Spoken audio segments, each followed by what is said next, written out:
And ladies and gentlemen, welcome to the MCGG Rising Stars broadcast here, the English broadcast. We have an English broadcast. I know you guys might not be used to seeing just one caster here, but I'm Naisu. I'm joining you guys for day one of our first 2 days that we have here for the MCGG Rising Stars. It's season 3.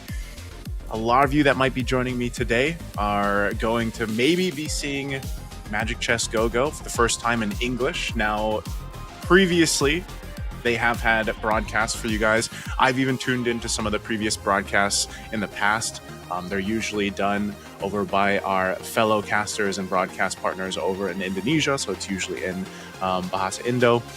But we finally are able to bring you guys an English broadcast for this, and it is the first one. So, you know, I hope this is the step in the right direction for us to go ahead and open this up to more of our English viewers, our international audience out there for Magic Chess Go-Go. Because, guys, this is exciting times. I mean, when we first had a look at what I want to say, like some competitive Magic Chess Go-Go, that was back in, we had the community tournaments and everything else, and that's what Rising Stars is all about.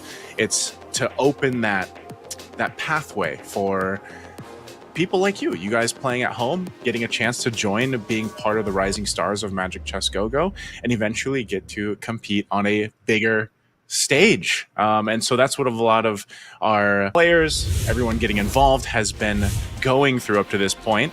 This is our tournament format. So this is how things have gotten to where they are today. We had an 8-week qualifier.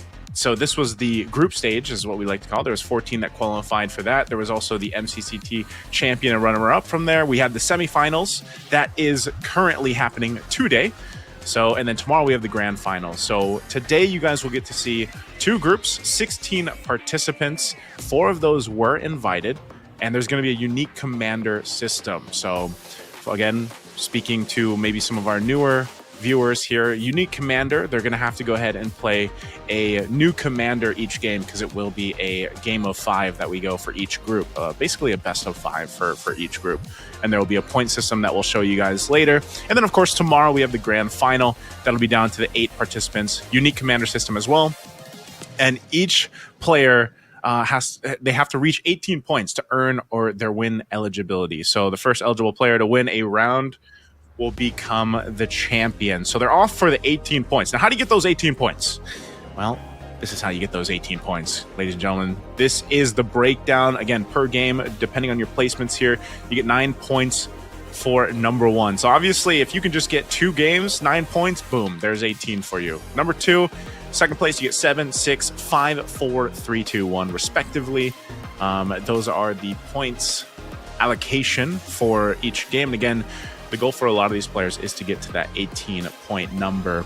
Now, The other thing about this too is, again, MCGG Rising Stars it's exciting because even if you were joining into the group stage and everything else, you had an opportunity to join this. And who would have thought that you would actually get to go ahead and join just from your home to get to a Rising Star prize pool of a whopping $10,600 for playing Magic Chess. I mean, I think there's a lot of people out there that never would have thought that they'd be playing for this kind of prize pool for Magic Chess. Well, it's happening, ladies and gentlemen. All right.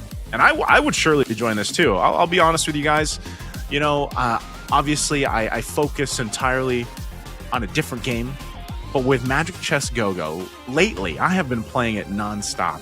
And if I would have known that, hey, maybe I have a chance to go for the prize pool too, maybe in the next season, you guys will see me there, right? So this is going to be our Group A for you guys. Again, we have 2 groups here. These are our first 8 players that we have for you. We've got some familiar faces, of course, with this one, especially Elgin, content creator over here in the Philippines. We've got some KOLs. So this is a mix of KOLs and also players that have been playing competitive Magic Chess Go-Go for some time now, especially over in Indonesia, as we see some of our Indonesian flags here too. A lot of EVOS, as you guys will see, a lot of EVOS players are very committed to this ecosystem of MCGG, and I think we'll see some of the best play from these individuals that have been playing for a long time. And you know, some of them, of course, have joined from different regions as well. Now, this is our second group. We've got Group B right here. This is our next 8 players. We've even got a fellow, I believe he's a caster. He's got to be a caster, right? His name is Caster Sly. Maybe one day you guys will see Caster Naisu on that lineup. I don't know, you know? Maybe if we get good enough. But again, this is Group B. Nice little diversity going on here. Players from all around. And again, those are their top commanders that they go ahead and like to play. I see a whole lot of Lancelots too. I mean, why not? You pick these commanders that give you that opportunity to play with resource and strategy. It makes things a little bit easier too. But some of these unique commanders, I do want to see how this plays out in a point system that we have to focus on, but also the fact that you have to go ahead and that's part of the strategy, right? For our viewers out there that, again, maybe you're seeing this for the first time, the commanders themselves, as you saw there, those top 3, those commanders themselves play just a small part in your strategy in Magic Chess. Now, I know for a lot of people, when you first probably picked up Magic Chess, back when it was just a mini game within a game, you were probably like, okay, this is a pretty chill game. Like, I just, you know, throw some heroes up here and there and let them go ahead and play out. But then you got to remember, you got to look at patch updates too for Magic Chess, because the game, the meta for Magic Chess is continuously changing. And right now we are currently here. This is our patch highlight for 3.2. This is where we currently are. You can see the hero adjustments that have gone here through for the Glue, the Ruby, the Alucard. Again, very interesting things that kind of go into play with the commanders here, but also the synergies. Now, synergies are where we usually want to focus on, especially once we're in game, because it's the synergies that these players are going to be playing around. Now, obviously, just like with any game, there are some meta synergies. There's been some nerfs here, especially to Dawnbringer. Dawnbringer is still kind of like, to be honest with you guys, it's still kind of crazy. Like, Dawnbringer is still kind of crazy. So it'll be interesting to see how some of the players that have been playing for such a long time deal with Dawnbreaker, or if that's something that they really go for. Emberlord as well was nerfed a little bit here. Aspirin still did get a little bit of a buff, and then of course you have the Starwing there too. So interesting buffs, commander adjustments as well, and then even the new commander. The Gushin is the newest commander. Gushin is newest commander here. We'll see if he gets picked up at all in our first group for Group A. But even the adjustments that came through here, I'm glad to see that they did go ahead and nerf a little bit the Xylong, because, like, you know, I know it's only 4% that kind of got nerfed there, but the fact that he could trigger 2 additional attacks was pretty good. Of course, even for the Cho, I feel like Cho was a little lacking in terms of his commander.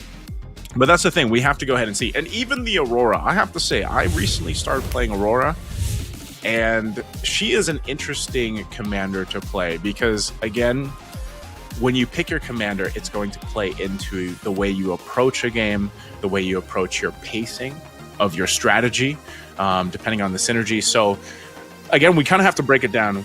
We'll break this down once we're in game, but you have to look at commanders, synergy, even down to the go-go cards and equipment that they get. Moving forward, though, we're going to look at Game 1's draft for, again, Group A. You can see there's a whole lot of bans here on Popol and Koopa. But there's also 3 Lancelots coming into play, 3 Paquitos. We got the Layla and the Xylong too. Okay, so this tells me right off the bat, with the choices that we're going for here, is basically the 3 Lancelots just kind of want to go ahead and not worry too much about the economy. They want to go ahead and just, get into the swing of things based on that functionality of interest, not worrying too much about the interest with the Lancelot. Of course, you got the Paquito there too to go ahead and help build things up. Now, we are going to jump into Game 1. So we're going to go ahead and take a look at how things go. Let's once again welcome you guys to the semifinals. Group A here. We are Stage 1, Round 1. Of course, it's just a creep round for our viewers out there watching for the first time. So this one, we go and take a look at what items they're going to get, what their, I guess, first synergies are going to be built up to based on the first 3 heroes that they were given at random. And you can already kind of see what the play is here. Also, they're going to get their first cards. So the first cards are going to be picked up. We got some full throttle. Again, a lot of players want to just go for that XP, the gold. You want to scale up as quick as possible. Well, for the most part, you want to scale up as quick as possible. So you'll see a lot of these cards. These first cards are going to be focused on XP. If they have them, they're reducing that XP needed to level up the commander. They're also going to be gold-based. Gold-based helps you go ahead and scale up to the way you need to. And you can already see some of the early synergies building up in this. So now we enter the first stage, first round to fight each other. And you can see right here, we're taking a look at Mog FXL. He's got 2 defenders, 2 aspirants. That's what he went with, but he's going to lose this to Doin F. Doin F has 2 dauntless, and then what are we looking at now? Okay. We're getting a glimpse of everybody's starting synergies, basically. You can see this, too, right here. Dominic got 4 synergies off the bat in his first round. So, strong start already, activating 4 synergies. So he's going to have a nice little head start. You can see here, too, playing around with the gold already, building in. He's got a 2-star Cyclops. He's just waiting on to build that up. What else is he going for?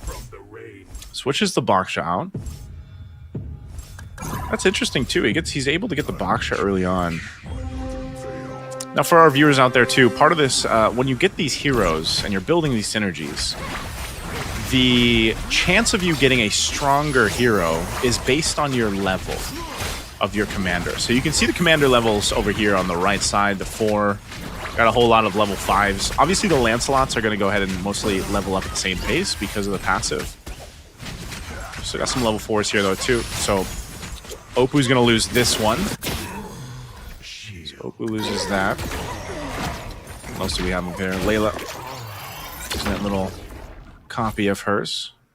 So far as we enter round 4, we're going to get close to the auction, and we'll talk about that shortly once we get past this next round.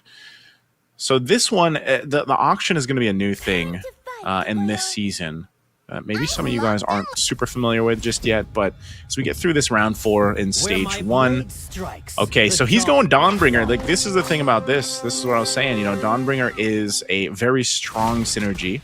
He's got 3 of 4 of the Dawnbringer already, and then he's got a little bit of the Bruiser as well to help with some of the attack speed, but this is going to be one to look out for if the Dawnbringer isn't countered. This is a strong start already, having this in that first stage. And then after this, we go to the auction. We'll see what they prioritize. Now, before we get to the auction, you guys can see, you know, the HP over here on the right side. That's the order that they'll get the pick in. That's still a thing, but the auction works in a way where all these items will be in front of them, and the players here can then go bid gold on these items. Now, they can just buy out the price if they want to for 20 gold, or they can continue to bid if they want to. And usually you'll see going for capacity or some of the items that they want to. You can see this. The hot item right now is that extra capacity. So it's going to go for 6 gold. I don't think they're going to use any more from it. So looks like the rest might just go for what they can get. All right, that's locked in. So it's Quen that gets capacity. Copy device goes to LH, so he grabs that. Nocti Game just gets the purple buff. Elgin grabbed an Antique Harass Berserker's Fury for doing F. Now how do they play into this? As we enter stage 2. Stage 2 is where we're going now. The equilibrium has Let's see what they do here. All right, that Baksha again. That's a 4 gold. This little Baksha early on already. What do they want to do? We still got a couple 100 HP players up here too. Quen doing F. Like I said, Quen's got the Dawnbringer build going up. So as we enter stage 2, round 1, go ahead and look at what they did after the auction here. Strong synergy. He's going with the marksman. He's actually got 5 synergies already here. So this is good. Aspirants, give him a little bit of the buffs. He's got Doom Swarm too, so Doom Swarm's going to give him that Hanabi, and then the marksman that gives him the attack speed. But he's still going to lose this round here. Take a look at Doing F. Doing F finally takes some damage. Takes 10 for the first time. That's his first time losing a round. Onward to a boundless world. Stage 2, round 2. Still working for that. Once he gets this 6th Dawnbringer synergy unlocked, that's when it gets scary. So Quen's after that. Taking a look here. Another Dawnbringer, Dauntless. Ooh. He's also got the he's got the double here actually. Swordsman plus the Shadow Weaver. This is a really good synergy if he builds it out. He might still survive this, I think. He's got the Veil firing off in the back. Good itemization, too, with the Uranus and the Lolita. Yeah, they'll actually win this. Okay. For over here. Oh, he's going to lose this one. Lots of 2-stars here. Lots of 2-stars. Doing F will take some damage. Oh, 1v1.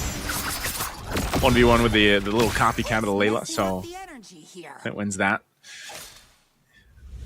All right, we're starting to take a look at how this is going to play out. This is going to be a creep round, though, so another card's going to be picked up here. You see a lot of teams, if they can get that payday card, if they can get gold, that's really what they want to go for. So that's a great stack that you have there. XP plus the gold cards are great places to be, great places to go ahead and scale up once you start to get towards that like mid-game push here. You can see a lot of this too. Holding on to 30 gold, 26 gold, 31 gold for Doing F. Still sitting around, even Elgin's still level 5. So Elgin's sitting at level 5. He's going to be the lowest level here. Doing F level 7, so we got multiple level 7s now. Okay. This is where we start to see they might change some things up here as we enter round 4. All right, we're in round 4. He's got the Scavenger now. Scavenger's great for gold scaling as well. So he's got the Scavenger that he's going with Doomsworn. He's got the 4 Doomsworn, so he's going to get a 2-star Hanabi to help with this. He's got the attack speed buff too from that Swordsman. Not sure if he has enough damage here, though, too. That's the lightning. Oh, okay. So already... See, that's the devastating thing I was talking about Dawnbringer earlier. Okay. Opu's going with a little more defensive lineup here. You got 4 defenders. Giving himself... Again, usually the way it works is you have the 2, 4, 6 synergy... buffs is what you get. So that one's mainly giving him hybrid defense. And then his defenders even get more defense. So his lineup's pretty tanky. This is what we need to look for, though. Quen's getting a little dangerous. He's got 4, so he's still got the 4 Dawnbringer. But now he's got 6 activated synergies. As we're about to enter round 5, you can see Evo's Hamog is down to 46 HP. Now, some players, they like to go ahead and play into this strategy where they will take quite a bit of damage in the early portion of the game, and then they turn it up mid to late. So this is good. This is you seeing the... okay, yeah, he's actually going to be able to do it. Luminexus is helping bring down some of the defense. I'm not sure if he has enough damage here because he might be able to. With the Eve in the back firing off against that. Oh, no, it's not enough. Okay. I don't know if even with the Ice Crown, I think... yeah, even with the Ice Crown, it's not enough damage. Okay. Again, that'll scale up there. Evo Saman getting really low. 34 HP now. He's about to get into round 6 of stage 2. So we're nearly to another Fate Box. That Fate Box might be really big for Evo Samag because he is the lowest HP right now at 34. Taking a look at Oppo right now. Oppo, second place, currently at 89 HP. Again, this is that defensive lineup. He might be even going with this lineup to deal with Dawnbringer later on from Quen, because Quen's sitting out undefeated, basically. 100 HP right now. So, Oppo is going to be able to take out Dom here. He's got some pretty good damage. Again, he's so tanky. That's the thing that's working about his lineup. They're so tanky. His 4 defenders providing so much hybrid defense. Okay, so he's going to be fine. Good line up there. Elgin taking some damage. Elgin's still sitting at level 6, by the way. So he's waiting. Elgin's waiting. See him smiling up there in the top left. He's waiting for this. So this is the Fate Box. We're going to see where he goes. Elgin probably wanted this to go ahead and get. What does he grab? All right, he grabs the Enchanted Talisman to help with some of his mana. That's what he goes for. Now as we're about to get into stage 3, this is where things can turn up. Just because, again, part of the strategy here for some of the players, they wait to go ahead and get that first priority on some of these Fate Boxes. It's getting a little dicey here. So Elgin does hit level 7. He's up at that level 7 now. You've got Quen already at 9. Quen's going to 9 because, again, he wants that 6-star... he wants to get that 6 synergy Dawnbringer activated. All right. 5 swordsmen right here, almost to the 6 with a 3 scavenger. That's good. They're going to do some switching around here. Emberlord at 4 right now for Evos Hamog. This is the guy that's potentially in danger. So with the 4 Emberlord as his main synergy, it's getting kind of wrecked right now by the damage profile here. His Moskov unfortunately just doesn't have enough damage, doesn't have the items he needs. He's only got a golden staff. Maybe if he gets this Moskov to 2-star, he might be okay, but for now, he needs better items. So he's going to take 13 damage. He might only have 1 round left. For the lost souls. So even with a 4 Ember Lord, again, 4 Ember Lord's going to give him some extra HP and hybrid attack when one of the Ember Lord heroes dies, but it's unfortunate because his Moskov just isn't strong enough, and that's a 5 gold cost hero. All right, so we go here. We might potentially see our first player dip out here. Stage 3, round 2. Before we get to the next creep stage. Now, if Evos Hamag can survive this, it might really help him for the next creep stage. Creep round. All right, nice little setup here. This could potentially be it for him. He does pick up. Oh, okay. Is Moskov still trying to pump out the damage? Oh, this is too dicey. Yeah, he's getting overloaded. Whew. Unfortunately, he couldn't get that synergy he was looking for. That's our first player dipping out. You can see he felt it too there in player cam. Evos Hamagron FXL, first player to dip out. Nice little 1v1. A Hayabusa versus a Tigreal is probably going to win all the time. But I'm in top 4. Not that time. Let's go. All right, this is the creep round. Stage 3. Another card's going to get picked up. What are our players getting here? 9 free shop refreshes. Tear them to shreds. Some 3 commander HP back. 6 gold as well. A healing fountain is really good, especially at this stage of the game. I have no tolerance. Got that. What else do we got? Have Attack. Okay. Dimensional Shot 1. Get picked up here. What else do we got? We got 7 players left. We'll see what items are picked up here as well off the creep round. So we take a look at this. All right, some of the items going over here too. This is good. Nocti Game has the Yuzhong and the Moskov. It's got a couple items for them too. No target. So let's see. This is now a big power spike possibility after that creep round into this stage 4 or stage 3 round 4. Silence. What are they going here? Doing a little switcheroo. Gets okay. Goes for the Doomsworn synergy. So he's got Doomsworn synergy. He's got the Weapon Master as well, Exorcist. So he's got 6 synergies unlocked right now. But he's only got the 2-star Aisha. Most of the items are on the Yuzhong because Yuzhong's just very strong, especially when he goes in the Black Dragon form. The Moskov finally has some items though. Or this Moskov does, anyway. Oof. Unfortunately, still not enough. Good play over here. I don't know. Okay, I was gonna say that's good damage coming through. Whole lot of Hayabusa that we're seeing. He's still got the Winter Crown and the Immortality, so that's gonna be really hard to kill. A Hayabusa that's already using that Shadow Kill, but then has that Winter's Crown plus an Immortality. It's gonna be kind of annoying to deal with. I join. Okay.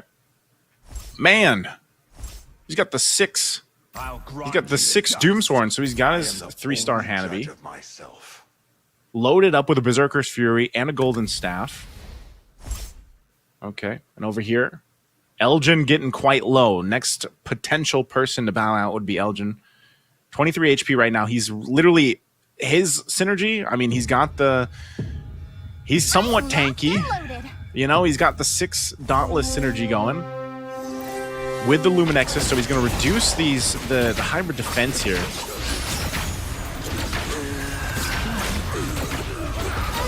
He's just might not have enough damage to deal with this, but his Uranus is actually doing quite a bit of damage. As long as he takes out this Moskov, the Moskov is going untouched. The Uranus, okay, no, that's unfortunate. The Uranus was so focused on the Yuzhong that the Moskov goes untouched, and that's why also placement of the heroes, obviously also part of the strategy here.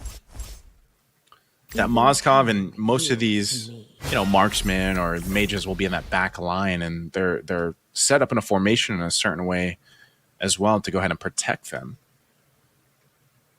So Elgin's sitting on 10 HP, potentially his last round here, unless he's able to win this. Sitting at stage 3, round 6. Right after this, you've got another Fate Box round, so that might be huge to keep Elgin in the game. You can see Andom also picked up a shield, so he's got the 20 shield now to help him survive a little bit longer as he's sitting at 16 HP. Now, what is the move here for Elgin? We'll see if he survives this. If he's able to survive, that Fate Box is going to be big for him. So he's got a lot of shields. Over here, Opu's now got the 6 Star Wing, 2 Bruiser, 2 Defender.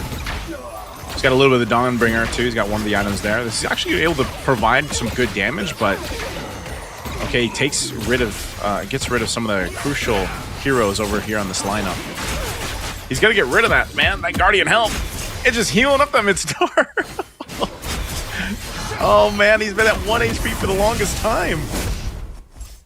Okay, the mid-star is fine. Good thing he has the Guardian Helm. All right, Fate Box. We lost Elgin. Elgin lost that round, so that's 2 players that are out now. We are about to enter stage 4 here. Stage 4. This Fate Box could be big. Quen going for the Ember Lord. All right, where do they go from here? We're down to 6. Down to 6.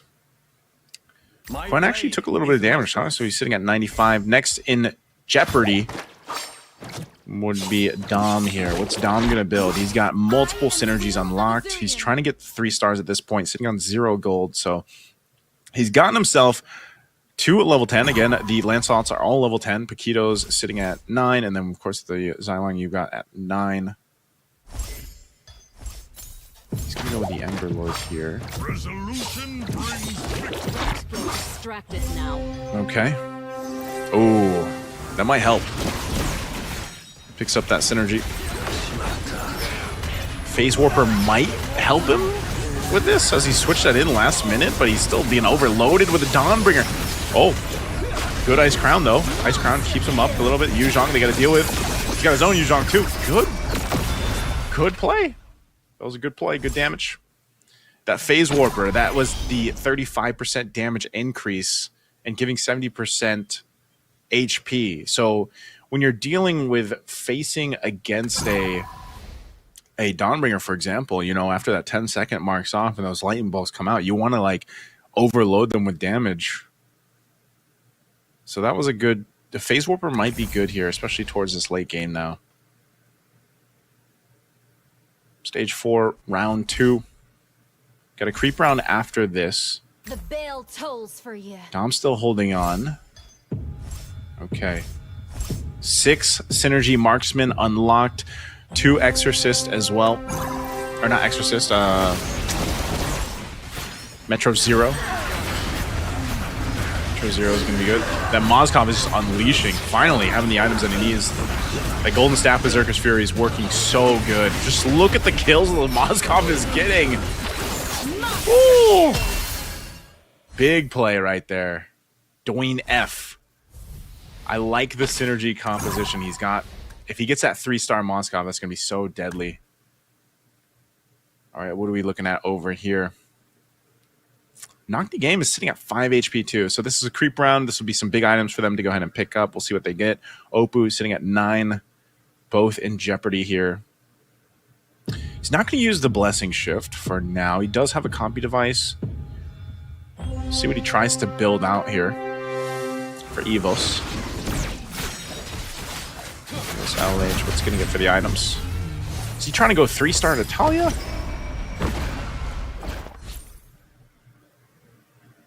Evos LH. What did he grab? He's got a lot of gold. Okay, he gets the 2-star Harley. I'm not just a weapon. Now we're swapping over here. Quinn's still at 100 HP because he has the card, I believe, to heal Commander HP. Now. Okay. Multi-synergy here for Dom. What do we end up here with? Okay. Quinn is just sitting healthy right there. Someone's gonna have to do something about it. Oof. Oh no. Oppo, I think Oppo has just accepted. I think Oppo's just accepted his fate. Yeah, that's unfortunate for Oppo. He's got the 3-star. Oh, what can he do?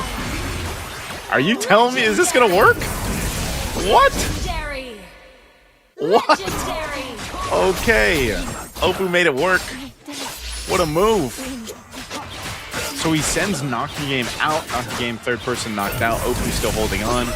Quen not touched yet until now. Finally, from Evos LH. For your king. And we gotta take a look at Oppo now. He's got his 3-star Angela, Starwing, and swords. Be careful. How is this Angela doing so much damage? Now he's got the 4 Starwing, 2 swordsmen. Angela is crazy. Running with the talisman. He's got a little bit of defense with the blade armor. All right, now he's got the Phase Warper going too. So it's going to help with the damage. Maybe it's just overloaded damage plus the buff. Now with the 4-star Starwing, you've got a nice little buff. 10% extra damage. Let's watch it. 3-star Angela. Look at the health. So he gets knocked up. Shadow Weaver. Going to use that Heart Guard, staying alive a little bit longer. And Angela. It's beefy, but Is it actually going to be able to go through this? It does. Wow, look at the heals from the Angela. Legendary. This is crazy. The love waves are crazy. Legendary. Legendary.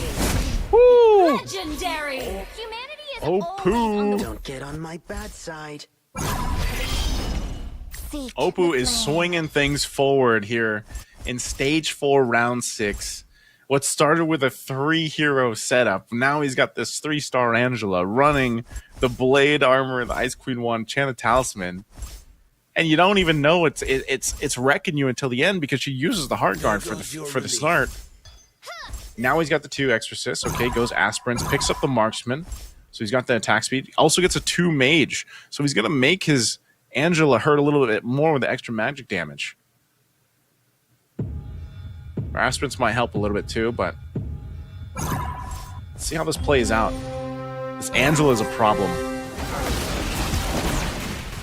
Okay. Oppo versus Doin F. What a turnaround so far, 9 HP. Again, you can see this Angela is a menace. It just goes in the Heart Guard and then stays alive. There's the Heart Guard once again. Look at the love waves with the Heart Guard are insane. legendary. Only the strongest. Legendary. This might be a big problem. Legendary. Again, Oppo from Indonesia making things work when he was sitting at what, 9 HP, 5 HP or so.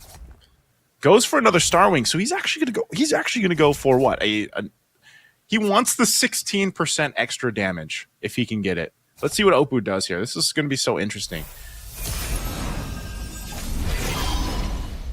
Okay. Pride usually comes. So he's got the 5 out of 6. He's got the 6 out of 6 now. That's massive. So now that he's got the 6 buff Star Wing, this is going to give him the entire battlefield coverage of a 16% extra damage. So that is a damage overload. Again, not to mention that majority of his damage comes from magic damage. So the fact that he has a 2 synergy mage synergy as well is giving him another extra 10% magic attack, but then his mages get an extra 40%. So basically this lineup from Oppo is buffed out of its mind. He's got 9 HP left. So his front line's getting demolished pretty badly here though. But again, this Angela with a Heart Guard, staying alive, keeping the right members alive, and then the love waves. Look at the damage with the waves. That is the problem that can't be solved right now. Legendary. Oppo. Legendary. Taking out another 2 more fall. We're down to 3. I don't know if Quen, as strong as a start that Quen had in the early game, I don't think he has an answer for this lineup, this Starwing Angela lineup from Oppo. Fate forced me to become an assassin. An absolute menace. Stage 5, round 2 is where we're at. We're going to have to see what else we got going on here. Maybe the next creep round might give one of those key items to go ahead and help deal with this, but again, this Angela, big problem right now. Quen or Dom, can they figure something out? Dom, next at risk of dying, gets a 2-star Kalea. 3-star Kalea built up. What is Quen going to do? Quen versus Dom. Okay. Again, using that Dawnbringer. Valentina has a ton of damage with the Dawnbringer. Legendary. It's just her and the Yuzhong. Boom. Alright. We are down to 2. Oppo and One Quen. life is just enough. Is that Dawnbringer? That Dawnbringer, Swordsman, Phase Warper, Starwing, and Emberlord and Exorcist lineup. Is that synergy enough to deal with this Oppo Angela lineup? Creep round right now for this. See what items are picked up here. I don't know if you can really buff up the Angela much more. So we got to see what Quen does. What's the play here? And if he's able to get to a potential another Fate box, but 3 rounds, if they all go to Oppo, then we'll see that Fate round for the last one. All right, Ken, FXL, and Oppo. What are they going to pick up? So Yu Zhang for Oppo gets to the 2-star. What is Ken What's Quen fishing for? He's only got 2 gold, so he's got that 3-star Valentina sitting with the Dawnbringer items, that 4 Dawnbringer items that he's got. Let's see. Again, the Star Wing lineup. And now he's got the 5. He's got the 5 mage synergy going. That's even more damage. Now his mages get 80% magic attack. All the allies get 20%. So his Angela does even more damage now. Look at the health bar on the Angela. And she starts with an automatic full mana bar. So she starts with a Heart Guard right off the bat. Yeah, that's just too much. That's way too much. Oppo. Even with a Valentina. Oh. Again. One life. Legendary. That Heart Guard and then the Guardian Helmet. So that's 1 round. Who has the last laugh? Spread the Okay. magic and happiness to everyone. Strike What can with they do here? conviction. Ken facing, he's got the he's healthy. So he can take it to the fate round, to the fate box. Oppo now has a 6, so he's got 6 mage. He's maxed out. That's 120% buff now for the magic attack. 30% for everybody else on top of the Star Wing. I think he still overloads. I think he's still going to overload Ken here. Just look at the amount of burst that he's able to do. Even with that Dawnbringer, the lightning bolts there, it's not enough. No one in this world had it. One day, we will return. You can see it too here from Ken. He's trying to think, how do I deal with this Angela? It's a problem. Might come down to just getting the right heroes here, or potentially whatever he ends up getting in the fate box.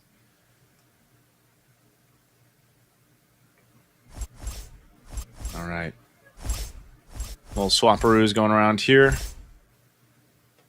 3-star Angela, 2-star Saber, and then the 2-star Yuzhong with that Sea Halber and that Brute Force are helping him out. Then you have the Harley now too. Harley's actually pretty stacked as well. Earlier from that last creep round, he's now got the Feather of Heaven, Holy Crystal, and that Revitalize to go ahead and help heal. Quen picked up a 3-star Hayabusa, it looked like. So again, Angela just stacking up all the kills.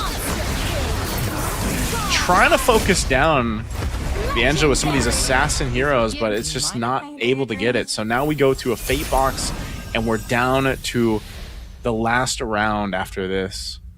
Both sitting at 10 and 9 HP respectively. What does Quen take? Is there anything good here that he can take?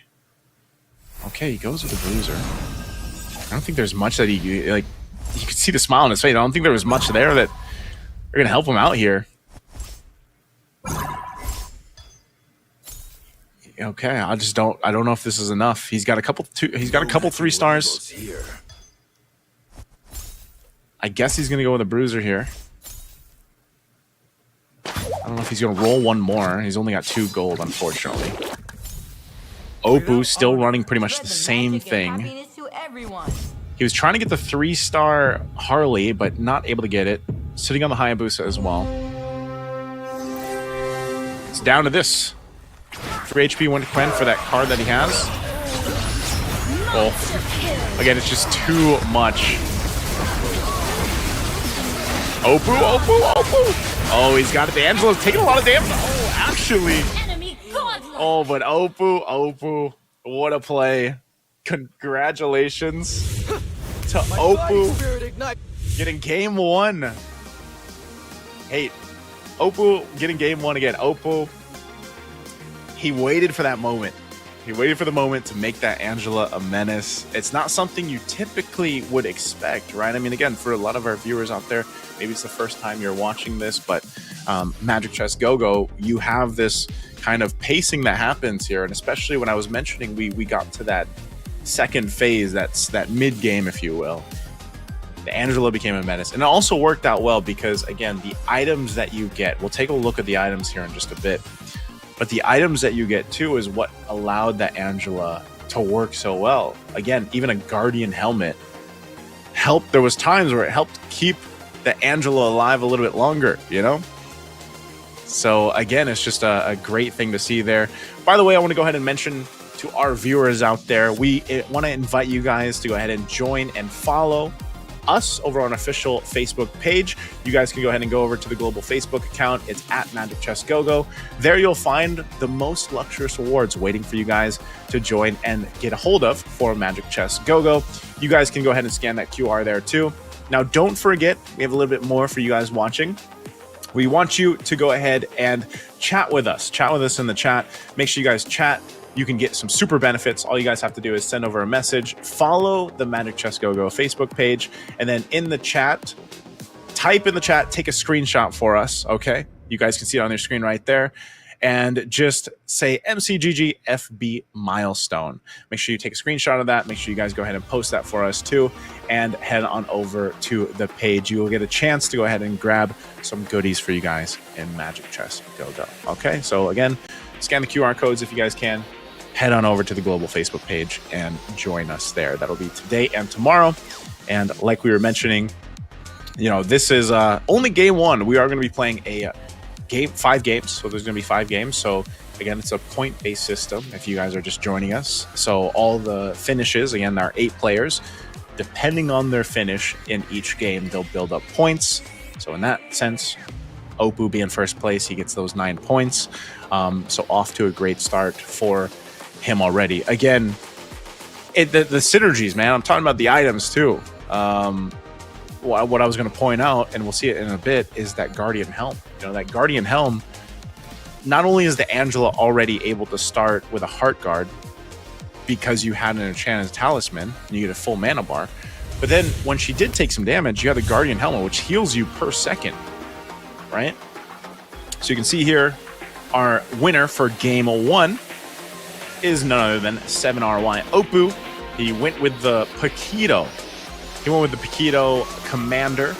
And again, the Paquito Commander, great commander. We expect to see a lot of Lancelots, a lot of Paquitos. Of course, they are going to be playing unique commanders. But that Paquito helping him out. This is his lineup as well. It was the Angela that made things really, really shine, though. 100% there. And then also his synergy. The synergy that you see right there, the 6 mage synergy, was part of the big reason why it helped so much. 6 mage synergy, again, buffed up his Angel, buffed up the rest of his mages, which he had a lot of, allowing him to get that extra magic attack damage. And of course, you also had the Exorcist, and also he had the Starwing. Like, I know we're missing it there. He had the Starwing synergy as well. There it is. So we had the Starwing synergy.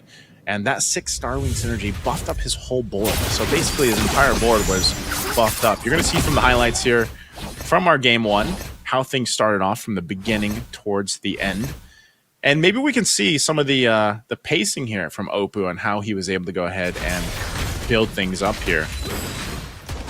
Again, early game, you know, in these first stages, these second stages, it took some time to get the strategy where he needed it to be. Again, Angela, a big part of it is getting those items that you needed, you know? Getting those items locked in, getting her starred up to 3 stars. Just knock the game.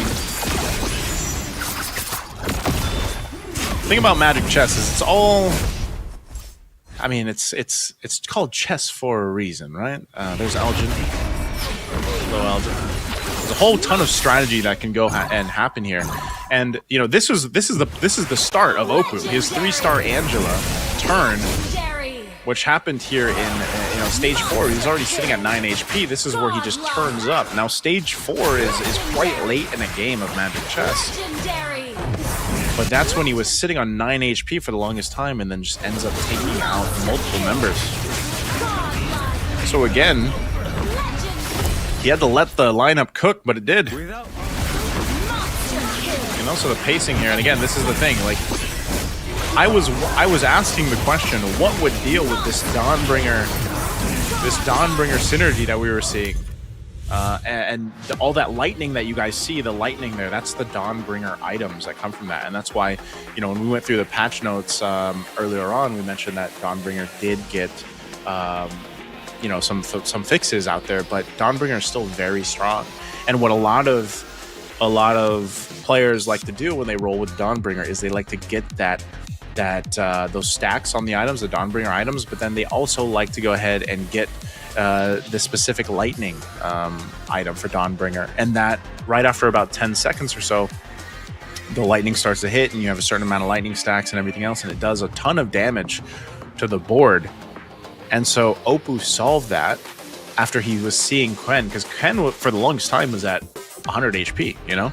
He's kind of untouched. And then the idea there from Oppo was like, all right, late game, I'll make it happen by survivability, but then his Angela alone had a lot of damage. So it was a late game play that ended up working for them, and it was a good play because that's something you have to do.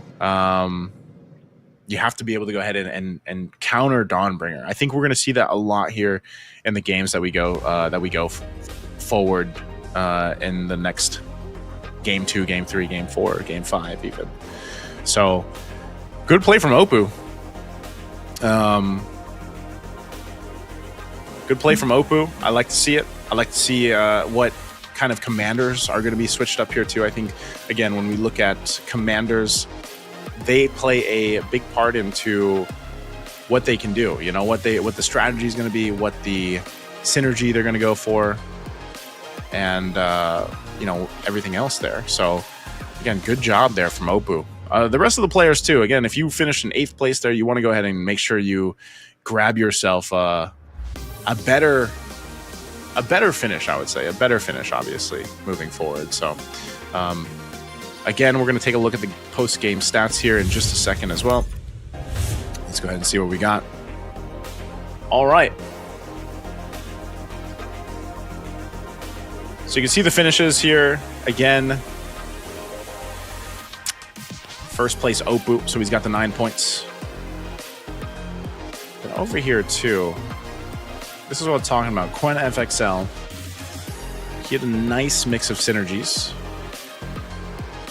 but he was not able to. I thought he would actually win. I thought he would actually end up getting the win there, but that doesn't happen, even with the Dawnbringer. So Dawnbringer, it can be dealt with.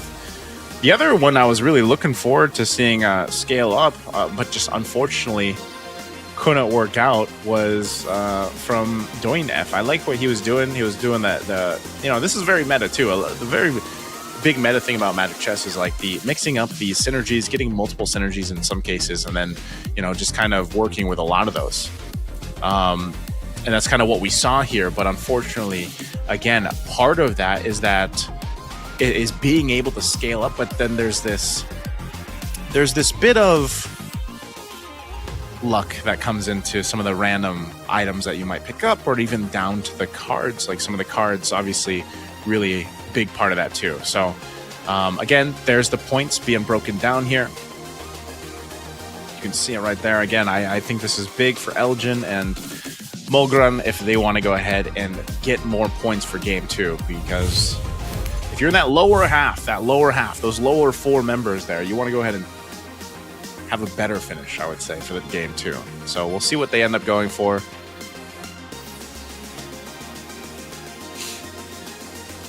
Even down to the commanders. I think if we look at the commanders too, if we really go ahead and focus on commanders, for example, since it's going to be unique commanders, by the time we get to game 5, it's going to be interesting how deep they can go, you know, how deep the strategy can go. Because again, like some of these commanders are broken up for our viewers out there, our commanders are broken up into different strategy styles. And by that, I mean, some are resource dependent, some are combat dependent, some have abilities that will go ahead and change the course of your scaling or economy.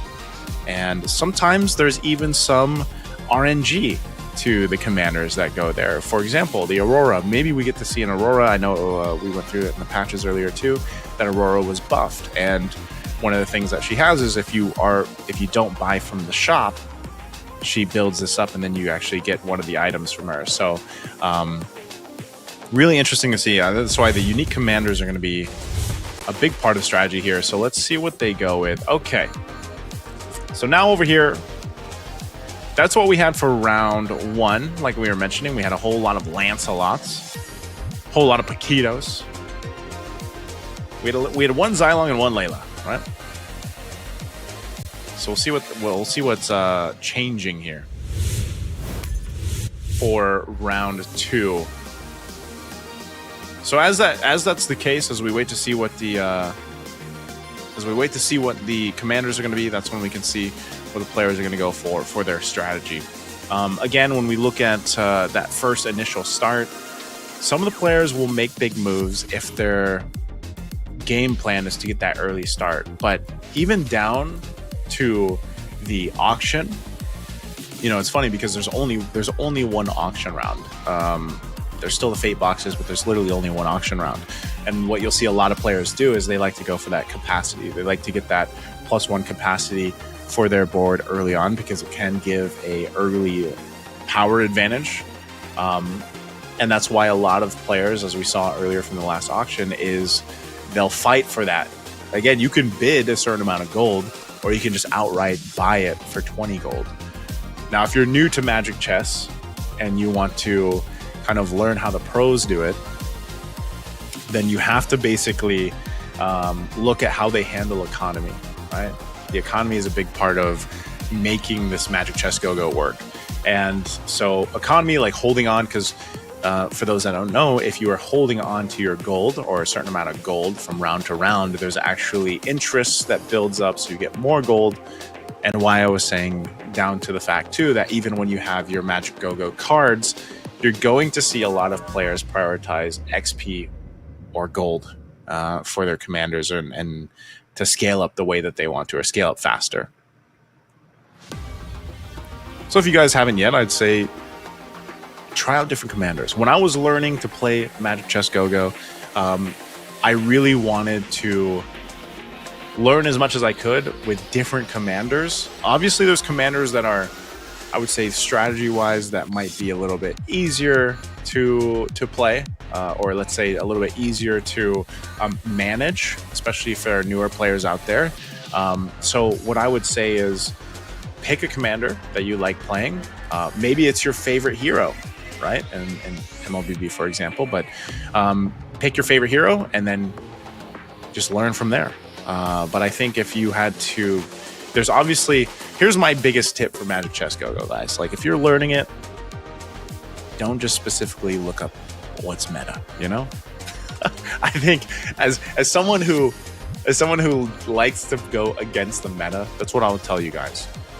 There are meta synergies, there's meta commanders, there's meta this, meta that. You know what? Have fun. Have fun in Magic Go-Go, Magic Chess Go-Go. I think that's what Rising Stars is all about. And as we're in season 3 and as we're building up to, our first big Go 1, I think it's exciting to see what the limitations of these strategies and these synergies can be here. So if I had to recommend to you guys, and I know a lot of people that eventually over the next couple of days will be tuning into this, and even eventually in Go 1, it'll be just have fun with it. Have fun. Learn the strategies that you want to learn, and try out the different commanders. There's so many commanders that you can play. So let's go ahead and look at the commanders. Speaking of the commanders, so again, unique commanders here. So you're going to be a switch up.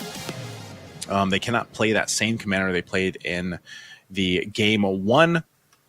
So we've got Nana, Popol Koopa, Amon, Xylong, Valir, Paquito, Lancelot, and a Fanny over here for Elgin. Okay. So that, and I think most of them, yeah, it looks like just about everyone is running the extra damage emblem. Alrighty, let's take a look at breeze is enough to shake the beginning starts here. Again, this first round, the creep round, they're going to go ahead and get what they can. It looks like if we take a look here, it's our early synergies. Okay. We'll see what cards are going to be brought up too in just a second here. Some of the early synergies already being built up, as you can see. They've got these. Of course, you're going to go Dawnbringer if you can. So we've got one Dawnbringer here for Mulgron already. Elgin too. Elgin. Building into a defender. I never miss my mark. All right, what do they go for the calls? For the cards? If you dare. Not as many as XP cards as we saw in game 1. A lot of equipment. A lot of mix going on here. That's, you know, that's good. Mostly equipment. Now that we're in stage 1, round 2, first PvP round between each other here. All right, Oppo, this time he's going to have to go with a different strategy. It's interesting, too, because Oppo, he's already got those, you know, he's got those items on that Layla, but it's just not really enough because he has no synergies built up. So he will take that first damage. Oppo, the first place finish from last game. Let's see what else we got here. So synergies are still trying to be built up for Dom and Naki game. I think Dom specifically really doesn't have much just yet. Meanwhile, Elgin sitting at the top. He's out level 4 on this Fanny here. I think the big thing for Elgin was that fact that he got the two early equipment chests too.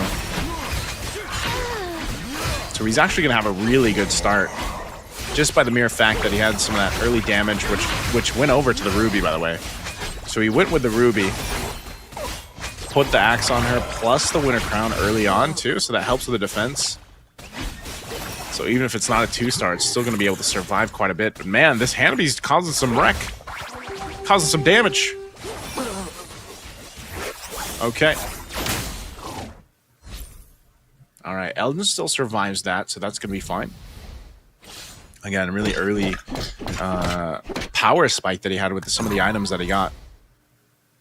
So we got some Starwing action going over here. Oh, now he's got the Shadow Weaver with some Defender. Mogaran at FXL, he needed this as well, again, after what we saw in game 1. Still sitting at 100 HP, that's good though. Again, nice synergies early game. This Starwing synergy gives him a nice little buff. It's about 8% extra damage plus some HP that goes over to him. Shadow Weaver gives him that little bit of extra attack speed, and that's why it works really well with a Matilda who's going to buff your team anyway. Now for Ken over here, he's still got the 4 stars synergy, but he's gonna get beaten this round because he just doesn't have the itemization just yet. Again, in stage 1, a lot of these things can happen, but we're heading into the auction. This is a big part that I was talking about earlier.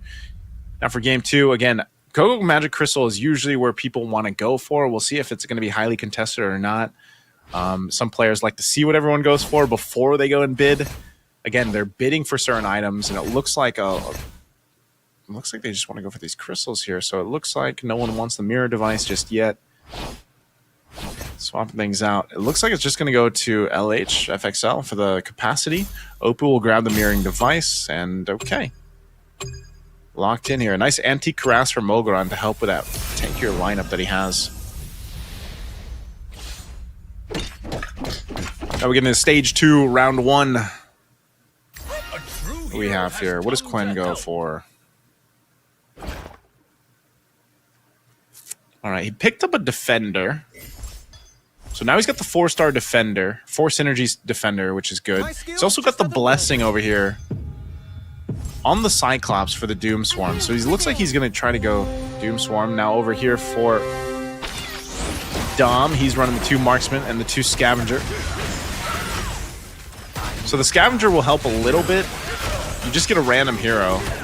If he can get the 3 Scavenger, that's going to be good because then you get some extra gold too. And if you get the random hero, you just sell the hero for extra gold. It's an economy play, basically. Economy synergy, playing into your 2 Marksmen. So he's doing okay. He does have a Novaria. Interesting synergy from Dom. That's going to be more of a late game one that builds up. Nocti will take some damage here. As we move into There's no stopping round this 3 blaze. shortly here. After this, that's going to be a creep round, so that'll be good for some itemization. 2 Synergy Luminexus, 2 Starwing. The Shadow Cell is great, if you can go with that. Let's see if he does. Nocti game. Interesting synergy. Doesn't have the best items. I mean, right now, sitting on the Jushin. Jushin's got the Blade Armor and the Holy Crystal because of the Theft Device, you know? So it's just copying the items. It's not really going to be beneficial for that. Oppo, once again, our winner from the last game. Still doing really well here. Again, with this, the Nana Ghost generals. works pretty good.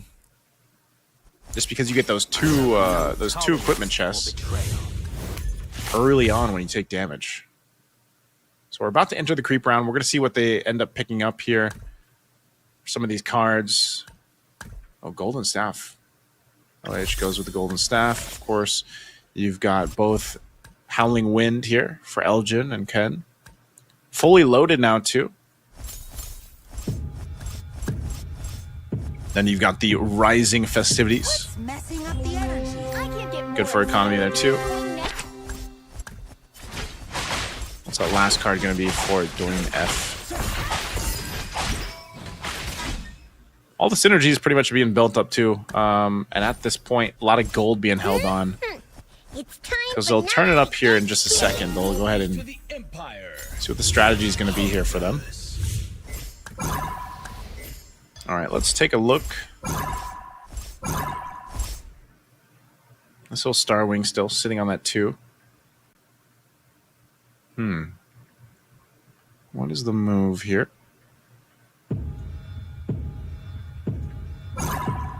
Stargazer will help with the mana too. Like, it helps build up the mana, but now you've got your Chang'e. Chang'e is actually able to do some pretty good damage, especially with this attack speed buff that comes from Shadow Weaver. It's going to go ahead and use that Meteor Shower to do a lot of damage, but might just need to build up a little bit more. Also with the Matilda, it works really well in synergy with a Chang'e, so good build up there from Nocti Game as he enters this phase.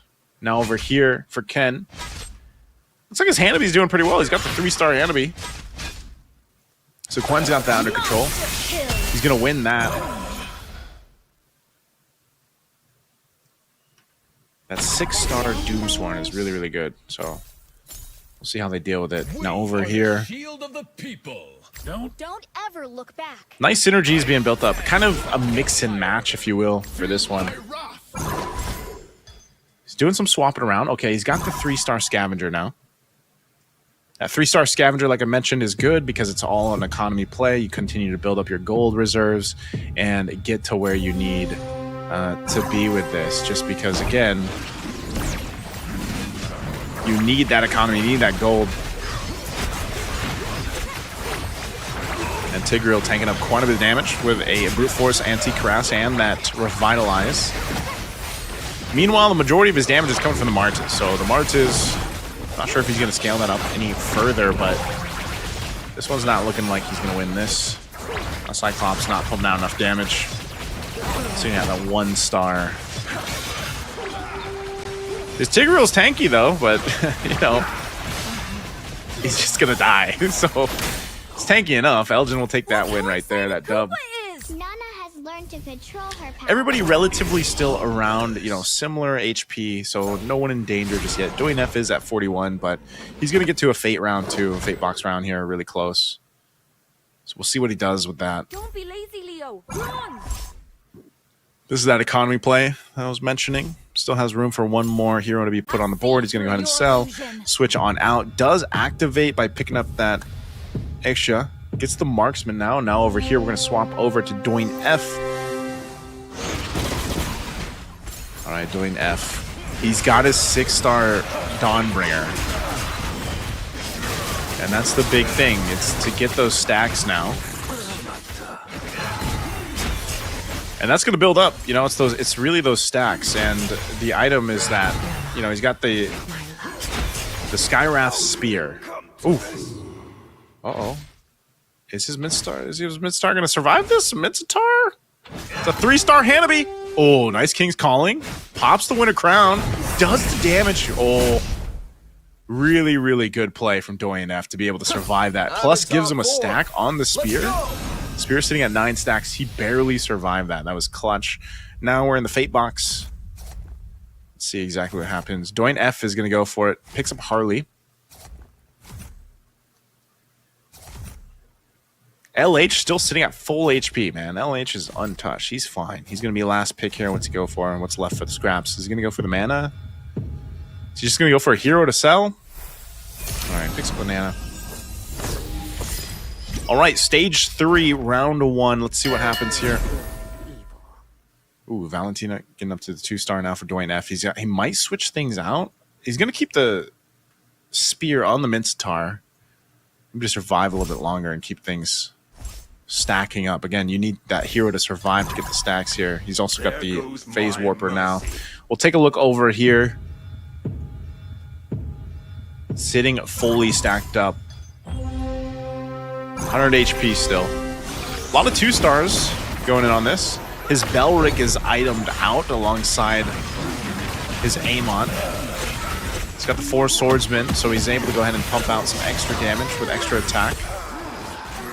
Might actually lose this unless his Belric. Yeah, his Belric's not strong enough, so Dom getting a bit of a power spike there. That Chang'e still doing work. Knock the game. Maybe not enough, because that is a beefed up Tigreal. Beefed up Tigreal. That Angela is there on the board again. From Mog. Mogron's going with the Angela build. What's the play? What's the move here for Elgin? Elgin and Mogron sitting at low HP now. The winds of battle are picking up. Let's see what he does. Gets up the 7 capacity. He's running the 5 Dauntless right now. Potentially on for the 6. He's got 2 Luminexus. A little dicey here for Elgin though, because again, even with a 5 Dauntless, you know, you're just gonna get that defense. You know, you're gonna get the shield that we see right there. Not sure how his damage profile, how well his damage profile is gonna be. Yu Zhong's probably gonna do the majority of the damage. Ballman possibly too. So it looks like the shielding is doing pretty good. Also helps to take down some of that hybrid defense with the Luminexus. So he should win this round. Ice Crown popped here. Also helps that he has a Sea Halberd on the Ballman, but it allows Ballman die. So Oppo wins that round. So close though for Elgin. Very close. You can see his reaction there too up in the top left. He's like, man, I thought I had that one. But now creep round. This is some clutch items could come through here at this point. Now stage 3. We'll have to take a look at what the last cards are going to be too. Got some nice things building up here though too. For the last card. Claude's Theft Device. You got 9 refresh for the shops over here. You got some healing fountains going on too. You got the Prime Selection. The last couple cards here. Again, no one eliminated just yet as we are about to go to round 4 of stage 3. Mogron is holding on though. Mogron is holding on. 14 HP. What are they going to do here? Let's take a look. Let's digitize the world. So Elgin and Mogron very low right now. We have to see what Elgin's going to do. Judge of myself. My mind is clear. All right, the issue is built up. You can't run. So this is an effort. He's swapping things around. He's got the 6 synergy marksman now, so he gets that buff with the attack speed. Also on top of that, he's got the Shade Weaver buff to go with it. Exorcist as well. So a lot of this is buffed. You get some lifesteal sprinkled in there too. Your Irithyll is pretty... Your Irithyll might be pretty strong. Your Mozcop only has a BOD though. So where do they build this up from? Let's see if he has enough damage profile here. The Airthil, the Claude copy device, though, the theft device, gave the Berserker's Fury and the Guardian Helmet. That's pretty good. So he's going to win this one. Good round right there. Good round for Elgin, too. Both players who needed to win the rounds, as they're pretty low on HP. So now we've got beyond sharp edges. very low HP here across the board for Elgin, Mongrel, and Oppo. Oppo, again, game 1 winner, now sitting at potentially the threat of being the first to be eliminated at 19 HP. We'll see what he does. Elgin, though, still, again, I'm not sure if he's going to be able to get that 6 Dauntless out. As we take a look at Oppo, what's he going to do? The moves here. Get on my bad side. He's got a lot of synergies. He's got 8 synergies unlocked currently. Swapping things around. His Eve is pretty stacked. But it's that Chang E too. Oh. Let's see what Oppo can do. Getting overloaded. I'm not sure if the Chang is going to be able to do enough. His Eve's nearly dead. Irithil is overloading. Oh, so close. Oppo. Oppo will still be alive with 5 HP though. Try to outrun We're getting into my danger bullets. zone. Oppo and Elgin both sitting at 5 HP. Very tough position to be in. I'm not sure if Elgin himself is going to be able to do too much with this that he has. Again, he's got 41 gold. But even for Oppo, what's Oppo going to do? Oppo's sitting over here. 5 gold. I don't think he's going to be able to star anyone else up. He's going to swap things around a little bit. Putting the Changi over on the right side. She's still got that Ice Queen wand. You know, his X-Borg might be the move here. Let's see if Oppo can survive. Oppo versus Quent. Just knocked in the air with a Shadow Weaver, but... Okay. So Eve is doing pretty good. His X-Borg did quite a bit of damage, too. The last minute, so he'll actually win this round. Good round for Oppo.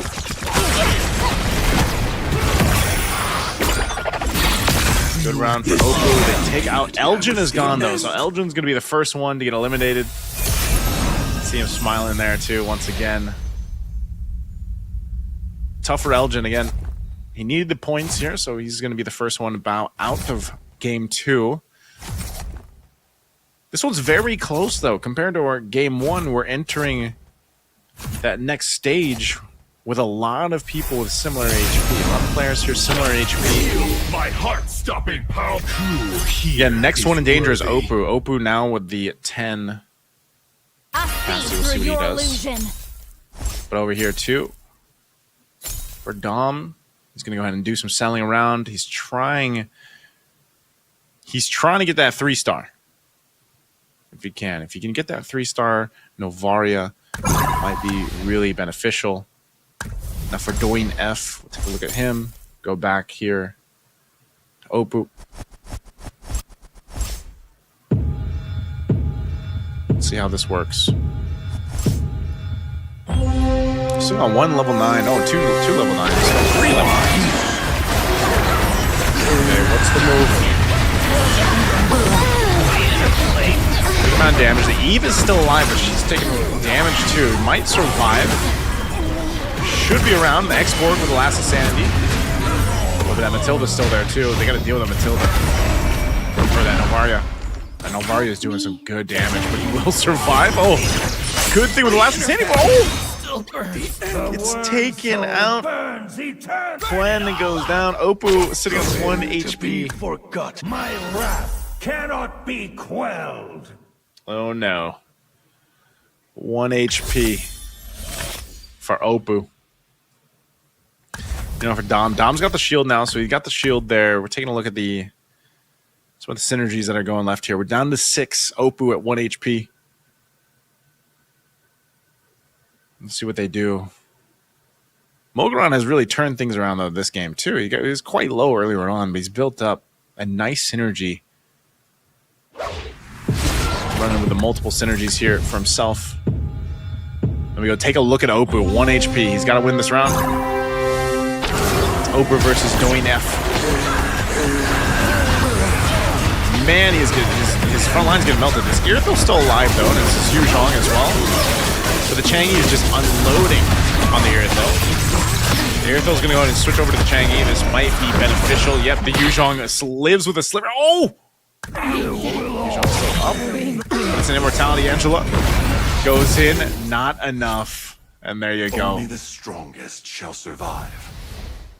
Next one down. Okay. So Oppo survives that round. That's great for Oppo. Infernal flame. Still very close here. Creep round that we have. Very strong for Dom, though. Again, sitting on that shield that he's got. He's going to go for some sound. Die. Picks up a Hanzo. Gets the Scavenger. Scavenger, this is an economy play again.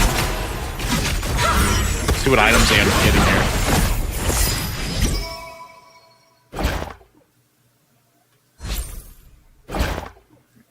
Okay. I stand for the Empire. All right. He's going to go ahead and build in. Dom is the healthiest, man. Dom's sitting at 51 HP with a 20 shield. Feel my wrath. Someone's going to have to do something about Dom. My kingdom. He's also got a really nice synergy Eternal lineup here. pain awaits.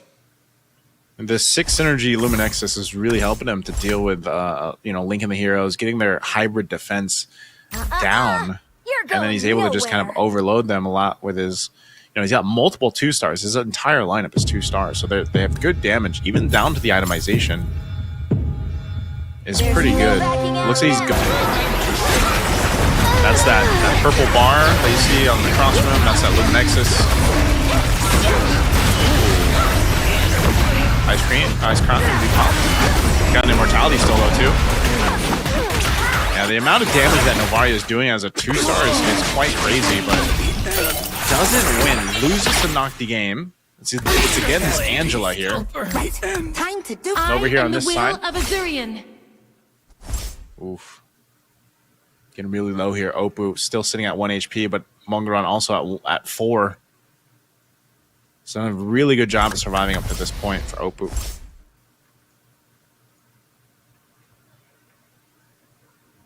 Let's see what they do. This is crunch time though now. You're in round 5, stage 4. You got a couple battles coming up, and then you can get to the Fate Box. Again, we might potentially see 2 people drop out of here.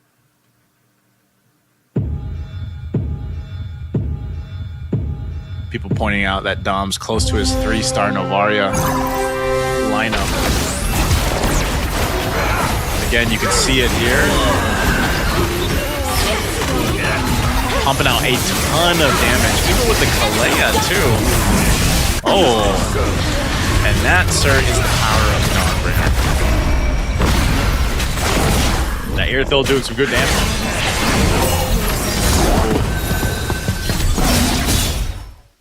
Goodbye. Oppo out of the game. Naki as well. We're down to 3. Down to our last 3 players.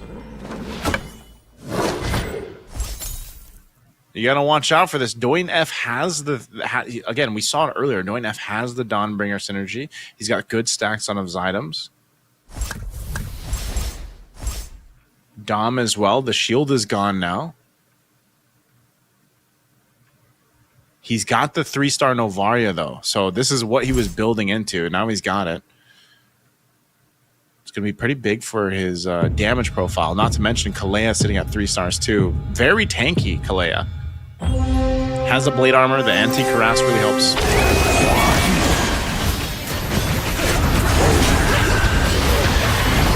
Yeah, that damage with that 3-star Novaria is just insane. It's crazy damage as soon as you get that power spike. 3 stars. Look at that. Monster kill for the Novaria. Absolute menace. Dom gonna be really happy with that. We're down to 2. Another Fate round here. Little Fate round. What are they gonna build? Again, Dom is clearly favored to win. Does he just take? Oh, he gets another Ice Crown. Okay, you get a Winter Crown. He goes another Winter Crown. Win. So he goes with the Winter Crown here. He knows he has tons of damage. Doing F is in a little bit of a tough position just because, again, he's relying on the Dawnbringer burst damage potential, but he's got to get to the Novaria. So we're down to these two for game 2 here. Winter Crown on the Novaria. Can they make it work? Is a Dawnbringer, Dauntless, Mage, Exorcist, Face Warper lineup going to work? His most stacked hero here is the Mincetar. Shifting things over a little bit. You know, like trying to guess where that Novaria might be. But no one can get to it. Mincetar's doing quite a bit of damage. There's that Dawnbringer was proccing right there. That King's Calling's really going to help. The Mincetar, though, Mortality gets popped, but look at Novaria, completely untouched. Good attempt there from Doyen F, but Dominic right now, that's the problem. Not to judge others. How do you get to this? Dominic locked in here. Yeah, Dominic is a player from Bolivia. He's got a great lineup. The power, the stronger the curse. Okay, he goes with some Exorcist. Then he gets the Mage unlocked here too. So he's got the Mage unlocked. He had that Jushin in there. This is going to give that buff over to the Novaria. So now sitting at 3-star Novaria. Tankier items too. It's just kind of insane how much damage the Novaria 3-star is able to do with the Star Shatter plus the buffs coming from this lineup here. Having that mana too from the Stargazer synergy. This works so well. But as beefy as that 3-star Mincetar is, it's not going to be enough. This Novaria once again just unleashing. And that's going to be it. Mincetar's still alive, but this Novaria, there you go. Dom. Taking the dub here. Dominic getting the first place there again. SKN Dominic from the Latam region, Bolivia, getting that first place finish. It was another one of those lineups that took some time to build up. You know, he had to get to where he needed to be. But once he got it, and you saw him, he was really trying to get that 3-star Novaria because, again, with a lot of these heroes, you will see that. You'll see the build-up of getting to that 3-star, getting to that switch for these heroes, these lineups to make it work. And that's what we saw. Once that 3-star got unlocked, like it is with a lot of heroes, if you can get that 3-star, the jump there is pretty insane. So before we break down the game 2 stats here, again, I want to go ahead and ask you guys to go ahead and scan that QR if you can. Go ahead and head on over to our official Facebook page for Magic Chess Go-Go. There you guys will find all these luxurious rewards for you. And if you are just now getting into Magic Chess Go-Go, this is one of the ways that you can go ahead and grab some freebies by just following the page and, of course, giving us a follow, scanning the QR there. Also, don't forget, we have our Magic Chess Go-Go milestone event going on right now. You guys can just head on over there, follow, of course, Magic Chess Go-Go Facebook's page, and then in the chat, you guys have to take a screenshot and go to the pin post on the official Facebook page and make sure you guys post that screenshot there. You can just comment down MCGGFB milestone and don't forget to follow, and then of course find the pin post, and we have more freebies for you guys. And like I was saying, if you guys are just joining Magic Chess Go-Go, if you're just starting to get into it, maybe eventually you want to be part of Magic Chess Go-Go's Rising Star program, maybe in the next season.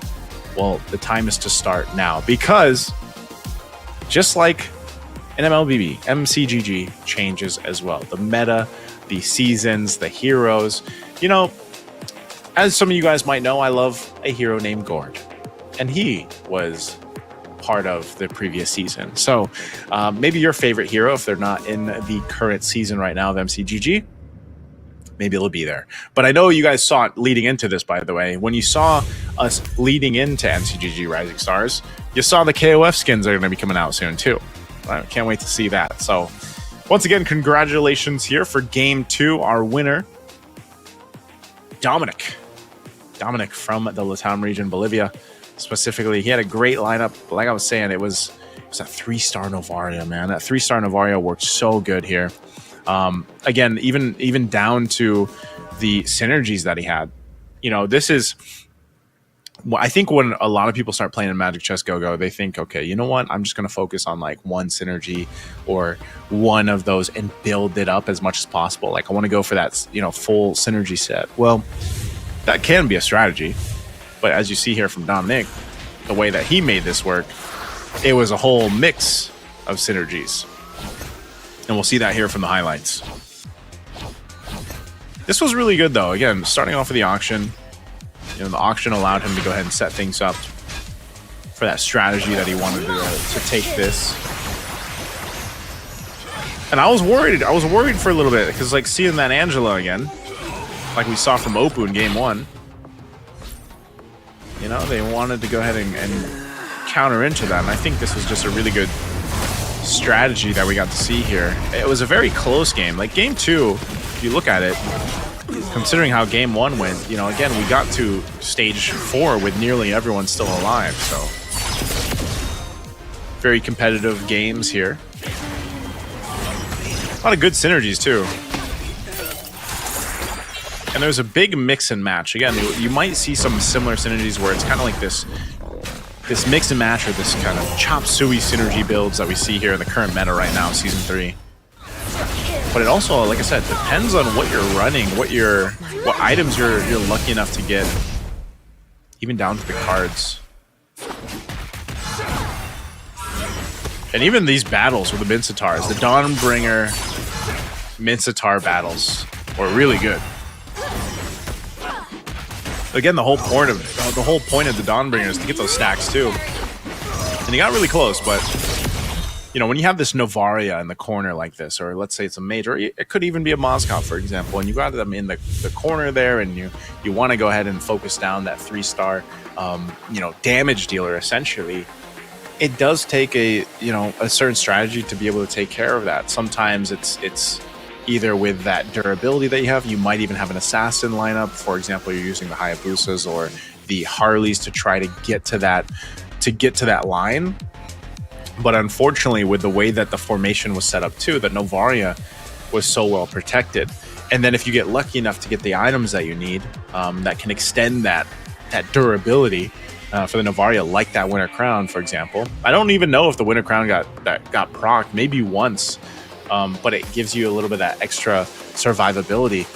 But then when you also have the Enchanted Talisman, and then you have some of the synergies here that help you build up your mana, because again, all these heroes, as you see, or most of the heroes, they have these mana bars, and once those are filled up, their ability will be propped. Again, speaking to some of our players that might not be super familiar with Magic Chess, you know, each of these heroes have that one ability.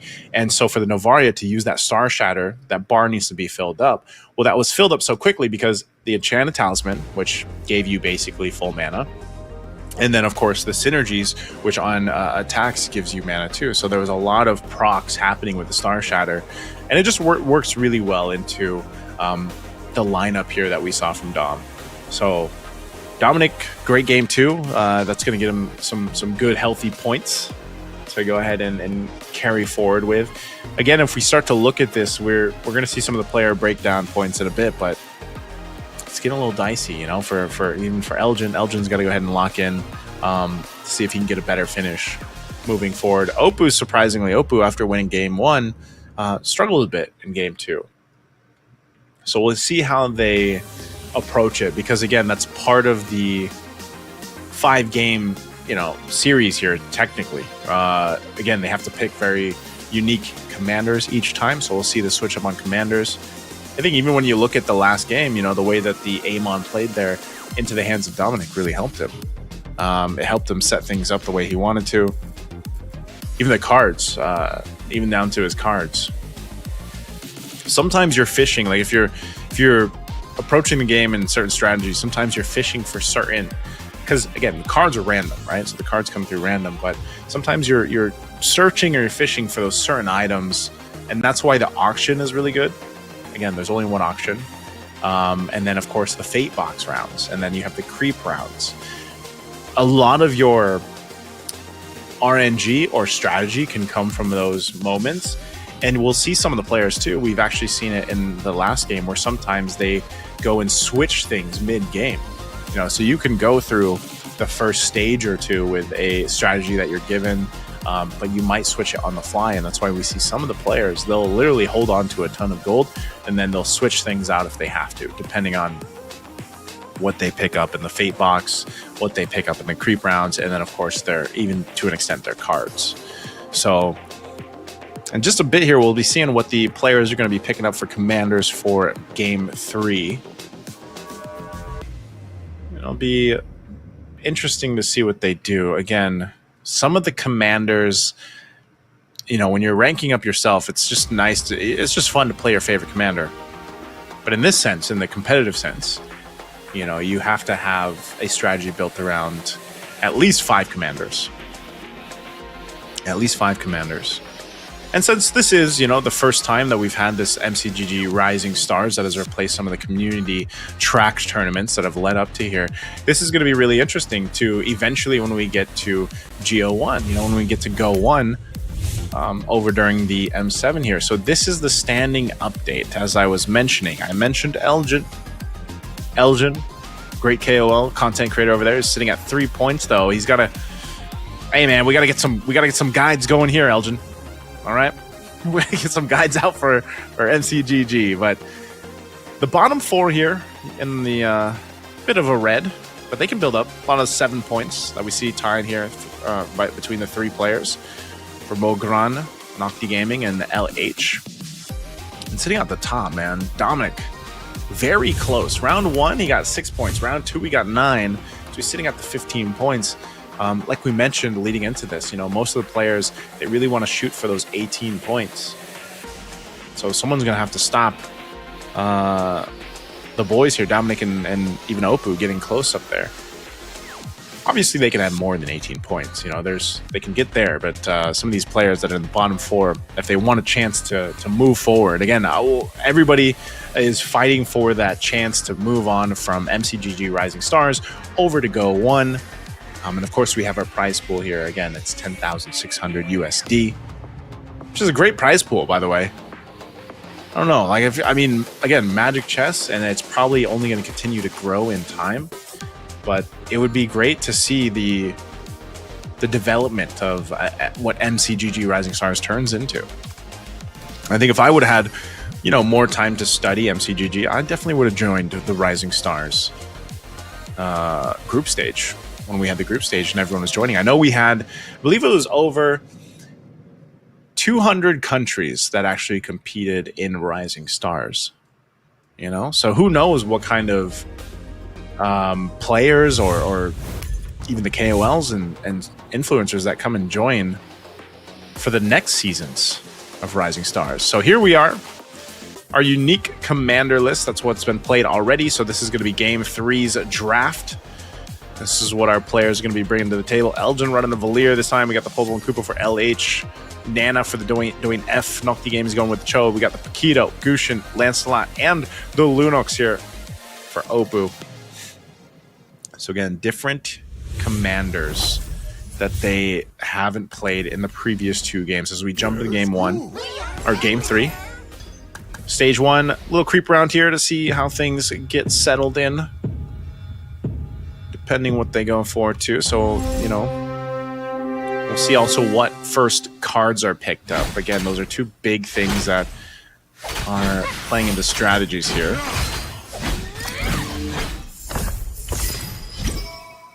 Okay.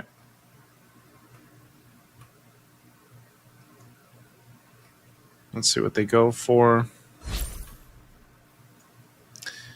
Doing F. Some of these first items being picked, our first cards being up. We got the 2 Bruisers, synergies being built up here up over for Elgin and LH. Some Ember Lord, some Mage, some Starwing. Nothing too crazy, but the cards so far, a lot of the first cards are let's see. Oof.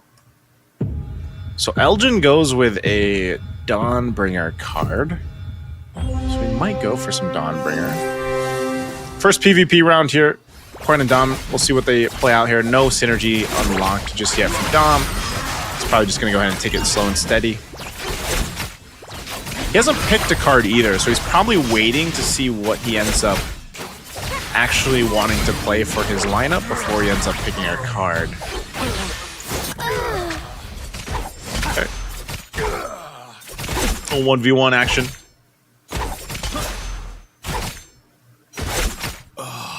Okay.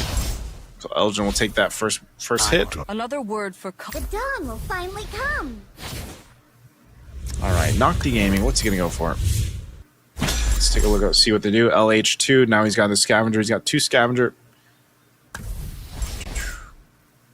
Quen also the 2 scavenger. Okay. Nothing too crazy yet, too. It's interesting though. He's just keeping his Hanabi up top. He's glued down there at the bottom. Okay.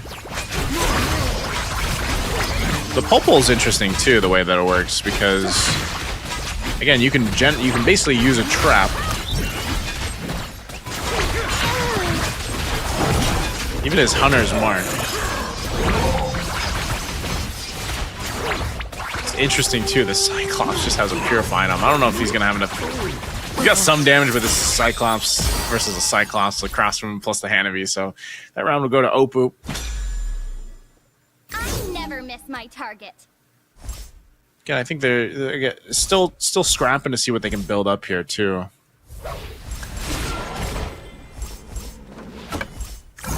Two Defender, 2 Glooms. Last round before the auction breaks out here. Now for Mogran, still sitting at 100 HP. He's got the 2. He's got 2 defenders, so he's got a little bit of extra defense. He's got the Revitalize on the Atlas, so that helps heal his front line. Then he's got the Veil. The Veil 2-star here, so most likely he's gonna go ahead and try to go Dawnbringer again, maybe. He's already got the Star Ring too. He got the Star Ring card. Now for LH, he'll win that round. Still waiting for that 3-star scavenger, most likely, so he can get his economy building up. This is going to be the auction, though, as we run into the auction phase. We'll see what they prioritize. Elgin will be the first pick, as he's the lowest HP. Where is he going to go for? He's going to go right for the... He's going to go for the Ice Queen Wand? Okay, he goes for the Ice Queen Wand. I don't think anyone's going to outbid him there. Crystal's going to go for Nocti Game, unless someone outbids him. Dominic fighting here for the 4-star. Okay, they are going to go on a bidding war a little bit. Nocti Gaming will go for the 6 gold for the go Crystal. They don't want to spend too much. That's what we see here from a lot of the players. They don't want to spend too much. Everybody crowding around the enhanced War Axe. Little swap last second there. 9 gold. Dom will go ahead and take that. I don't know if he's going to get outbid here on this one. They still have 15 seconds to go ahead and bid. 4 of the players, 5 of the players have locked theirs in, so again, they'll take their time, take what they can. All right, they're gonna run out of auction time. Okay. Soon you'll see me come out on top again. Let's see after the auction what they go for as we enter stage 2 now.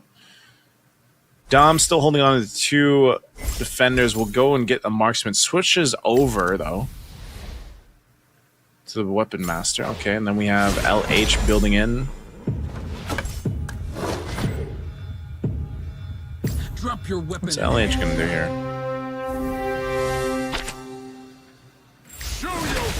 He's got his Bedang at 2 stars. He gets the 1-star Hanabi with the Doomsworn synergy. Bruiser is gonna help with that little bit of extra attack and attacking twice. And like I said too, you know, he gains the extra defense because of his card. His Go-Go card, LH's Go-Go card, gives him Steel Front. It gives him 40 hybrid defense if they're in the same row. That's why he's got them stacked the way he does there. Dom, is he gonna win that? Nope. No one can escape me. Dom's still trying to build up here too. Again, synergy's going with take some time to build up. All right, Mogran. Still sitting at a nice 100 HP. Now he's playing the Lancelot. Again, this Lancelot you can kind of help with your economy building into with not having to worry about the interest and everything else. Does death thy wish? He's also got the Starwing already. It's interesting too because he's going to go with this Starwing synergy because of the fact that his Go-Go card that he got earlier was a spaceship. The spaceship hanger basically increases the damage that your Starwing gives you. It's 25% extra damage. That's why he's doing so much damage. And then if you just have a 2-star Matilda giving an attack speed boost for the Guiding Wind to the rest of your lineup, it works really well. So like even though you have a Mozkov over there, it's not enough to out-damage Mogran here if you're dominating. LH should be able to win this one. You got the 2-star Emberlord too. Dang's doing quite a bit of damage. Long arms. So he's trying to get... What are we going here? All right, Elgin. Elgin again. Again, Elgin needs to get a better place finish in this one. In this game 3. Let's creep around here. See what cards are picked up. Second cards of the game. We've got some shop refreshes. We've got an Immortality over here. Rising Festivities again. Without honor, we have nothing. My skills just otherworldly. Evos LH is going for damage, so he just picked up the Vanguard leader, so it's going to give him some extra damage to deal with.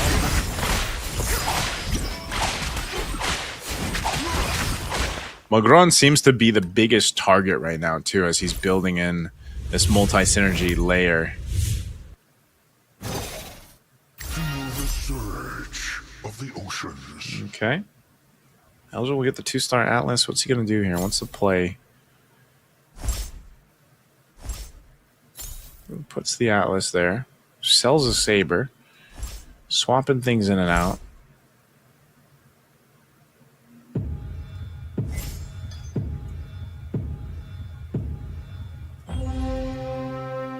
Okay.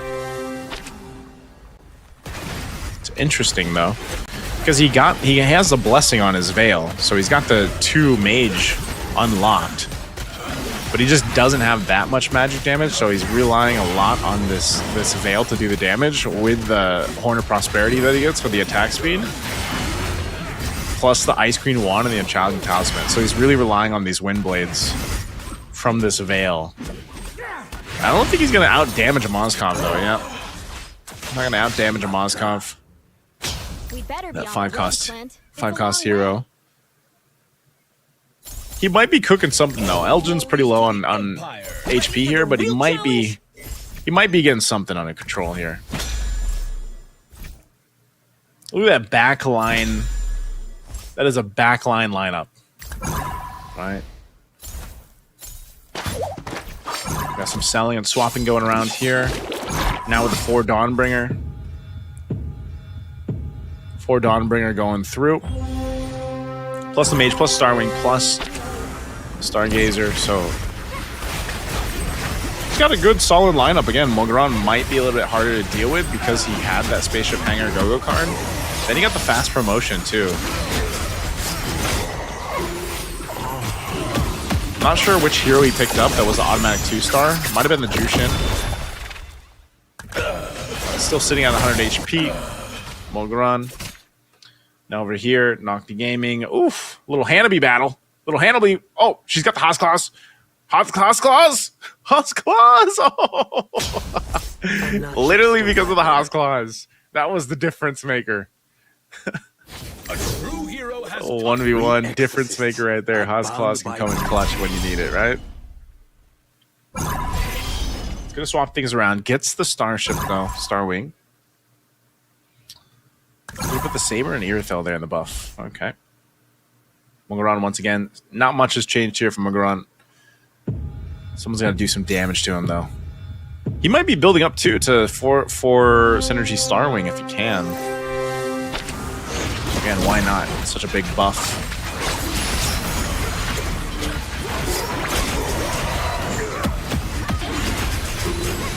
Of course, he's got the Valentina with the 2 Dawnbringer items, the Horn of Prosperity, plus the Direwolf Devastator. So he's got those.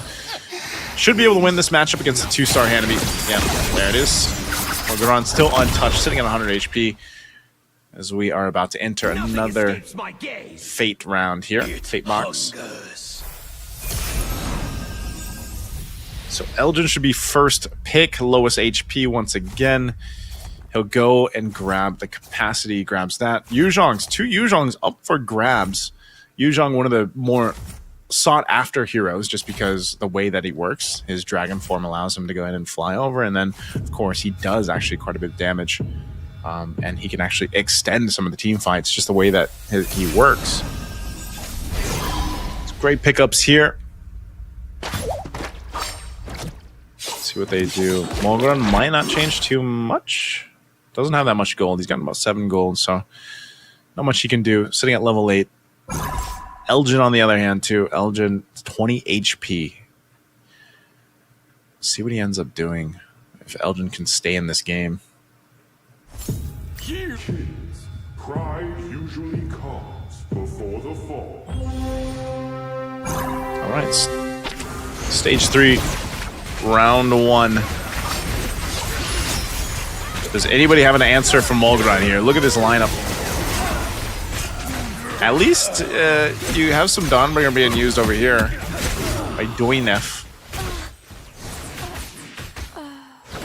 But yeah, you can't really deal with that Valentina. The Valentina is able to do so much.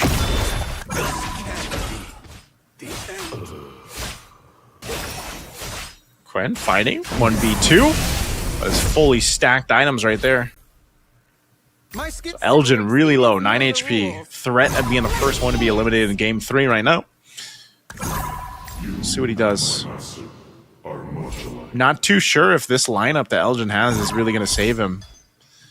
You know, it looks like he's just trying to go the durability route here. He's got 2 Dauntless, 5 Defenders. I think he was trying to hunt for that 6th Defender, but couldn't get it.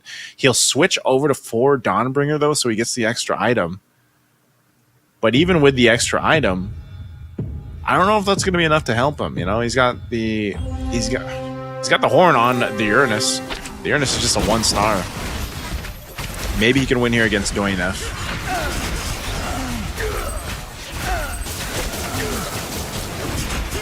Oof. Okay. It's very close. Again, that durable lineup really helps him, but he's just kind of overloaded and doesn't have enough damage output. So Elgin is going to lose to Doinef here. And he's going to bow out of this game 3. First one eliminated, Elgin. So he is not going to have the points that he wants throughout this. I'll have to watch the rest of the 7 here battle it out as they head on to the creep round. They pick up their last go-go cards here. We'll see what everybody's picking up. Quen goes and gets the Healing Fountain. Again, Healing Fountain is great. A lot of them will go and opt for this so they can heal up through these last couple rounds. Oppo also got a Healing Fountain. Let's see. Okay.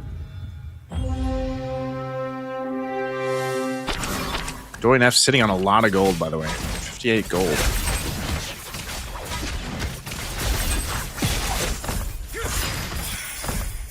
All right, and that creep round will get them the items, some of the items that might shift things over here. So we continue on in stage 3. Now this specifically... All right, some selling going on here. Just a big switch. This is actually a big sell. And now this is a switch up from Doinef. Now he's got the Luminexus, the Mage, the Scavenger, Exorcist, and Bruiser. He went through almost an entire swap. Again, with 46 gold, that type of economy, you can do this. For my kingdom. So he switched things over. What else is he gonna do? Amon is like a pseudo tank right now. Sitting with a Brute Force, an Anti-Cuirass, and a Winter Crown. He's got a Novari for the damage, but the Luminexus, the 6 Synergy Luminexus, actually is gonna bring down that hybrid defense here from Dom. And it looks like he's actually got some decent damage to go and deal with it because of the Yuzhong that he has too. But man, it was not enough damage to actually win. Unfortunate little 1v1 here. Valentina versus the Saber. Oh, the Saber, 1 HP left. Time to fight, Tokoyo. Rocks. Big move over there. Protection from the rain. We're seeing some shifting happening here in towards the end of stage 3. Lots of synergies here from Dom, though.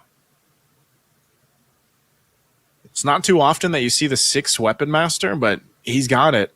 And interesting the way that he's lined this up too, because of the way it is. I mean, look at this, right? He's got the blessing even on the Granger. His Moskov is well protected. If he can scale up this Moskov, he's got good items for it too. He's got the axe, the BOD, the Haas Claws. It's all really good to work with this. See how he does. Moskov doing the majority of the damage. You can see that every time he throws out that SOD, that Spirit of Destruction, it just pierces through. So as soon as that Moskov turns into a 2-star, 3-star, that's going to be really deadly. So Dom in a good position, 4 win streak. You can see that power spike started to happen there too. We'll take a look over here. LH getting really low. Now he was LH sitting at 16 HP, Quen at 24. Behold my wrath. See what they do, Nocti Gaming. Fate forced me. Whatever it takes. He's got the 10 out of 10. What's he going to scale up to? He's got a little bit of more gold. He's level 9 right now. Gets the 2-star export. Building into that. He's even got the Saber, 2-star Saber. A little defensive build going on here, even with a Revitalize. So again, this, he can build into this. He's got a lot of gold go-go cards to help him get the lineup that he wants to for Nocti Game. Switching things around a little bit here with that Star Wing buff. Let's see how this plays out. A Metro Zero plus a Scavenger. He's got a multi-synergy lineup. Okay. Looks like he's going to be a fine on this. Again, this is so much synergy there. Mogran, 1v1, Harley versus a Saber. Nope, Saber's gonna kill you. LH hanging on, by the way. LH hanging on with a sliver of health, and we're gonna go to a Fate Box round. And with a Fate Box round, again, Quen, look at this. First pick, he goes for the capacity. All right, Opu's going over here to capacity too. There's 2 capacities up there at this point. LH will go up top to get the Swordsmith, or the Swordsman. Okay, Guardian Helm too for Nocti Gaming. Actually, for Nocti Gaming's lineup, that Guardian Helm, it's going to be really good.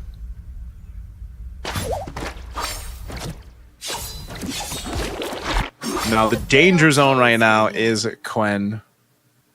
Dom. What are they going to do here? Quen. I'm not sure if this is what he was looking for. I feel like he does put the glove over here. Time to change. Okay. We exorcists are bound by duty. He's fishing. He's probably going for the Hayabusa. He gets a 3-star Hayabusa. This is a big shift once again. We saw this similarly to Opu back with the Angela in game 1. So he gets a 3-star Hayabusa with the Exorcist buff here too. So he might get a big damage boost. Good shadow kill damage. What's he able to do here? His Hayabusa's popping off, but it's not enough unless he actually goes 1v2 against his own Hayabusa here. Oh, he pops the Winter Crown. That's going to be big. Oh, that was huge. That was clutch. The move paid off from Quen to switch things out, sell some of the heroes, fish for a 3-star Hayabusa, and he gets it. You can see his reaction up top, too. Great play there. Now he's sitting on the 7-star wing lineup. That 3-star Hayabusa is a big play. Now he's actually able to fill out his board. Picks up a 3 synergy swordsman. He's got the Shadow Weaver, Marksman, Exorcist. That's all going to synergistically work with his Hayabusa here. He does switch into a Stargazer to get that mana, though. That'll give him a chance to go ahead and get that mana bar filled up to get that shadow kill on the Hayabusa faster. He took away one of the Star Wings because he doesn't need it. He just needs that 6 synergy build. So that's why he switched that out. So this is actually going to be good for Quen. We'll see if he stays in the game. We've got to look at Opu, too. Opu, 4 HP. What's going to happen here? Oof. He's still going. His Yuzhong is able to do quite a bit of damage, but I don't think he just has the capacity to deal with this. Just overloaded, unfortunately, for Oppo. Boom. Okay. Quen was still in the game, too, so it looks like he won that last one. We are down to 5. Quen is making this work. This is actually going to be pretty devastating. So we're in the creep round now. Stage 4, creep round. We'll see what he ends up picking up. We got to keep an eye on Quen. Even though he's at 15 HP, he's the lowest HP here. He could be causing some wreckage. Not to mention, by the way, Quen has a Healing Fountain go-go card, so he is going to get 3 HP on his commander each round. Healing Fountain is really good. That's why they picked that up. Okay. The infernal flame. Hello, my ghost. What do they got building up here? Okay, a little switching going on. Gets the Exorcist going. He's going for the Nana play. Trust me. This is 2-star Nana. He's going for the Kalea, possibly 2. Over here for Mulgron. Mulgron was up at the top earlier on. He's struggling a little bit now.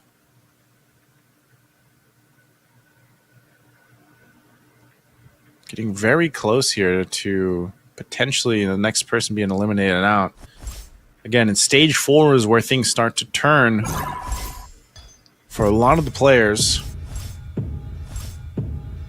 You'll see them potentially either sell out their whole or half their board and go for something else, but see what Nocti Game does here. He's got a 3-star Phoveus. That is super tanky alongside the Martis 3-star.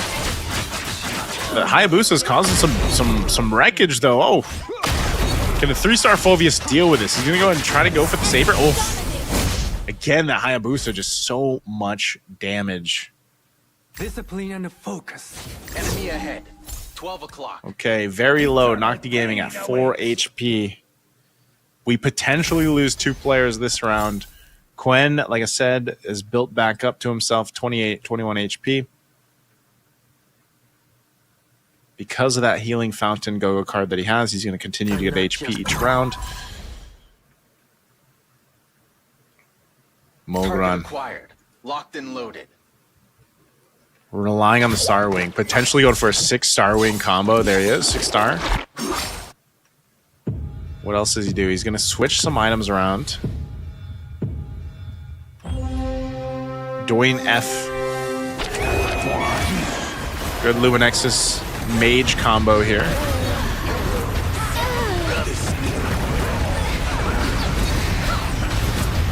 Good damage. Good survivability. The Nana's still pumping out damage in the back.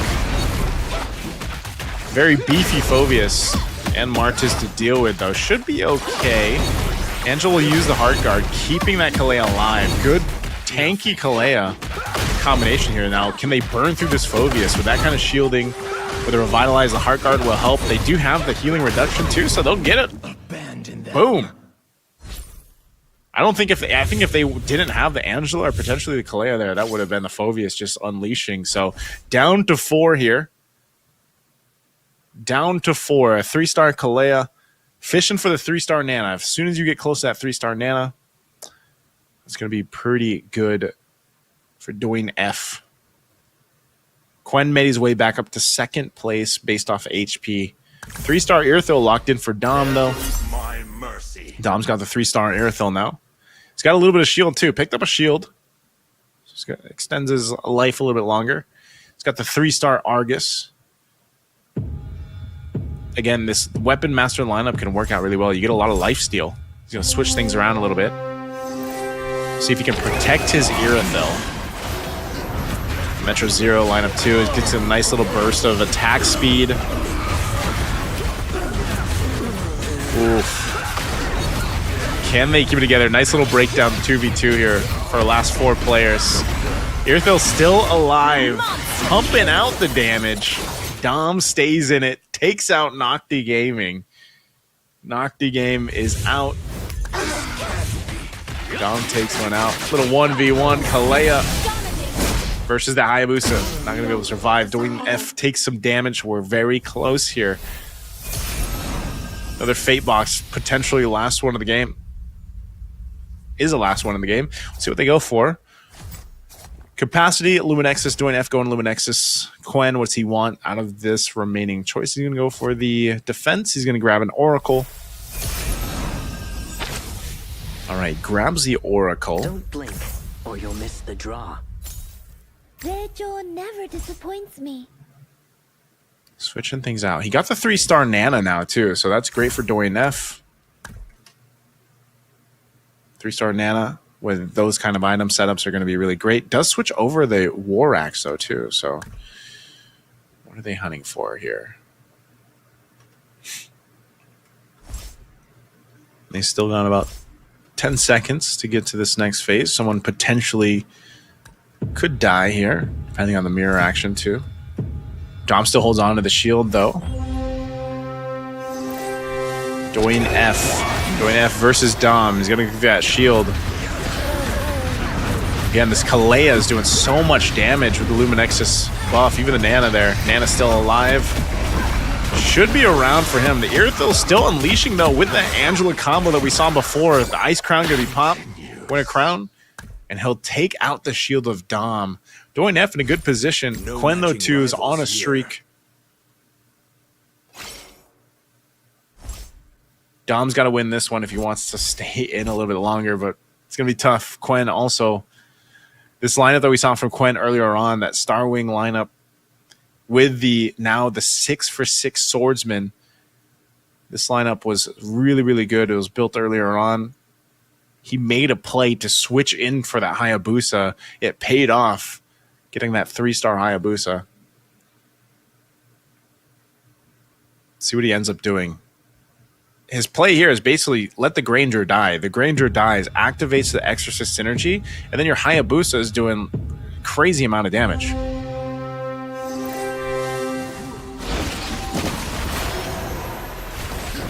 So we'll see it in action here. The Granger's going to die. There, Hayabusa's buffed up. He's going to get the Shadow Kill off. Pumps out a ton of damage. So even this, in this situation, look at him. It's Hayabusa, 1v how many? There's a Shadow Kill. Gets through the Heart Guard. Still alive for a little longer. Pops the Winter Crown. He's going to heal back up. Gets the health. Oh, but it's 2 3-stars. I don't know if he can take him out. Oh, he gets the Shadow Kill off again. What a maneuver. Again, that's why the Hayabusa play earlier on, rounds ago, was so good. Now he's got a creep round here. The Hayabusa, able to survive that, too. Winter Crown came in clutch. Even the War Axe to an extent. And then, of course, you get that buff, that Exorcist buff. That's why he keeps that Granger over on the other side. We'll see what items are coming into play here. We're down to the 2. Doyen F has 1 HP, Quen with 33. It's going to be really hard for Doyen F to beat Quen. And we'll see if he gets lucky with an item catch here. But even so, dealing with this Hayabusa is going to be tough.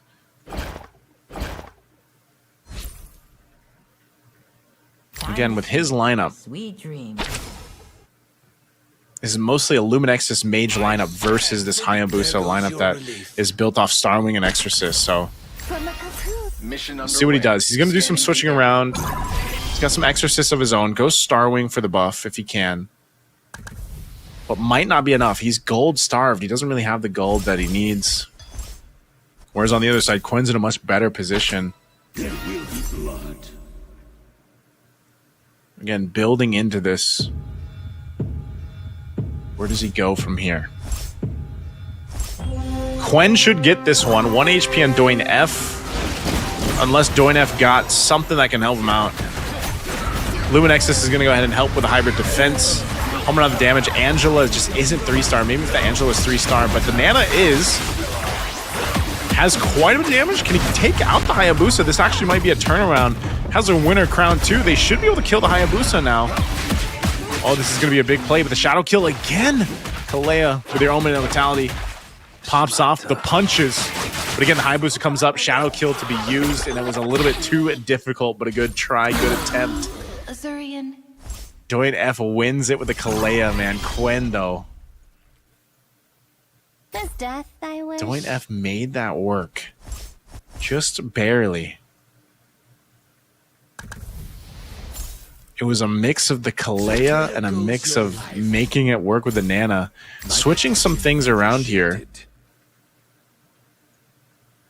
So you'll notice the Granger swapped over to the other side. He's got a couple more 2-stars now for Quinn. He knows that part of the problem against this was that Kalea Nana combo. And over on the other side, Doin F put the immortality down on the Nana. He's got a beefier Kalea. He's going to get copycat Melina, though.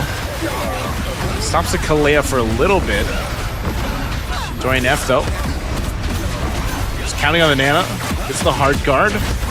Oh. He might be able to make this happen again. Oh, good damage. But there's a Winter Crown. Winter Crown plus the immortality from the... That's good play by Doin F. Shadow kill again. And there we go. It's so close. 3-1. Doin F turned things around. Azurian. He was able to turn things around. 12 o'clock. All right. I think Quinn is surprised himself. So surprised he's stuck there looking at what can he do? What can he do to not lose his first place finish? Doin F sitting on 1 HP again. The similar strat. The move here. Doin F for the win. Switches things around, still holding on to this. Again, good play. He's actually able to make it work. Nana's still alive. They're going for it. Oh, Doin F might be able to make it happen again, but his Nana still holds on. Immortality was already used. It's them to the Hayabusa again with Kalea. 2v1 Shadow Kill going to be used. There's the Winter Crown. Kalea to cap it off. Doin F! There's the Shadow. There it is. Doin F comes back with a vengeance on 1 HP to take game 3. That was one of the bigger turnarounds that we've seen so far here. Again, he was hoping. He was fishing to get what he needed for that win. Whew. Very, very close for Doin F. A hard-fought victory, though, on that one. 100%. In that sense, too, when you look at his lineup, it was a great lineup that he had. You know, we saw earlier on where the Angela, 3-star Angela was crazy. Was able to pump out a bunch of damage, but that was a different built Angela. And we look at this one, and this was an Angela built into a combo with a Yuzhong, of course, a Yuzhong, the Kalea, and then the Nana. And it was also based off the items that they had.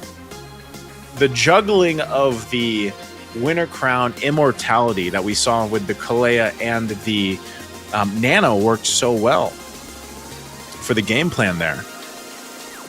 I mean, again, you know, that's when we talk about high octane Magic Chess Go-Go gameplay. That's what we're talking about. All right, Doin F had 1 HP, 1 HP for the longest time, and he was able to unlock a synergy, a combo that worked in his favor. I mean, that's the strategy right there. All right, and this is a strategy for you guys if you want to go ahead and grab some freebies while you can, of course, by supporting and heading on over to our official Magic Chess Go-Go Facebook page. You can scan the QR code if you guys want to down there as well. Head on over, give it a like, give it a follow. Make sure you guys check it out. There's also a pinned post there that you guys can go ahead and grab some goodies from. All you guys have to do is go ahead and follow the Magic Chess Go-Go Facebook page, like I just mentioned. But then also in the chat, make sure you chat MCGG Facebook milestone. You take a screenshot, you go to the pin post, and you post your screenshot. And we'll have some random lucky draw winners for you guys to grab some goodies for Magic Chess Go-Go. All right? Now, maybe some of you guys watching us right now are learning some of your own strats that you guys can go ahead and utilize for moving forward. Yeah, you know, I think we're all learning what we can do to be better Magic Chess Go-Go players. I think even our players themselves are really adapting. I think what we're seeing here too is, again, it's nice to see the reactions of some of our players who are also, again, invited, and some of them are KOLs. And they, I think I wouldn't be surprised if I see some more for guides from Elgin for Magic Chess Go-Go after his experience here. But this is our winner here for Game 3. Doing F. He went with the Nana commander. Again, we're on the unique commanders, so they will be switching up commanders each and every game. They've still got 2 games to go. This lineup that we see right here, this is what I was talking about. It was nothing too fancy in the beginning of the game, but then later on, it really scaled up.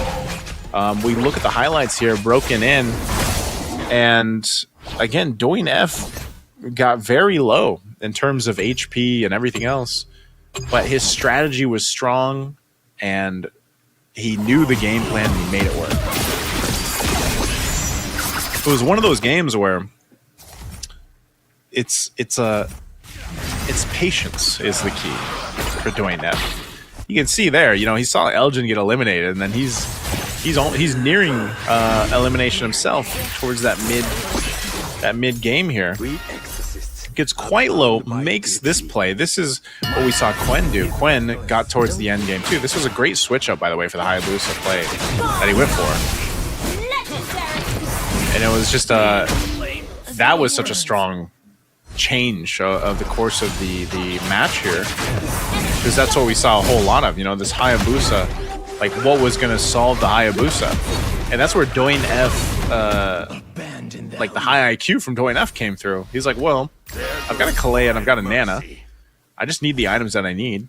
I need that Immortality juggle and the Winter Crown juggle, and I'll make it work.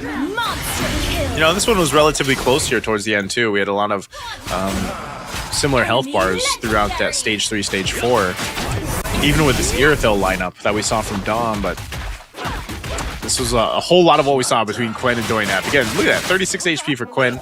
Doing F holding on with 1 HP, wins that with the 18, and then comes in again. So it was just really good, sitting and playing on 1 HP, but every single time it came to the end, this is what we saw. It was a Hayabusa versus a Kalea, or a Hayabusa versus the Nana that he had too. So it was one of those things, like I said, it was the power of the Go-Go cards that he picked up earlier on. The fact that he had the Nana commander, I think, helped him with his scaling as well. But then it was just the switch-ups that he did with the getting the right items on the right heroes. So that's what we saw from Doing F, and it was a good masterclass of how you can still... Again, the thing about Magic Chess Go-Go that I feel like a lot of players, a lot of new players might feel like if they're losing that first stage, or let's say the second stage, they kind of start to panic, But you'll notice from the best players out there that even in the final stages, you can still turn things around, right? And that's what we saw here. Now, these are the match results here for Game 3.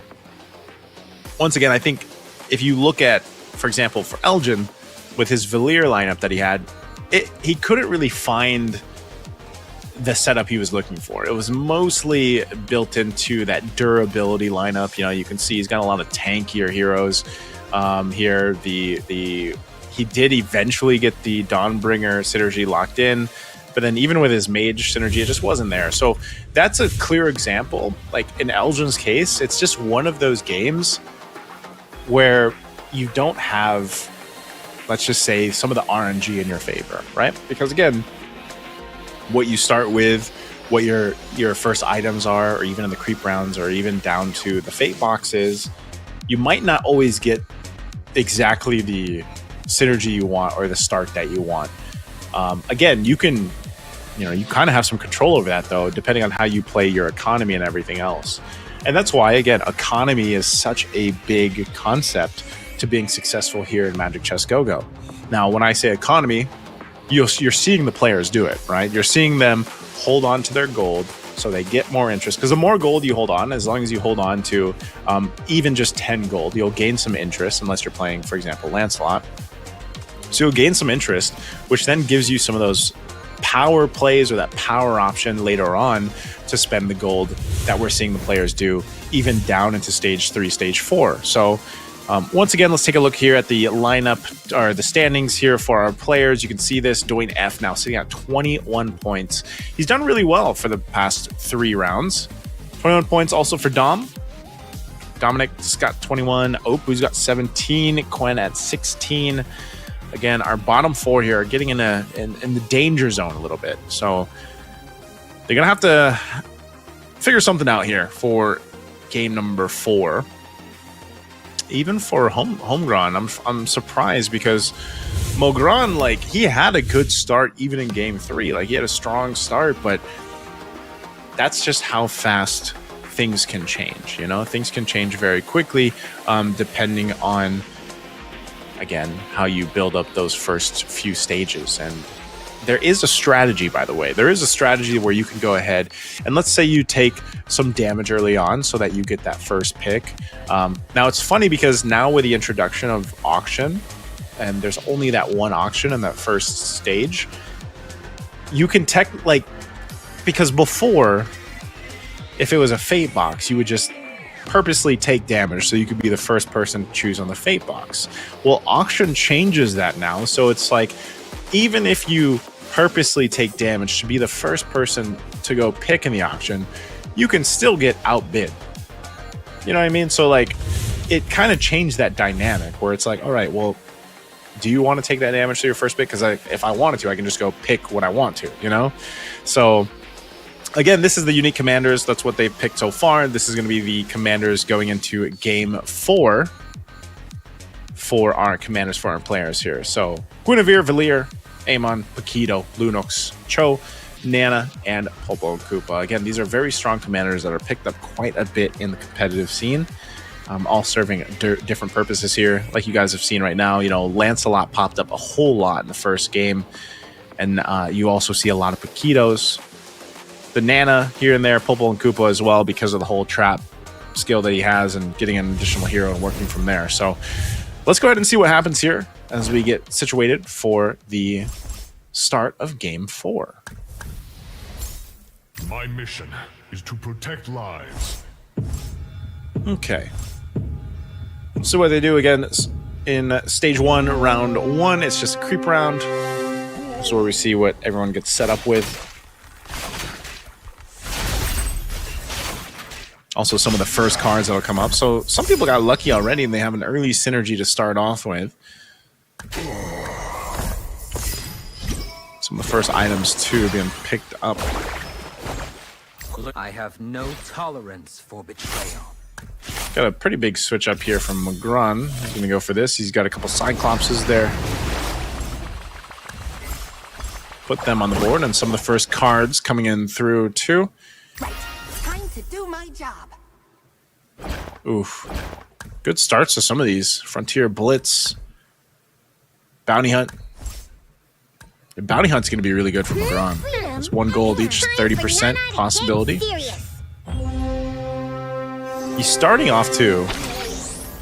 Okay, Magran's going to go ahead and start off with this synergy, the Defender and the Doomsworn. So he's going to get that 1-star Hannity. And he actually went and put the Revitalize on too, so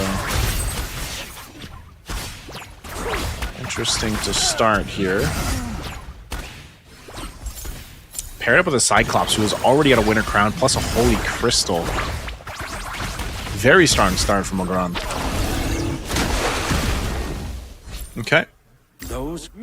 Whoever's crossing me, they better be careful. It's time for Nana to get serious. Still building up. He actually got the 2-star Aldous before we switched over here. Elgin now. Elgin. Like I said, Elgin's gonna have a better start. He's got to have game 4. Like, this has to be Elgin's game. We'll see what he goes. He's got the Luminexus. He's got 3 Luminexus plus the 2 Dauntless. So that's going to give him the shield. He went with the shield before, too. He went with Dauntless before, Dauntless Defender, but maybe he'll try to go with something different. He should win this round. Yeah, with his 2-star CC. Yeah, so he'll get that round. Good round for Elgin. Over here for Dom. Dom's still doing a thing. He's got the Weapon Master plus the Luminexus himself. He'll win that round against Opu. And we'll have one more fighting round here before that auction. And usually at the auction is when we see things start to shift already. A lot of 2 stars here, though. 2 stars for Dom. We'll see what he ends up building with this. He's also working on that Layla. Over here for Opal. Again, Opal, our first game winner.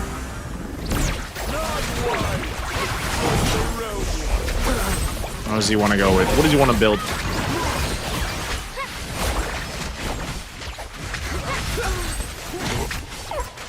Should be able to do this. I mean, he's got a couple 2-stars here, the Alice and the Lolita, but they're going to kill really slowly. So they actually might die because of the Cyclops alone in the backside, holding on to a Holy Crystal already is a lot of early game damage from Mogran.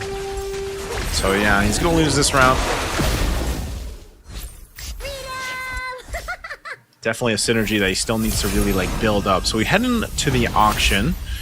Let's see what our players go for. Opal will be first pick. Some good items on the table too. Again, a lot of players like to go for the Go-Go Magic Crystal.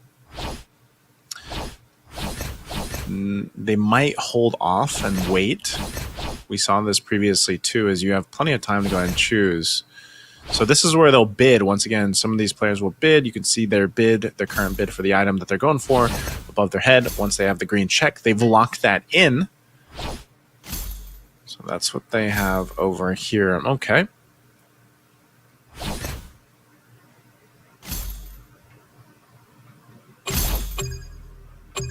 Okay. Auction amount over.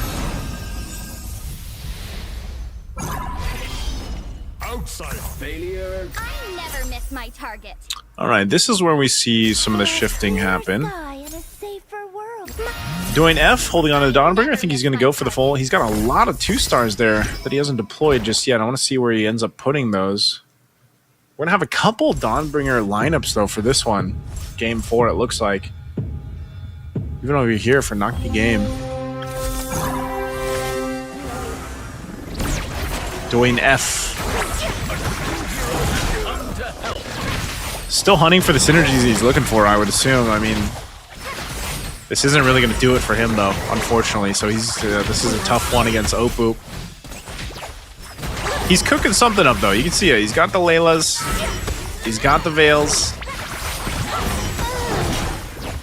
See what he ends up doing. But right now, this is just not what he wants. His Novaria will go down here. He does do some damage, but The greater the power, Novaria could be play later on. As we've seen in the past few games. Let a storm whip up the souls. So he gets the 2-star Veil. He's going to go ahead and swap things over. Get the Shadow Weaver synergy unlocked. He's got that for now. Oh, he sells the Veil. He might be switching up here, actually. For Quen, though. Quen, on the other hand, has already got the 4 Dawnbringer plus the Shadow Weaver, so he's going with that, plus an Immortality set up on the Gushin with the Horn and the Prosperity. 2 items that he wants to go ahead and continue to build stacks on. He does take quite a bit of damage, so he's going to want to be kind of careful. He's not going to be able to beat Knock the Game here,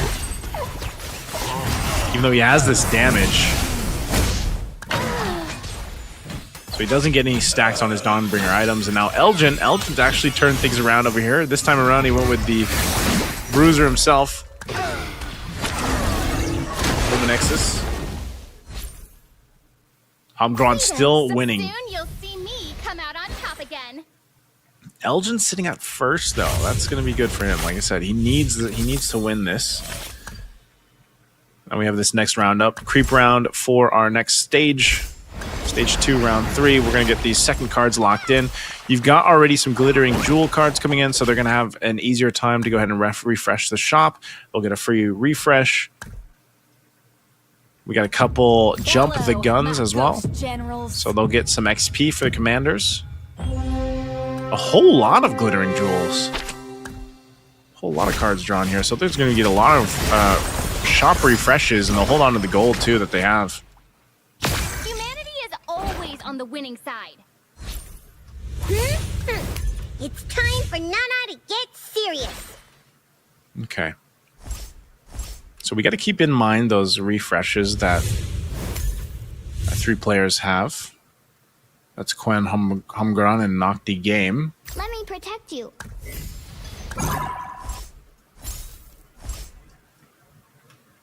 All right, Star Wing over here.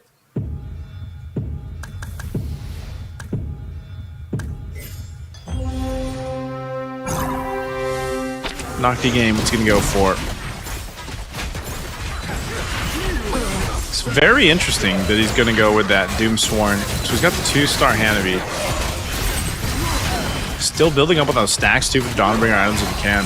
Immortality Gold popped up for here, but the Saber still does quite a bit of damage even as a 1-star. Might be able to take out this Irithil. Oh, that's tough for Nocti game. That Immortality helps so much. Yeah. I would say this game 4 so far, very close across the board. No one clearly winning.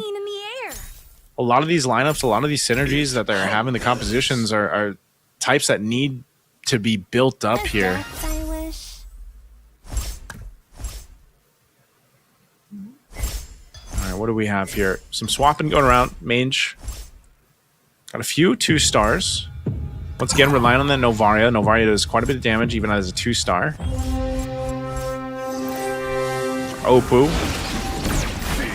Got a 6 synergy lineup going. Relying on that Star Wing. Some of that extra damage, plus the attack speed here coming through, too. Dealing with this Dawnbringer, though. From Nocti, he's actually going to be able to go through it. Just not enough stacks yet on these Dawnbringer items. And the damage for the Nana. Elgin. Elgin going through. He's got a Lolita, 2-star Lolita. Coming down with a hammer. Not enough. Elgin will take a loss there. Very, very close there, though.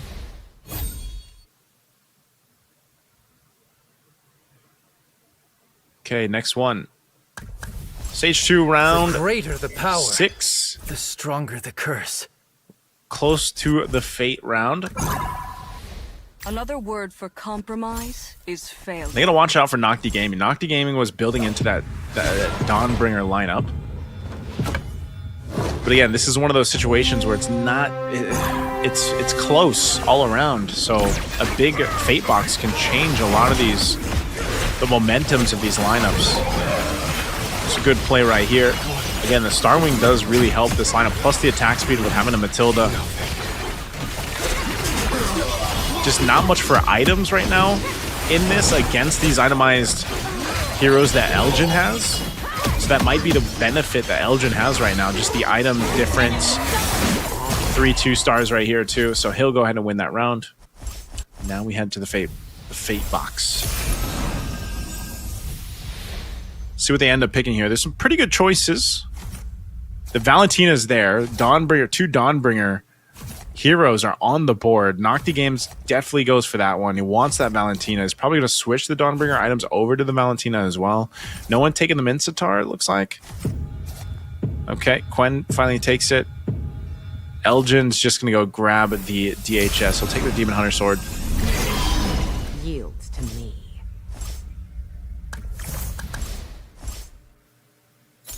See what they do here after that Fate box round. This is where some of the game plans too for some of the players can change here, depending on what they grab. Elgin again in that position where he's sitting here. You know, he's thinking what to build. This is what I was talking about with the Dawnbringer. You can see the Valentina on play now. Still trying to build up the stacks too. That Uranus survivability will really be beneficial to building stacks as long as he can survive for Quen.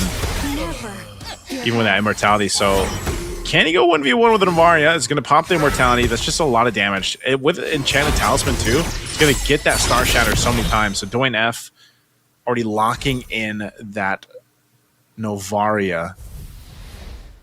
And as soon as he starts fishing for that 3-star Novaria, that's going to be very tough. Now, Quen... Perhaps I'm born to bear the weight. There's got to be a way for Quen to make these stacks better for him. And for Dwayne F, I was saying he's going to be fishing for this. We've seen it before. We saw it just in game 2. That Novaria was devastating. He's got a couple options. It depends if he goes with that. Even the Nana to an extent. He's got a couple 2-stars here.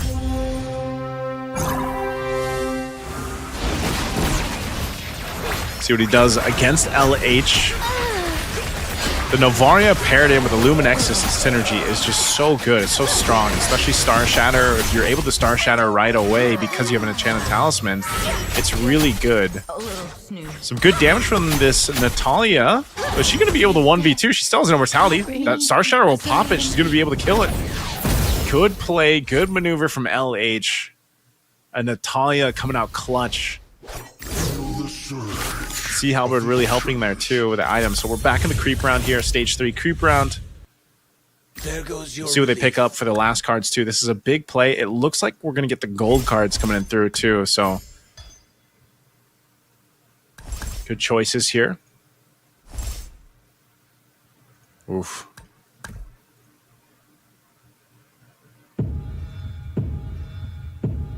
Yeah, that Ethereal Essence is really good. 70% mana after hero casts a skill the first time. Good premium client too, refreshing the shop.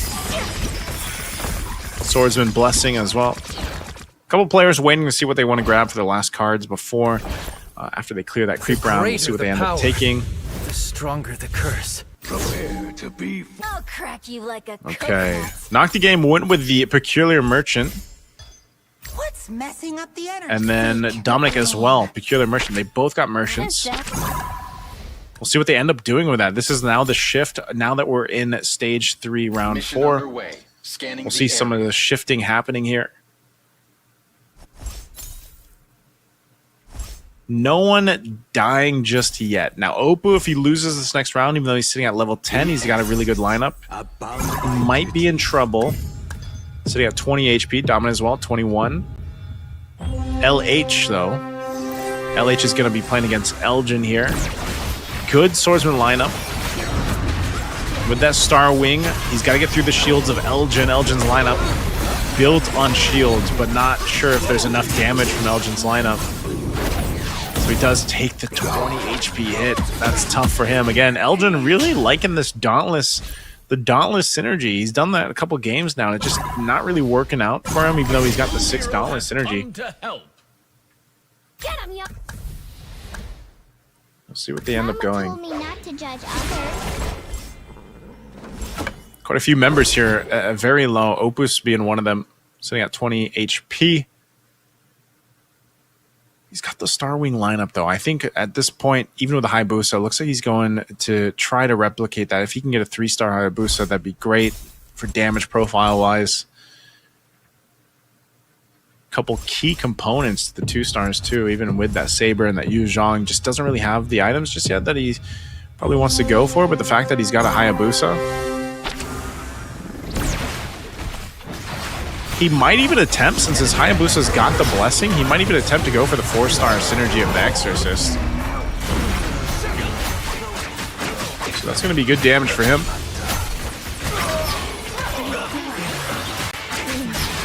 Oh. All right. Hope we're still good. Elgin once again finding himself at the verge of death. Being the first one knocked out here, sitting at 6 HP. And with 18 gold, I don't think there's much that he can do with this. Again, Luminexus Dauntless, and even just down to the items that he has, aren't really going to help him win this. I mean, his Kalea running with the damage items, you know, the BOD, DHS, and the Winter Crown,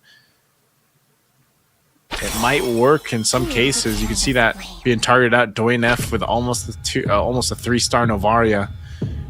Players are pointing that out. Elgin, potentially last chance here. Ton of shields. But against Doinef's lineup, this Novaria Nana lineup, can he survive it? The problem is, again, you're so tanky, but you just don't have any damage. So Elgin going to be the first player to bow out in game 4. Really tough for him. Needed something with more damage on his lineup, so Elgin will be first. Opu's going to go ahead and pick up the Enchanted Talisman. Capacity for LH. Wolrax for Dom. Ember Lord for Quen. Oh, man. Doin F just got exactly what he wanted. Doin F just got exactly what he wanted. Test me. He's so close to a 3-star Novaria.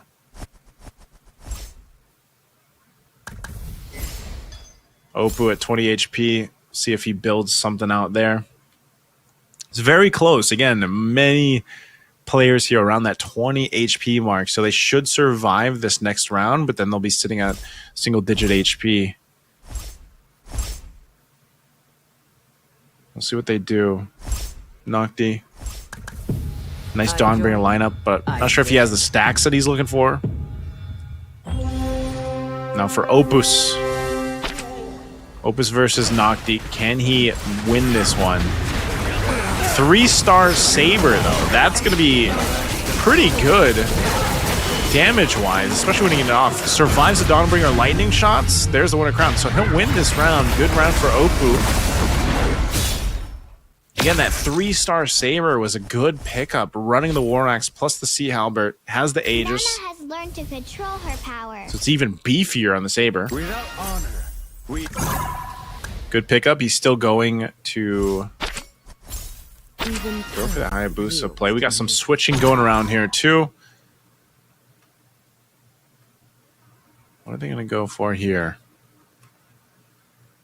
Dawnbringer, Swordsman, Starwing, Phase Warper, Emberlord lineup. I just don't think you have essentially the items that you're looking for. You're kind of gold starved here too.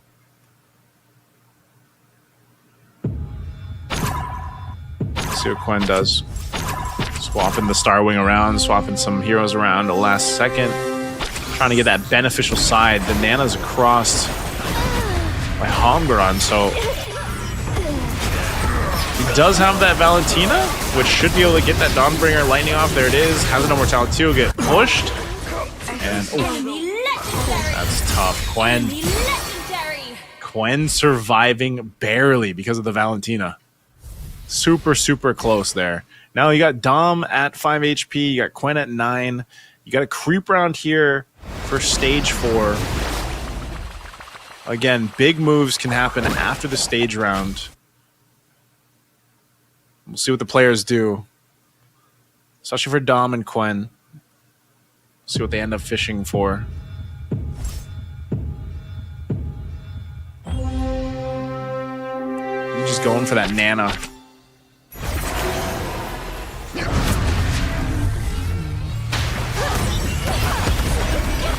Two items are picked up. So it's locked in. Very close. Again, even the top side, 24, 23, 20 HP for top 3 right now as we get ready to enter stage 4, round 4. We can hang out in You can see that right there. Some big star ups across the board happening. 2-star for the X board, Kalea, Yuzhong. We have some swapping going on here. I think even for Doin F, he was hoping to get more damage on the Novaria, but he's got the Claude's theft device anyway. Let's see what he does.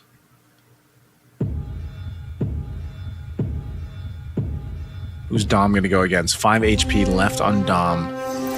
Can he stay in this? He's got Angela sitting on 2 stars. She'll get the Heart Guard off right away. Nana pumping out the damage, but this is a 3-star Saber that you got to deal with. Just constantly hitting your back line with the triple sweep, man. That is so tough to deal with from Oppo. Oh, man. Oppo coming in once again with the stage 4 switcheroo. Not really a switcheroo, but just a power spike, if you will. So he takes out Dom. 2 out. We're down to 6, but everybody is so low. We've got 3 players within single-digit HP. Quen, Mulgron, Doin F sitting at 1 HP. What can he do here? What can Doin F do? 1 HP. He's just fishing for the star ups. Let me protect you. He sells. My power now. He's going for the Kalea 3-star if he can.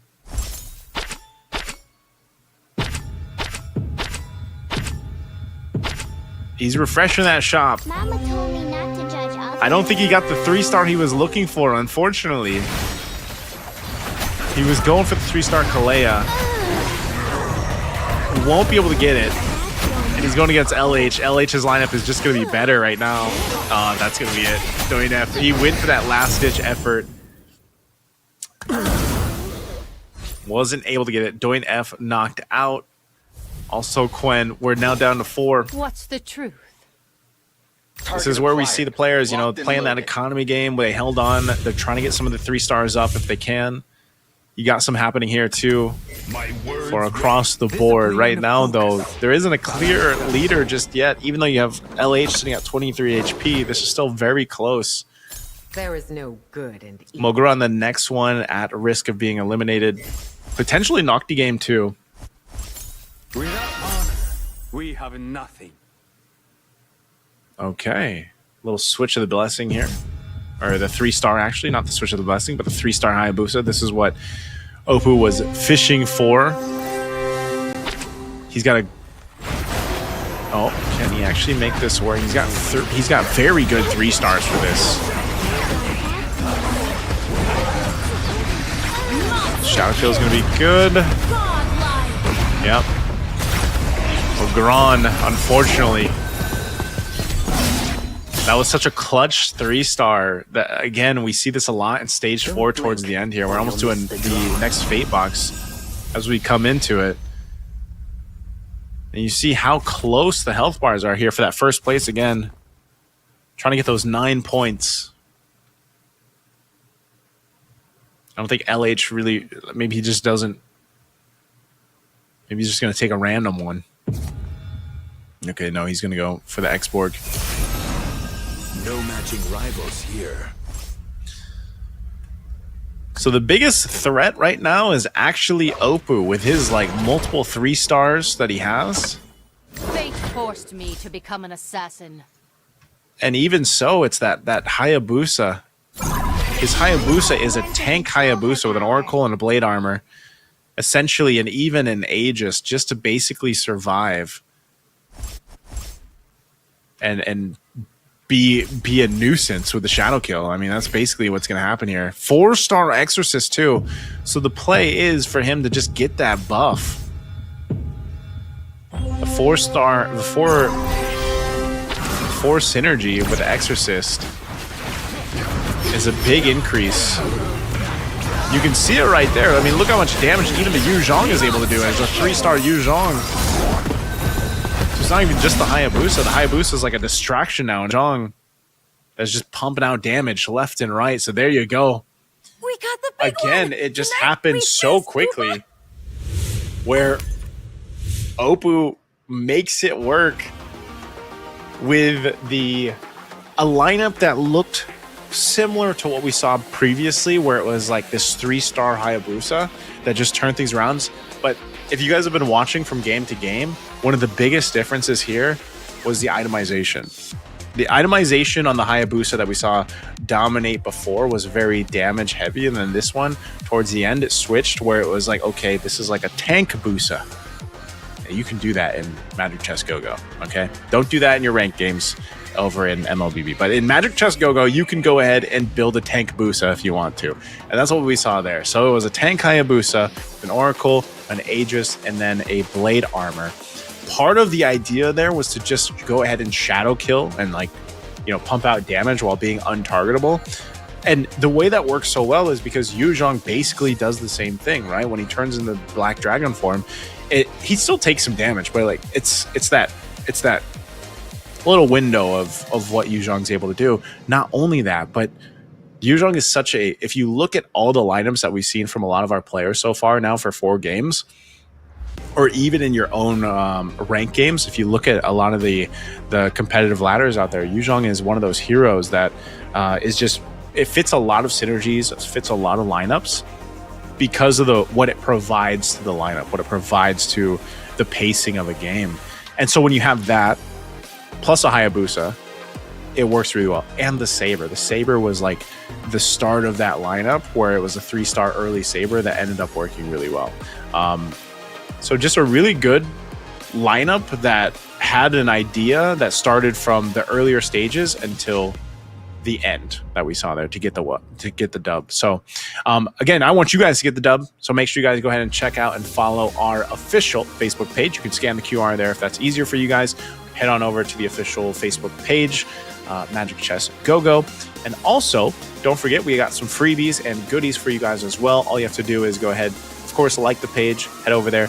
Make sure you guys type this in the chat, and then screenshot MCGG FV milestone. Head on over to the pinned page or the pinned post on the page on Facebook. Make sure you guys post it there, and we'll have a draw for some goodies for you guys.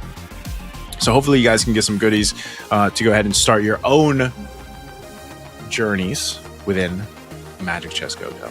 I would like some goodies, you know? I should do that. Can I multitask? Like, I should do that. Let me go ahead and try to multitask. So, but yeah, you guys should go ahead and join us while you can. We are down to one last game for this group, by the way. If you guys missed our opening earlier today, we have 2 groups that will be battling out. There's 5 games going on, so we just finished game 4, and we'll be having one more game. I'm not saying this out of bias because he's from the Philippines, but Elgin, I watched all your guides, man, and I'm hoping that Elgin can have a better finish, because I think he's done 7 or 8 now for the past 4 games, but our winners are just too darn good. I mean, Oppo here, our winner for game 4, went with the Popol and Koopa commander. This is exactly what I was talking about with his lineup, though, guys. The Yuzhong, the Hayabusa, the Saber, like those 3 stars. Very tough to deal with. Not only that, but even down to the fact that, you know, we see a switch go on where it's like, you know, in some cases you might see it different. Like, depending on the items that Oppo got, it could have been different where his Hayabusa was the damage dealer, you know, or he decided to play it in that way. But nonetheless, his lineup made it work. The Star Wing and the Exorcist synergy worked really well together too, just because, again, if one of his Exorcist heroes died, his Yuzhong buff was insane. And that's why, like, if you could see how much damage his Yuzhong was doing, it was insane. Like, it was not even close to anybody else. Again, that's just the power of it. And, you know, it started like a slow burn for Oppo here. He really had to get to build up and get to where he needed to be to make this lineup work. But again, you'll see it here through the match highlights where it started with even that Saber coming through with his 3-star Saber. Really helped him out in that mid-game, I would say, the mid-game portion. So great plays here from Oppo, but again, game 4 I feel like was the closest that we've had for the majority of our game so far. Like, game 4, everybody was relatively close, and it took some time for their synergies to really come online and get built up, as you guys can see here from the highlights. So it was good. I mean, even down to some of our previous players who finished first in games 2, 3, 4, or 1, 2, 3, 4, or 1, 2, 3, struggled to get the lineups to going that they wanted to. I think maybe as fast as they wanted to, or they have in previous games. Because even when we were down to this final 4, it was so close. And then again, you know, just that combo, those 3 3-stars really paid off here. And that was it. I love those animations, by the way. Love the animations here. So, you know, I think the other animations that are going to be coming out soon might be the KOF ones. I know I have seen those, and leading into this, it's like, I want that, right? But I think, again, for the players here, we're going to have to see what commanders they go for. This is what I was wondering, because we're in unique commanders. Now the majority of the players have played different commanders, each one for the previous 4 games. What is their last commander going to be, right? Like, what do they go with here? I feel like if we kind of look at what's been working for our players that have been winning, it's these lineups that it's a lot of obviously the Dawnbringer. The Dawnbringer is still very sought after. Also a good combination of using the Luminexus paired up with maybe the Shadow Weaver or even that Mage synergy, if they're able to get that. The ones that haven't been working out, though, I gotta say, the synergies that just don't seem to be doing too well is like the tankier ones, right? Like the Dauntless and the Defender. I mean, Defender's okay, but like Dauntless, like the shield just doesn't seem to be doing too much. That hybrid defense and everything else doesn't seem to be doing too much, especially when you are dealing with such an overload of damage and Luminexus synergies, you know? So this is our match results once again for game 4. Good breakdowns here. Again, Oppo was the one to look at. Took him a little bit longer to get that 3-3-star lineup, but worked darn good. And Starwing as well. Starwing is such a strong lineup with specific heroes, but you will see a lot of Luminexus here across the board. Luminexus, you still see the occasional, you know, Ember Lord lineups kind of working together. I think even to an extent, the Shadow Weavers built in with the swords, the swordsmans. But so far, I think maybe Elgin can get something different than Dauntless. Like I think he's tried that a couple times. Weapon Master as well. Weapon Master can work, but it's got to be paired up with these other synergies. That's what I'm saying. For a lot of our newer viewers out there that are learning here, there's really pure synergies that can work really well together, like 1 or 2. But the most successful ones that we're seeing from our players here that are getting, you know, the first place, second place finishes is these very chop suey built up synergies. But the interesting thing about it is you'll even see them switch it in the game. Sometimes like they're switching things out in the game, and so the way that it works too, again, this is another layer of strategy here where even when you notice the blessing shift, like if you use the shift blessing, some of the players are using the blessing shift because they're changing the synergies, right? But the blessing shift, even so, it can be random, so it's like you don't really know 100% what you're going to get, but it's still part of that strategy. It's still part of that kind of RNG to making this work. So here's our standings once again. So sitting at the top here, Oppo 26, Dwayne F 24, Dominic at 23, and Quen at 20. Nocti Game can get into this top 4. So can Mogran. Actually, even LH. Unfortunately for Elgin, I think even if he gets first, he's only going to be at 14 points. So he won't find himself up in the top 4 anymore. But the rest of the players, any of them that can get that first place, should be able to bump them up there in that top 4 section. But very tough. Again, part of this is really reliant on some of them get luckier than others when it comes to what they start with, as it is with Magic Chess Go-Go. Even down to the cards, like we saw some of the cards really playing a big part so far in our last 4 games on your approach to either economy, your approach to how you go ahead and switch. You know, we've seen teams, by the way. This is the hardest thing, or the hardest concept that I had to understand when playing Magic Chess Go-Go as a new player, was to tell myself that, okay, I have committed to this lineup in the first stage or second stage, that it is okay to completely switch your lineup if you have to, depending on how you played your economy and depending on the items that you got, and even depending on the fate box, how those went. Like, it's okay to switch things up, and you're seeing the players do it here, the best of the best players, by the way. All right, so we got to get over that obstacle, okay? But we're going to get to see the unique commanders for our last and final game of Group A.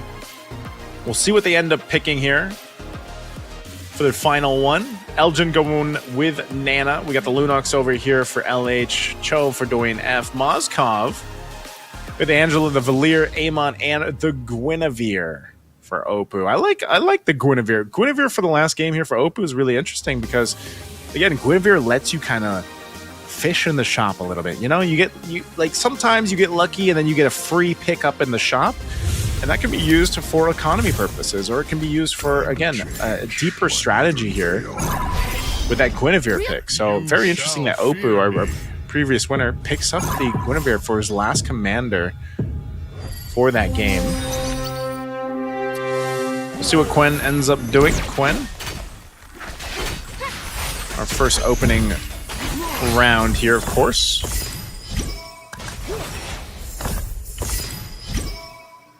See what they end up picking up for their first cards too. We got some early synergies already building up. Let's see what they go for.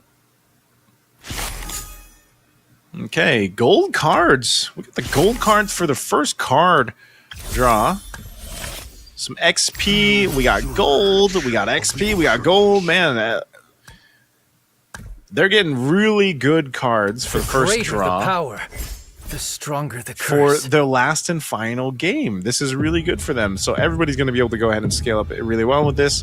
We still have, of course, some synergies across the board happening too. Some multi-synergies, even just to start out in stage 1, round 2 here. So if I could explain what I was saying earlier when I said, you know, the last game, it took a lot of time for these synergies to build up that we saw from our players.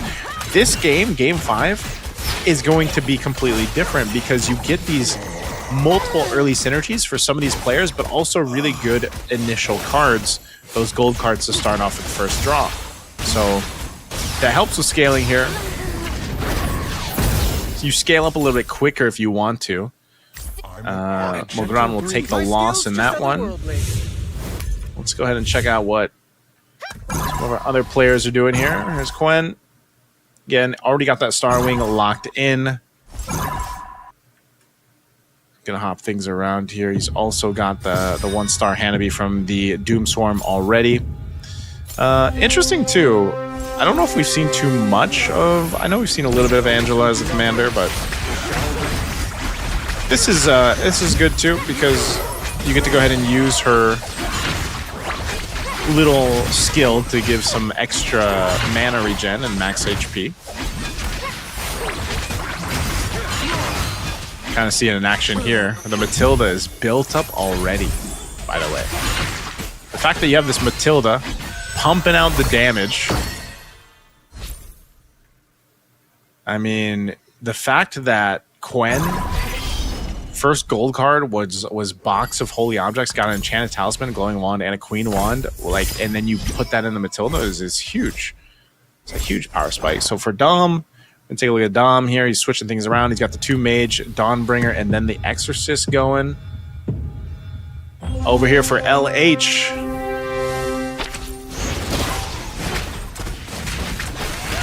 This is what we've seen a little bit of. We haven't seen too much of the Bruiser. A little bit here and there, but Bruiser, Doomsworn, and the Dawnbringer, of course. And that piece of Dawnbringer equipment not going to be utilized too well on an Aldis, so it looks like LH is going to lose this one. I don't think Cyclops is going to be able to 2v1. Quen, though, that's what I'm saying. Quen with that Matilda, that stacked Matilda, because that early go-go card is a big power spike early on. So we're going to go into the auction here. We'll see what our players go for based off this auction. Again, we all want to see what Quen takes, because Quen had such a powerful start with that gold card that he got, the Holy Objects card. So he's going to go for a bidding war. So does he still want to bid here? Does he still want to bid against Mogran? He's hovering around, but he might just go for the golden staff. It looks like okay. So Quen goes for the golden staff. I thought he was going to continue to bid. Doesn't want to spend too much gold though. Right. Time to do my job. Okay, Mogran. Tell me Mogran is doing what I was just saying Elgin was doing. He's fishing though. He's going for a lot. Oh, okay, he's gonna sell he sells the Veil.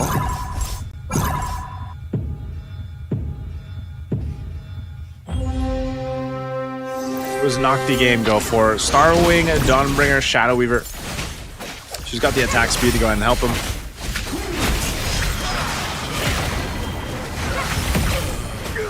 Good amount of items that he's got too, Uranus, but you can see this. Mogran might win this though, just based out of the 2-star Layla too that he has. The rest of this lineup.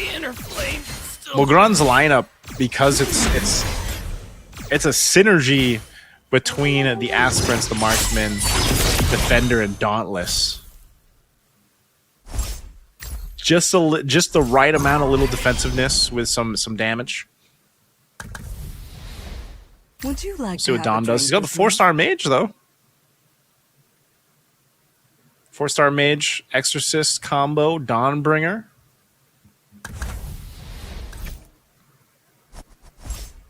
Good potential here. Now for Oppo, again, Oppo, what's he going to go with? A lot more agent aspirants this time around in Game 5 for these synergies.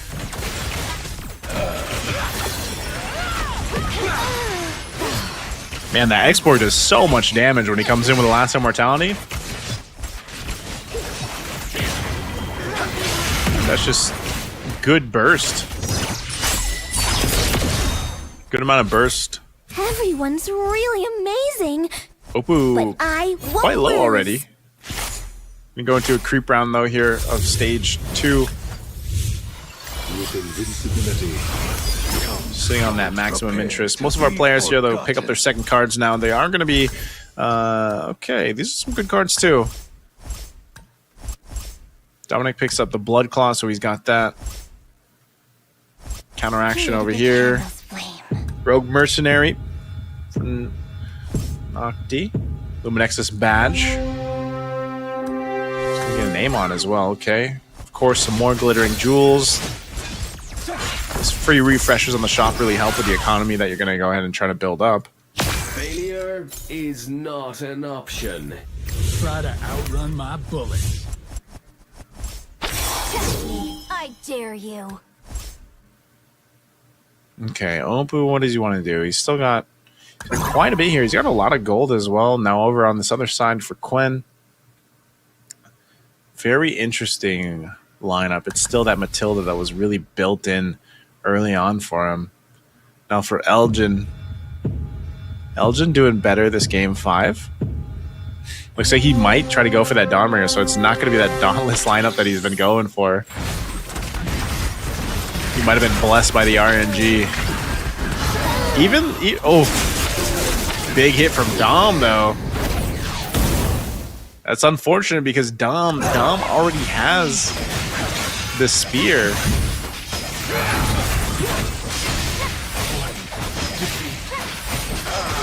Means nothing.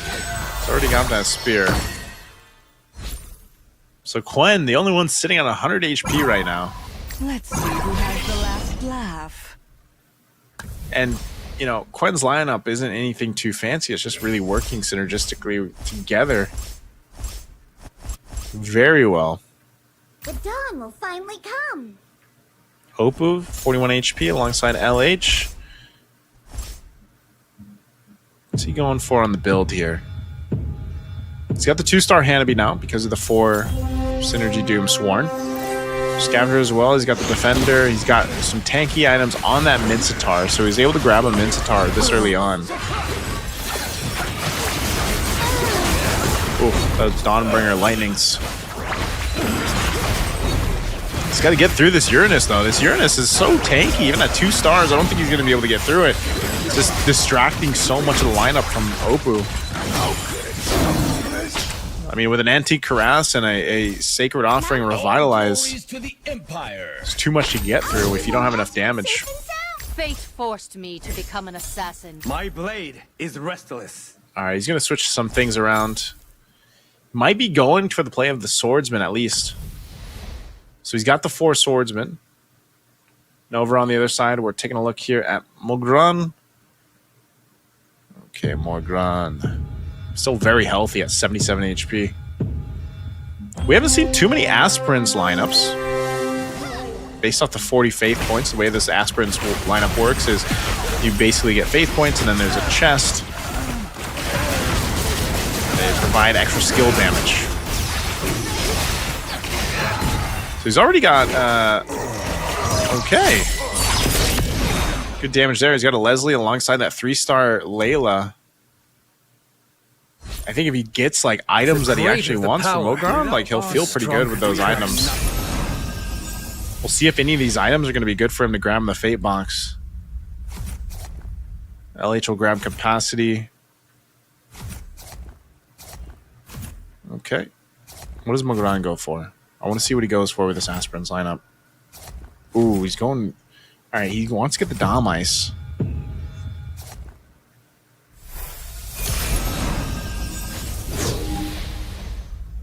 Okay.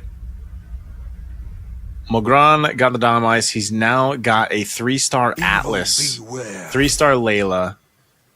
He switched things up just a little bit. He's now got the 2-for-2 Metro Zero, which gives him basically that hybrid attack with each synergy activated. He's going for the 8 synergies too. We'll have to keep an eye on Mogran.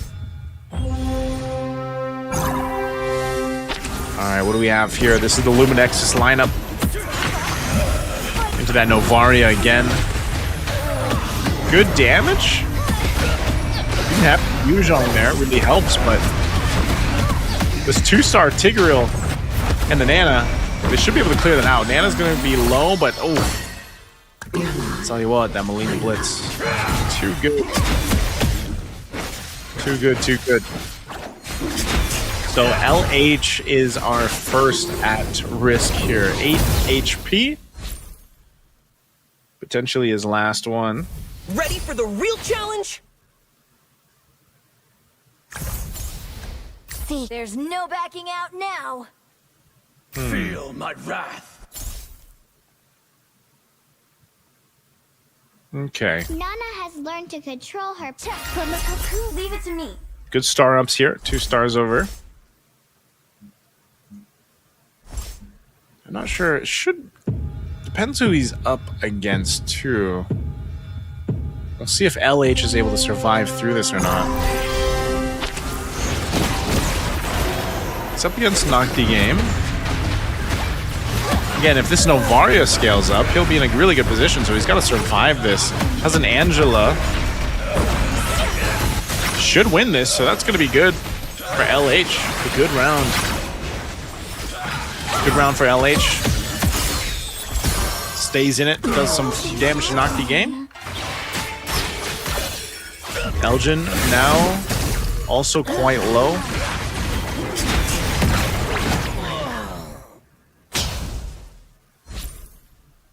Okay. You're just another target to me.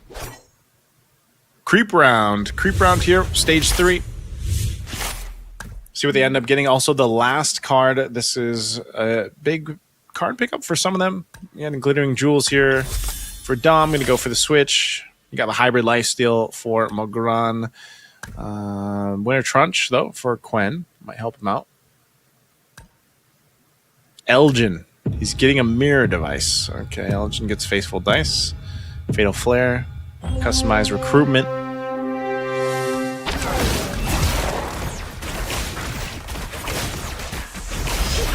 So we'll definitely help some of them out. Not some of the cards weren't the best, but it's because they started the game with a gold card. They got the gold card in the start of the game, so that was good.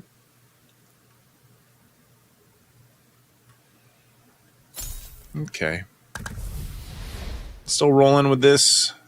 This is where you also have to look. You have to see again 8 HP for LH. Got that Star Wing. That 6-star wing is a common synergy that we see so much of so far. So Oppo will go ahead and take that. Again, this buffs your entire board. Nice little damage buff. Quen over here. He's got that Nana, the 3-star over there too. Very interesting build that Quen's going for, but let's take a look at this. LH. And he survived this. The 6-for-6 mage. He has quite a bit of damage because of that. Illuminexus plus the mage. 6-for-6 gives 120% magic attack. That's why he was able to go ahead and burst down so many members there. Good combo, good combo. As good as X-Borg is, he's not going to be able to 1v5 or 1v4. The greater the power, the stronger the curse.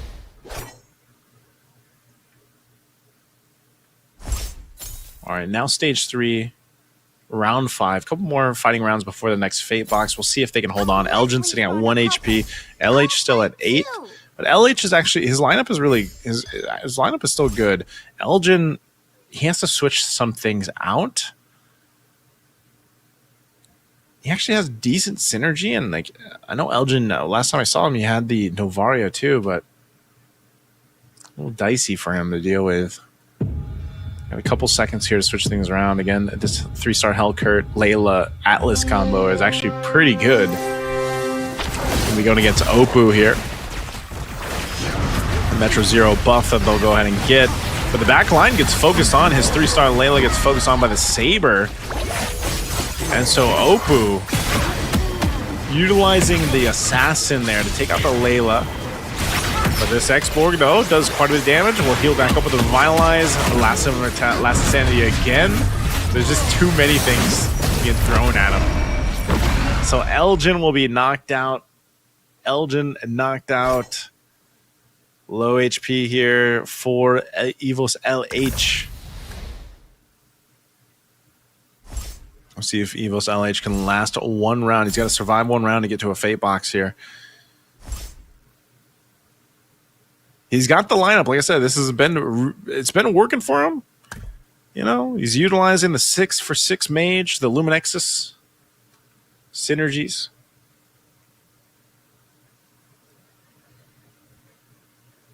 Interesting items here too for the Angela. He's going to switch things over to the Nana though. So the Nana gets the Purify. So you get extra hybrid attack because it's the enhanced one. So it might help the Molina Blitz.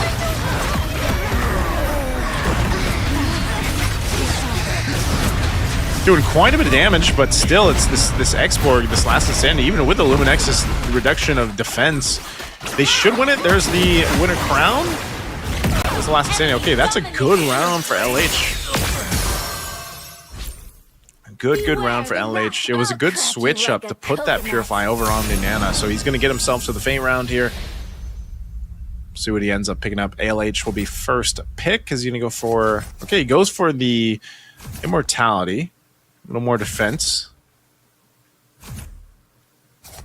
That Immortality, again, we've seen it in the previous games where an Immortality can change the course of the 1v1s that ends up there. You know, it's such a big item that can play clutch. I'm not sure if he's going to put it on the Nana. He's going to go for some cells here. He's going to...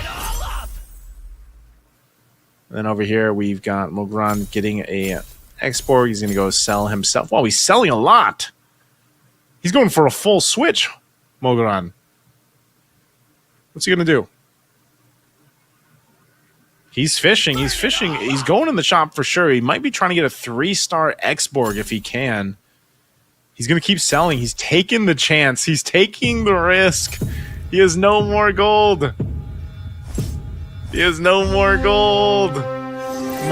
Mogran went for the play. Unfortunately, couldn't get that 3-star. He might be able to, with some Last Insanities, do some damage, though. I mean, he's got some items. Doesn't want to crown this. No, it's not going to be enough. Mogran attempted it. Attempted, but he's going to be out. That was his last-ditch chance. Mogran will be the second one knocked out here.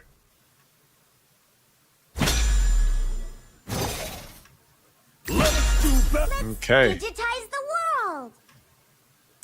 Down to 6. LH still sitting at 8 HP, by the way. Opus as well. Oppo at 25. Leading into the Starwing. Oppo has loved this Starwing synergy, man. He's loved it. He doesn't even have any 3-stars yet, but he's building. And again, he's doing that thing like we saw previously. He's going for the Hayabusa. He's got two of them unplayed. He's got a 2-star on the field. Now over here, going for the rolls again. Okay, knock the game. What's he going to be able to do with this one? He is going against Quen. Quen's got to go to lineup, but this is actually going to be a good synergy. Wow, he's actually destroying him. It is a 3-star, though. 3-star. Mid-star got the King's Calling off. There's the Winter Crown. It's going to be popped. Oof. Barely survives it. Quen takes a hit. Doin F's going to be out. So that's going to be a good bind for Doin F. Dom takes him out. 6-star or 6 synergy Dawnbringer. It's going to be a creep round, though, here. Stage 4 creep round. Down to 4. We'll see what items they pick up. One of the problems, though, again, is going to be that Dawnbringer. Those stacks are there. I got a glimpse of those stacks. Midstar is buffed up. You can see it. He's got the Valentina in play. See what items he gets here. This could greatly increase his power. What's he end up getting? Okay. We have nothing.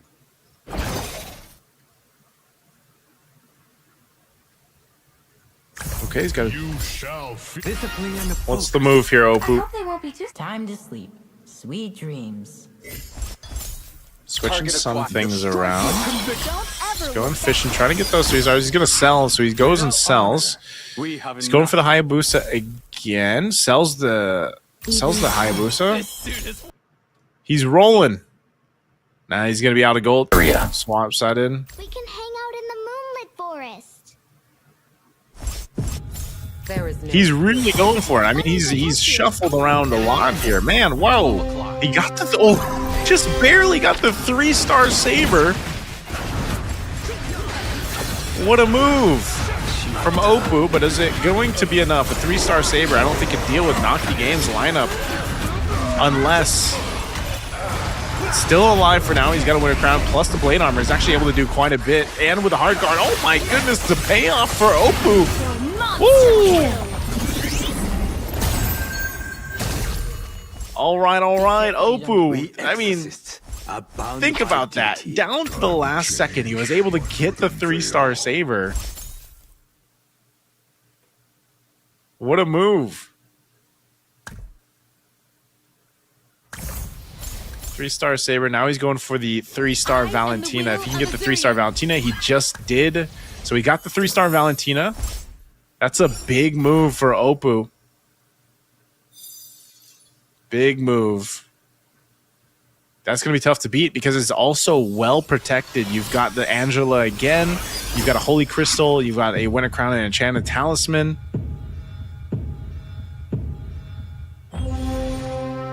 Plus, you get a 30% damage based off the Go-Go card he has, Forbidden Power. So he takes a little bit of damage, but he gets a huge damage increase. So his back line is just wrecking. And that's fine. Quen's going to take that damage. Opoo takes that. Quen sitting at 1 HP. That's going to be really hard to beat Opoo. Because he was able to clutch out that 3-star Saber and then to clutch out 3-star Valentina.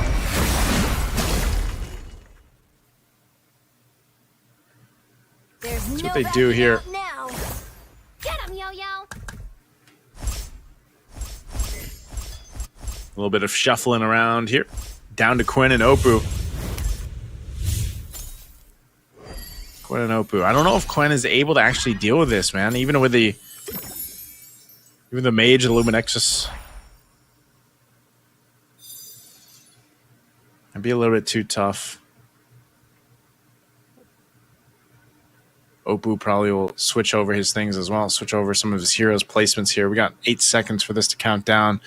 Get no gold for either side. Quen is just going to have to go with it. 3-star Kagura. Will a 3-star Kagura help him? Oh. Has some decent damage. Immortality still there. Oh, that's it. That is it. Opoo lineup too strong. It was again Were you charmed a very, by my magic very too? quick shift. We saw it again. It was this quick shift for Opoo. He was able to make it work. He really likes the Star Wing. I'm telling you, man. Opoo loves the Star Wing. Star Wing, if he can get that 6-star wing early on to just enhance his whole board. But then you got lucky in a way too. Again, part of Magic Trust Go-Go, you got to rely a little bit on the, Lady Luck, right? Because he had a very strong card to start, where basically every damage that his commander receives, he gets gold. But at the end, with that kind of lineup of having the Valentina and he had a Valentina there that was popping off most of the damage. You pair it up with that last card pick where he had, if your back line, your heroes in the back row, they take 10% damage to their health, but they do 30% damage increase. Paired up with a 6-star Star Wing lineup synergy, there's just so much multiplier on your damage.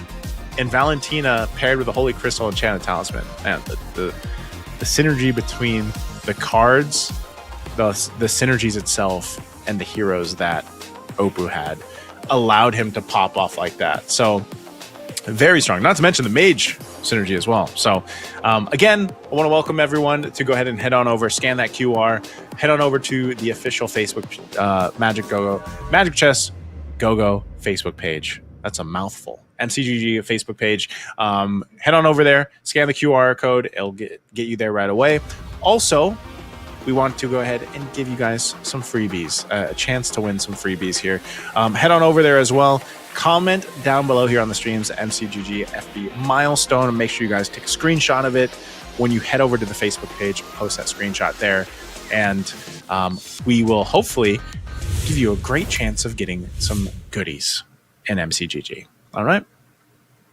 Now this is looking at our champion, Oppo. Oppo again. In that championship, again, this lineup here, this first place lineup with the Guinevere. This was part of it. I mentioned this before we jumped into Game 5, guys. I was like, I wonder what Oppo's going to play. He picks a commander, Guinevere, who allows you to get some free picks in the shop. And I don't know, maybe it came in super clutch. We didn't get to see his shop, but maybe we got to see him pick up that saber clutch, you know? And even the Valentina, the 3-star Valentina that he had. So it was just a really good way to go ahead and solidify this win here for Oppo. Again, it was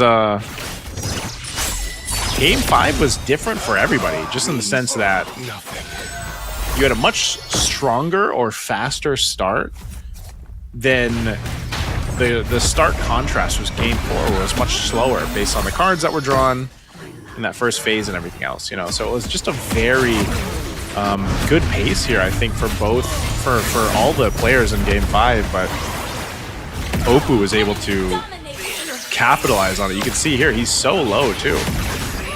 You know, at one point Oppo's like what, 20 HP? What is he at? 25 HP here.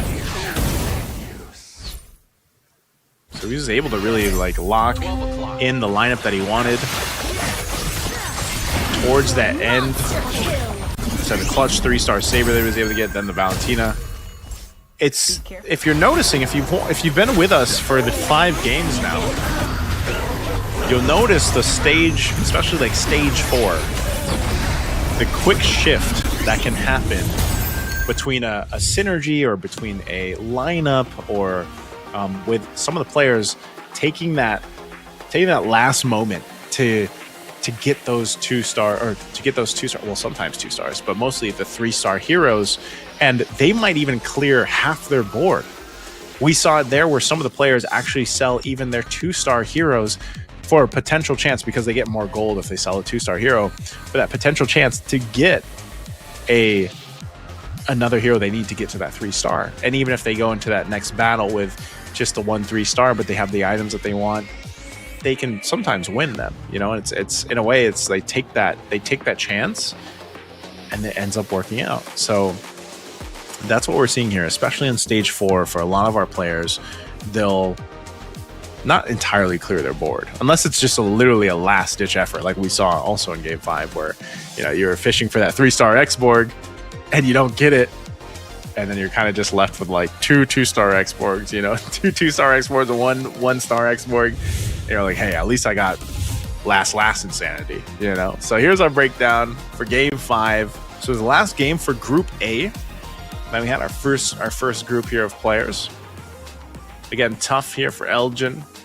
Wasn't able to really get anything going with this lineup, although it was not the Dauntless lineup, but it still had a difficult time. Now, across the board, too, I think, you know, we saw some great things from Dwayne F. We saw some great things from Dominic, as he's number 2. You can see Oppo is first place at 35 points.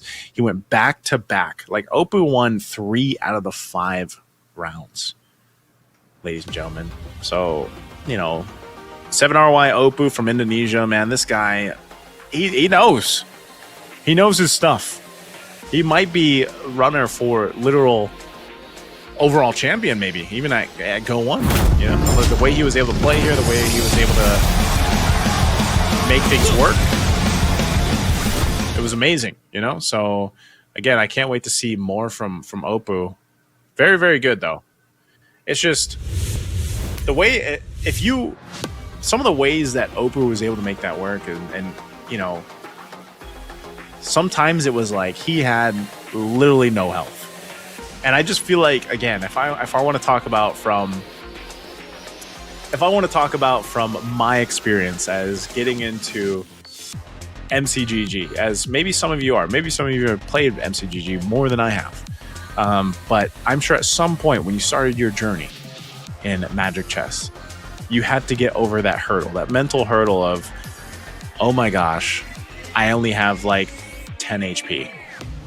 I might die, right? But we're going to ask the guy himself. We're going to go head over to an interview, I believe, with Oppo. Halo, selamat malam, Seven Try Oppo. Seven Try Oppo, welcome. Gila, lu luar biasa sekali. Dan hello, Naiso. Hello. Nice to meet you, brother. Hello, How are boys. you? Hello, Arthur. I'm good. I love Magic Chess. Woo! Woo! We love Magic Chess. We love Magic Chess. So what do you think about the match? I love it, man. And Oppo is a monster. It's a monster. Three first place finishes. My goodness. 3 times. Three times. Yeah, 3 times. It's not by luck, but it's not by luck. By his skills. Ya. Oke, Oppo, sekali lagi selamat. Bisa dengar suara? Oppo, halo? Oppo? Selamat malam, Oppo. Halo? Halo? Apa? Halo, ada orang? Halo? Halo, ada orang? Hello, are you there? Halo? Mas, ada suaranya, Mas? Ada suaranya. Kita ada suaranya nggak? Kita yang nanya, kita ada suaranya nggak? Halo, Oppo? I don't know if maybe he can't hear us. Iya. Coba bro, lu pakai headset mungkin, jadi biar lebih ada ini. Oke, tentunya nanti kita akan kembali lagi ya tentang. All right, well, maybe we'll get a chance to talk to Oppo, but you know, I was ready. I was ready to speak. I was ready to speak to him in Bahasa Indo.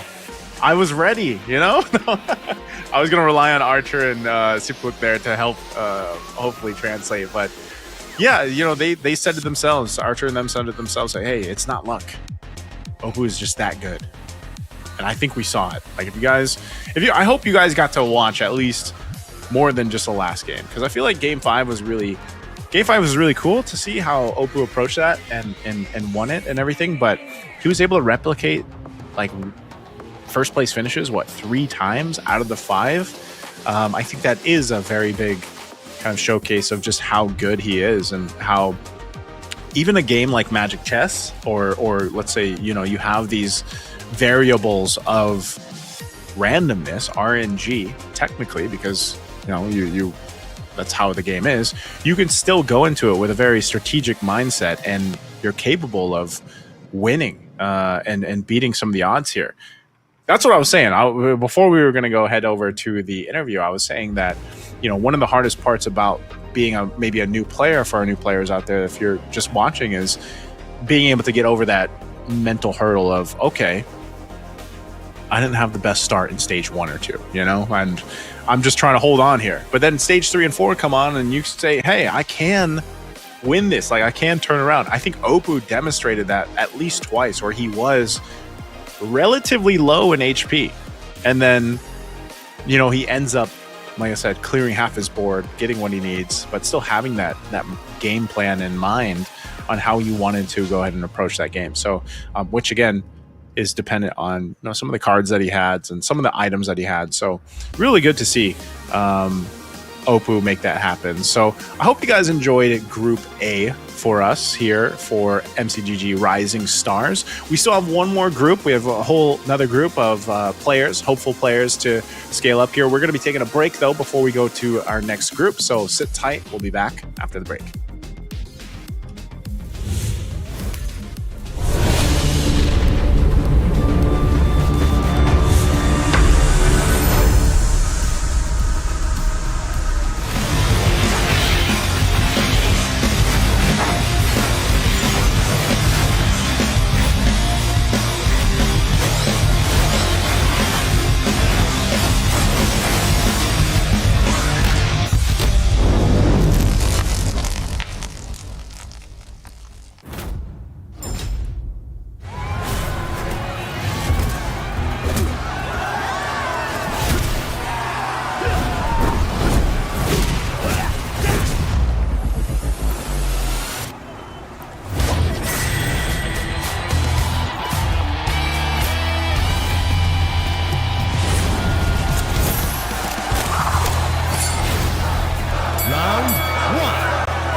And welcome back, ladies and gentlemen. Here I am, Naisu, and if you're just joining us, it is MCGG Rising Stars. It's Season 3, and we're here for the second half of our semifinals today that you guys are joining us and watching us. Our Rising Stars making their way possibly to the next stage of Go 1. And I'll be joining you guys. It's just me. Welcome to the solo cast. If you guys got to see and join our first group of competitors, we had 5 games, and they were quite intense as Magic Chess Go-Go can get. I'll tell you what, it is intense. So if you guys haven't watched Magic Chess Go-Go before, or maybe you have just started playing it, you're about to see some of the best Magic Chess Go-Go gameplay you'll ever witness. Even myself. Again, our Group A, our previous #1 winner there, Oppo from Indonesia. Amazing strategy that he was able to go ahead and showcase and put on display for a lot of us. Again, I think it's interesting because I feel like if you haven't watched Magic Chess ever, which was me not too long ago, again, Magic Chess Go-Go to me was a very relaxing game, something that, you do casually. But then I found out that there is actually some competitions going for Magic Chess Go-Go, and I was like, tell me all about it. And then I started watching it, and I started getting really down. You guys know the saying, when you go down the rabbit hole? That was me with Magic Chess Go-Go. I went down the rabbit hole, and I have learned that there are so many layers of strategy to Magic Chess Go-Go. And so finally getting to see it in Group A, the different variations of strategy that was showed by the different players here was great to see. Now, Group B, we'll be introducing those players in a little bit here to you guys, so you guys can see who's going to be playing for Group B. Again, it's going to be a 5-game series. I think that's how we should say it. It's 5 games that the players are going to be playing, and they will be playing for points. That's how it's going to work. So it's a point-based system. We'll dive into that in a little bit as well. And again, I think for a lot of people out there that might just be tuning in, I know I've heard some of the sentiment, like some of the people are surprised, right? Some of the people are surprised that there is this level of competition for Magic Chess Go-Go. These are our players for Group B. Some of the names here, by the way, will be familiar to you, especially if you jump into the game yourself, Magic Chess Go-Go. And just like in MLBB, you can go ahead and take some of the lineups or take some of the strategy that some of these amazing players have within the game. For my case, FML X Dean, I remember seeing his lineups in the game itself and actually using some of them in my first iterations of exploring Magic Chess Go-Go. So I highly recommend you guys check them out if you can. Again, I feel like Group B is going to be quite the mix of strategy that we see here. And there's even a caster, like Caster Sly. Caster Sly is over there. Caster Sly. And you can see the favorite commanders they like to play. Again, we saw that the way that the format is it's unique commanders. Now, unique commanders means that, again, they have to switch a commander for each game, right? It has to be unique. And as we saw, the commanders are a big part of the strategy that our players are presenting to us. So I'm going to assume, again, that we see the same, because there's a lot of commanders, guys. Like, there's a ton of commanders that can be chosen, of course, but just like with anything, there are meta commanders, there are meta synergies and meta everything else. So I think we're still going to see a lot of the same commanders themselves pop up. I don't know if we'll see anything too out of the ordinary, but that's what I want to see if Group B does things differently, because so far we've seen a whole lot of Lancelot, a whole lot of Paquito, Popol and Koopa, Valier. We've also seen the occasional Nana, the occasional Angela, so I hope in a way that we actually get to see some of the other commanders, because again, I think we still expect to see the Lancelots, like resource commanders that pop up. We'll see what Group B has in store for us. Again, too, the point system, again, all the players based on their placements will get points, and the number I should say that most of the players are going to be concerned about is getting to that 18-point mark. 18 points would be able to get them over to hopefully that next stage, because like we mentioned, today for the semifinals, you guys are seeing 16 players technically compete. Now, they're players, but some of them are also invited. Again, we had the MCGG event even last year where we've invited some players over here and even KOLs. So tomorrow for the grand finals, I believe we'll be down to just 8. And then, of course, they're fighting for that cash prize that we mentioned earlier on too, guys. That is $10,600 US. Now, again, I think it's really cool. So if you guys haven't yet, this is my PSA to everybody watching. If you haven't started playing Magic Chess Go-Go, I really highly suggest you guys start learning it and start playing it. Because if, for example, you miss the train, you miss the boat on a different game to play competitively, who would have thought that you'd have a platform like this, Rising Stars for Magic Chess Go-Go, to potentially just play from home, be really, really good at Magic Chess Go-Go, and then get a chance to battle for that prize pool of $10,000 and even travel. Because, that's, as Magic Chess Go-Go continues to grow, I'm sure the competition, the prize pool, the goodies for Magic Chess are going to continue to grow too. So who thought?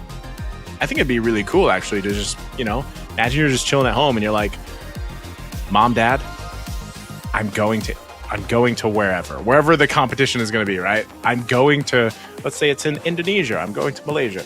Oh, what are you traveling for? I'm going to play Magic Chess Go-Go and compete for $10,000. Like, I think think about it, right? I think that's really cool. Again, it's the whole concept of Magic Chess Rising Stars was to kind of open the door there for a lot of people that wanted to go ahead and participate in esports in a way. And Magic Chess Go-Go is another platform. It's another opportunity for a lot of people to go ahead and participate in that. And I think it really lowers the entry to barrier. That's vice versa. The barrier to entry, because you guys get to do it just from within the game itself. So highly suggest you guys check it out if you haven't yet, because again, this is only the beginning for Magic Chess Go-Go. And if you really are a competitive person like myself and like some of you watching, it's very, think of the moves that Oppo just did. Pretty sure that he's very proud of what he's able to accomplish here in Magic Chess. So again, and it's not even just like you're battling for a prize pool. So I am also very interested to see what happens in Go 1 once we get to Go 1 and we have that first really big competition. We got a taste of it last year. I know some of you guys might not have been there. Maybe you didn't even know that it was happening, but we had an event, a showcase or a show match actually, even at M6, if you guys are familiar, but just because again, it was something that was starting to be this thing for Magic Chess Go-Go. And I know if you're Indonesian, if you guys are watching from Indonesia or you guys are Indonesian, you guys have this community track, this community tournaments that happen, and you've been able to watch it for quite a bit. But now for the rest of the world, like in other parts of the world, this might be some of their first time even hearing that there's competition for Magic Chess Go-Go. So again, check it out while you guys can. I know in just a bit we'll be heading into our first game here for Group B, and to see exactly how they approach this.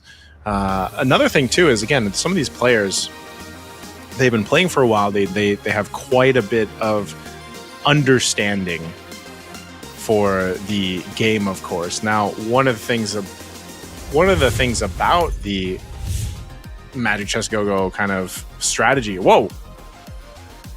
Are they just all going Valir? Okay. Well, forget what I was going to say because I'm a little shook here. They're all going Valir for game 1. Okay. I don't know if maybe they agreed on it or what, but that's cool. All right. So they're all going to go Valir. If you guys want to know what Valir does, Valir, you can basically choose your Go-Go cards twice in the Go-Go card round 2. stage 2, round 3. And then you can also get extra XP based on the cards and the quality. And basically, he works around the go-go cards. So if you guys remember what I was saying earlier, in Group A, these go-go cards do have a big effect on your opening strategy and even later on in the game. So this is really interesting because we didn't see this in Group A. Everybody's going to go Valier, so it means he's not going to be picked up for the rest of these 5 games. So the first card's coming out, though. You can see this here, too. You got a whole lot of Ocean Treasures. So Ocean Treasures gain 1 equipment chest and 2 gold, so they'll get some equipment over. There's also some unlimited expansions. They get 3 gold every time they upgrade their commanders. Get a little bit of hybrid life still here, too, and also the excellent recruitment that Willow got was obtain 3 2-gold heroes. So early synergies being built up. We're seeing Castro Sly here. He's got a 2-star Lolita already. So he's got Dauntless and then 2 Luminexus. Good little early start here for our players, plus the fact that, well, they build into this. Again, we might see even something different. Again, in our last group, we saw a whole lot of Starwing, Luminexus, Dawnbringer, of course.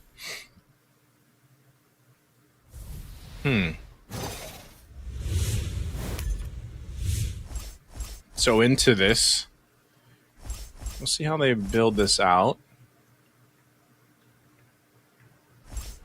Fresh faces over here from our players. Already some early selling going on too. A little revitalize on a Winter Crown for the Ruby. Family 969 already got the 3 synergies built up to Aspirants, Defender, and then the Marksman. So he's got a little bit of attack speed for that Layla. Now even in Group A, we saw a little bit of a 3-star Layla. What a 3-star Layla can do and can't do. Gonna have a little bit of tough time with this. Winter Crown is already popped. Revitalize 2, use 2. So that Balmond Eudora combo is gonna take Family 969 down. Eudora's on point right there. Another word for compromise is failure. A gentle breeze is Okay. enough to Oof. Dauntless Defender. We've seen this before. And it didn't work too well for Elgin in the last one. But Dauntless Defender and then the Doomsworn is actually okay. You will get yourself that 1-star Hanabi. So he's got the 1-star Hanabi because of the Doomsworn combo. FML XD, and like I said, he's you got to keep an eye on him.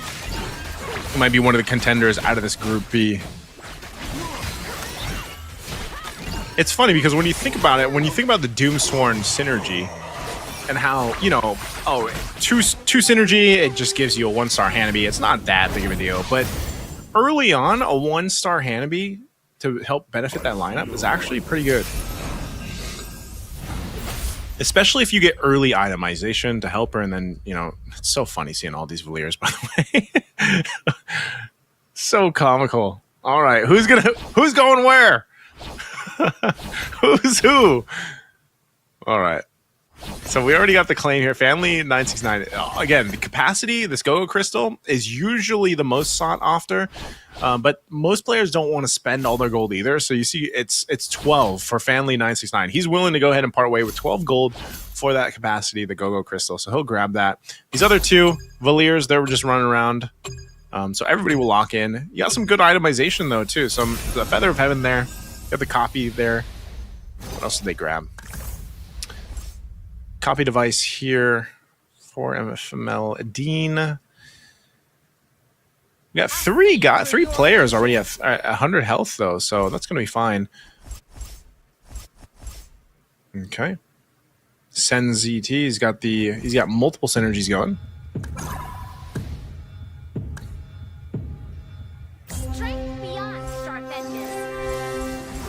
We've seen this time and time again. Like I was saying, the Starwing from Willowsuit. Starwing being pretty good, but It's a lot of burst damage coming out from this Eudora Cyclops backline from Fan Li. And that's what I was saying, you know, Fan Li, he went for that capacity, he got it.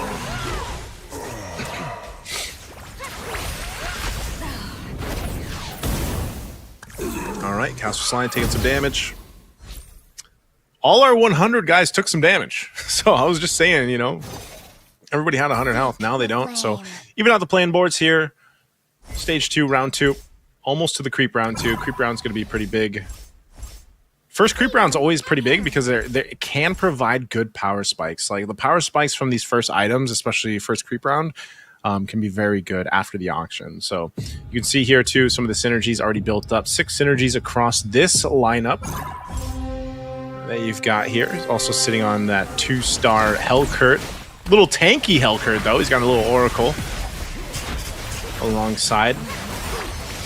2-star 2, he's actually going to be able to pump out a decent amount of damage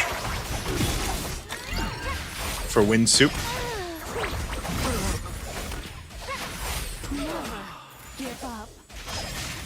Nice little mix-up. Again, if you are looking to do, you know, something stronger in the early game, the early stages, doing some of these chop suey synergies. When I say chop suey, it's, you know, a lot of these 2 synergy builds work really well for these early stages, and then once you kind of have more of a grasp on the items that you get, especially the cards and everything else, then you can solidify those stages. This is interesting though, because now we got a gold card for our second card for our players.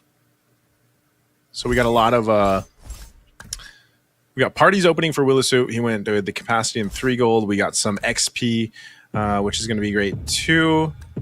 Technological revolutions. We got novel equipments, the vault upgrade. So increasing the interest limit, get 18 gold. The box of holy objects too for Japara is great. Fully armed. What's that last card? What's Caster Sly waiting for? We got to see what Caster Sly picks up. This blaze. See if he picks up a card. He's probably going to go ahead and wait for that.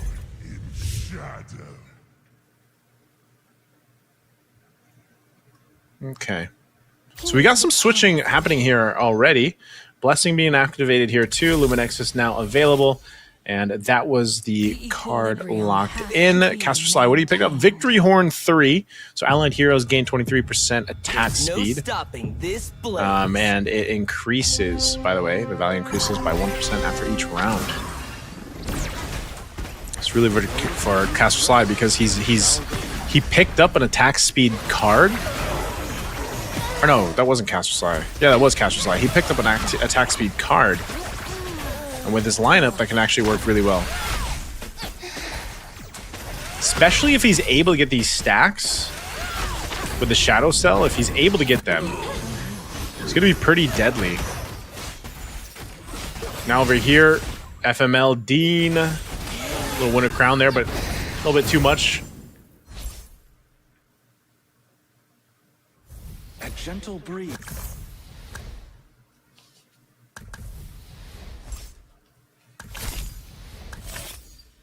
Okay. So everyone should have their cards. Little swapperoo going on here too. You got the Dauntless, Luminexus. There's a whole lot now. A lot of the players are starting to get the 4s. The 4 synergies built up at this point. Stage 2, round 5. They had a couple more battle stages, and then we get to the Fate box. See, that's why they do it too. You'll see a lot of players, they switch their heroes across the board.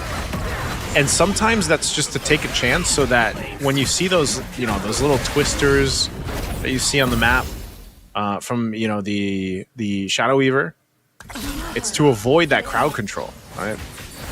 You don't want to be knocked into the air, so sometimes, depending on how they approach it, they'll go ahead and swap things around. Who here is worthy?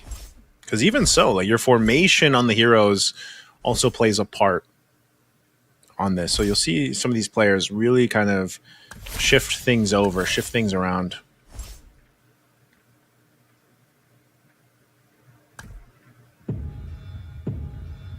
Okay. He's got a couple 2-stars. He's got the Blessing over here on the Ruby.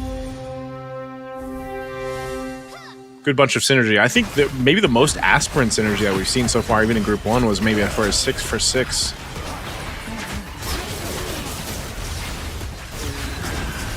Good damage on that Valentina.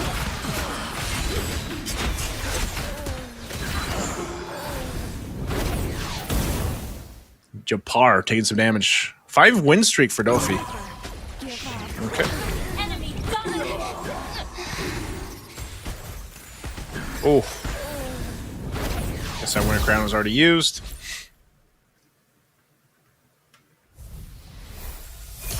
All right.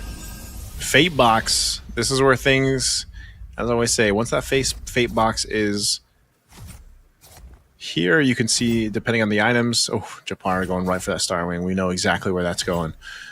This is where some of the shifts can happen. We got to take a look at Japar here in a second.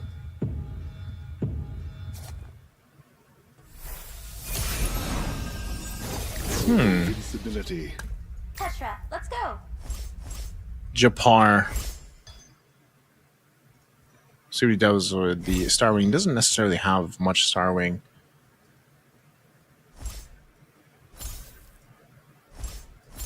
$969. He's still building up. Man, he's already got the 6 mage, 3 scavenger, so he's got some extra gold. He's going to get the random heroes also to help with the economy. He's sitting on 37 gold, too. That's the thing. So, Family 969 is in a really good position once we get into this now, like, mid-phase.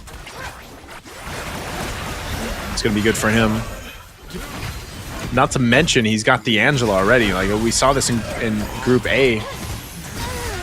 This Angela has good items too. Got really good items. So if you start to build this up into a 2-star, 3-star Angela, Family 969 is going to be kind of scary. There's certain heroes that once you hit that 3-star, depending on your synergy and everything else, they're crazy. Angela being one of them, especially with that kind of itemization. All right, ZNZT, what does he have? Swapping things around. Deciding on his best approach for the synergy. You see he's got a couple different that he can activate. He's going to go ahead and sell one. Going to build this out. All right, what's he going to go for? That back line, though. That back line. Eve from Windsuit. But he's got the Mozkov. The Mozkov is going to be great. Mozkov, one of the sought-after 5-cost heroes. Especially you get something like this, DHS Golden Staff, Sea Halbert, you are locked in for the rest of the game, at least for items for the Mozkov, especially if you can go ahead and scale that up. Now for Caster Sly, oh, he's going to get beat there. Forgotten. He's just another target to me. All right, we got the creep round. Stage 3, round 3 creep round. A lot of the players already have really good items for their synergies. So this will just go ahead and help them even more here. Third card's being picked up too. This is good. The healing fountain, man. We've seen this so much too. It can actually save you. That healing fountain, that extra 3 HP that you get after each round that we're seeing here. Really good. Can actually keep you into the game. And again, some of this too, if you can't get that first place, you go for a higher finish for the points, right? You want those points is what you're after here. So a little bit of extra HP each round can keep you in the game. Now after that, let's see. This is now usually the time you start to see some of these 5-cost heroes come into play. When I say 5-cost heroes, they cost 5 gold to bring to the table, and these are your X-Borgs, your Mozkovs, your Yuzhongs, Angelas. They're your heroes that just they cost a lot of gold because their stats are really good, and when you star them up, they're even better. You get the right synergies for them in the items, even better. A single 5-cost hero can actually do so much. Like this Yuzhong. Again, Yuzhong, one of the heroes that players really like to grab. Fanlee's loving it, by the way. Look at him. Fanlee 969. He's feeling pretty good.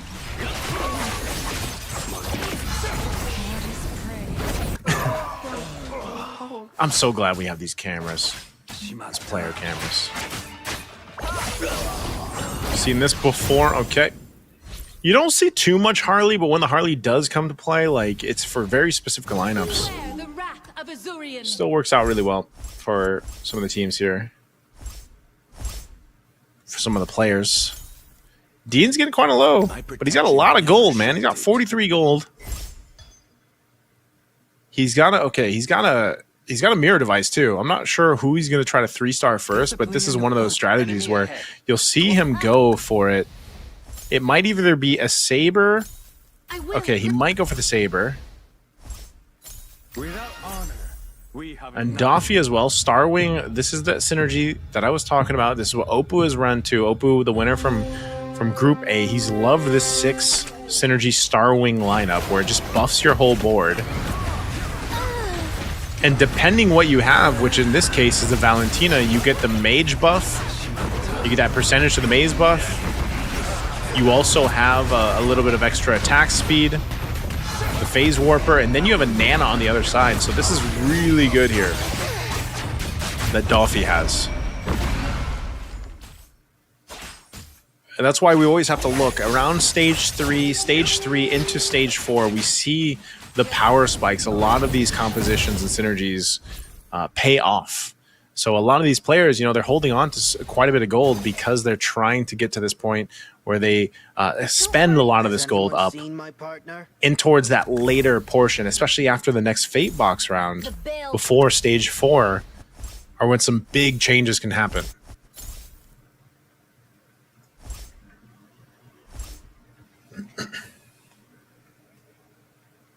See what they end up doing. 6 mage is really good. The mage Luminexus synergy is very strong.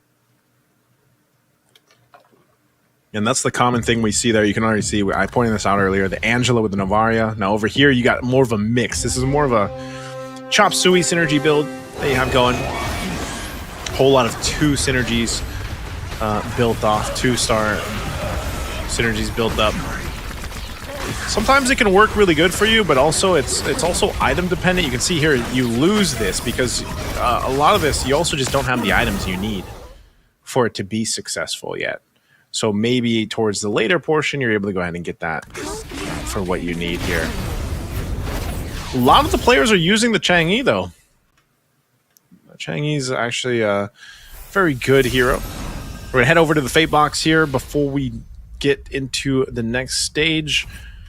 See what they go for. FML Dean goes for capacity. Willow taking the weapons there. Another capacity for Caster Sly. Japar will take Starwing. Is he actually going to go for more Starwing here? If he goes for Starwing, it also gives some flexibility. Again, if you take one of these synergies, it gives you a flexibility to change things on your board. So you don't have to necessarily keep those certain heroes on. You can just kind of use that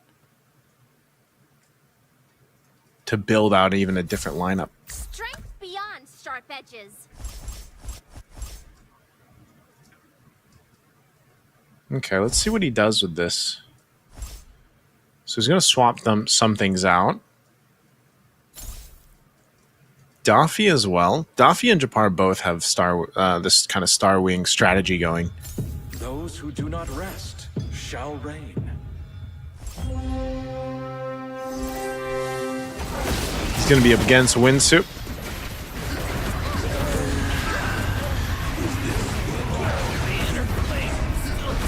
Again, his Harley's doing pretty good, but if he gets that to 3-star, I don't know if he's going to try to 3-star the Harley or just keep it at 2-star. I don't think he can handle all this, though. So, yeah, that's unfortunate. He's going to lose that one. Oh, yeah, that's a huge one, too. Maybe they can survive this. Again, Harley versus Harley. 1v1? Oh, Windsuit wins that one. Little Harley action. We'll see if he ends up building that into a 3-star. I'm not sure if he's going to. He's still got quite a bit of gold, though, to go ahead and economy into this. Does 2-star the Atlas. Gets another Saber. Might be going for either possibly a saber play since he's already got the 2-star saber. Some switching going on here too. Now for Japar, again, he's sitting on 7 out of 10 on the Star Wing. I don't think he's even going to go for more. It's more so if he can switch or sacrifice one of the Star Wings out to pick up something else if he wants to, since he picked up the Star Wing emblem earlier on. So he switches things around, but he's going to hold on to gold. He's holding on to gold too because interest, again, you want to make sure that you are getting interest from round to round if you can. And since we already had one of our players out here, Winsu is getting really low, 6 HP. Let's see if Winsu can also survive out of this round here.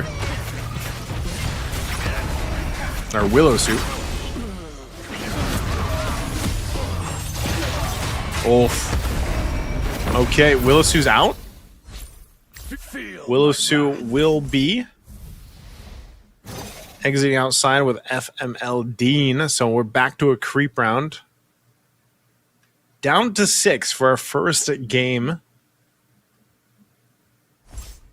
Looking pretty close towards the top, though. Daffy, again, Daffy running somewhat of a similar game plan that we saw before from Japar. Japar also run the Star Wing, but they might switch things up after this creep round. Daffy's sitting very comfortably up top, though.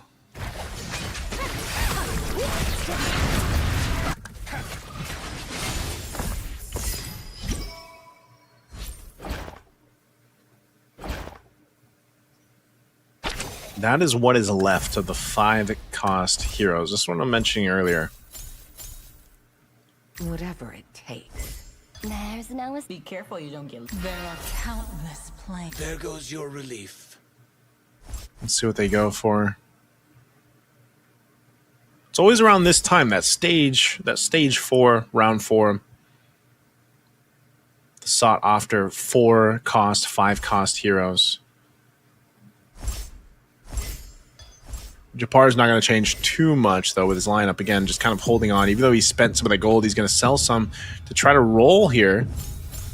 You can see it. He's trying to switch things out, trying to get most ideal for him. This Chang'e is built up item-wise. Doing pretty good damage, actually, there in the corner. Still surviving with a little bit of HP. Finally goes down. Yuzhong still here. Oh, that's another Yuzhong. Oh, Japar. Very close, but unfortunate. Little Baksha versus a Harley. Yeah, Baksha wins that any day. As logic would be. Oh, a Novaria 2-star, as we saw there. We got a lot of 2-stars happening here on the 5-cost. The Yuzhong 2-star for Daffy. Hayabusa also the 2-star for Daffy. So Daffy's hitting a power spike here. You can see this. Caster Sly is telling the players, watch out for Daffy. He's getting close to the 3-stars. I am the only judge of myself. See, this is the thing about Magic Chess Go-Go too. The players keep an eye on all each other, right? So they will point out what's going on here. Everyone's calling out Daffy. Watch out for the 3-stars that he's building up. Senzi T, he's got his own 3-star now with the Argus. This is a pretty good build too. We'll see if it ends up working out. He's got the 6 marksman. Really good synergies here. He's actually still going to be alive. It might be tough to kill this Argus as a 3-star. He might just get all of them here. Yeah, this is actually going to be pretty good, especially with the Hozclaws, the Guardian Helm. He's still going. He still has a Revitalize. Revitalize is down now, but there's some good burst. Oh, I was going to say that 3-star Argus is really good. Saves Senzi T with 6 HP. 3-star Argus. We'll see if he can keep it up. I mean, he's still got to go ahead and win a couple rounds before the next Fate box. Nice Fate round. Sen able to keep it together.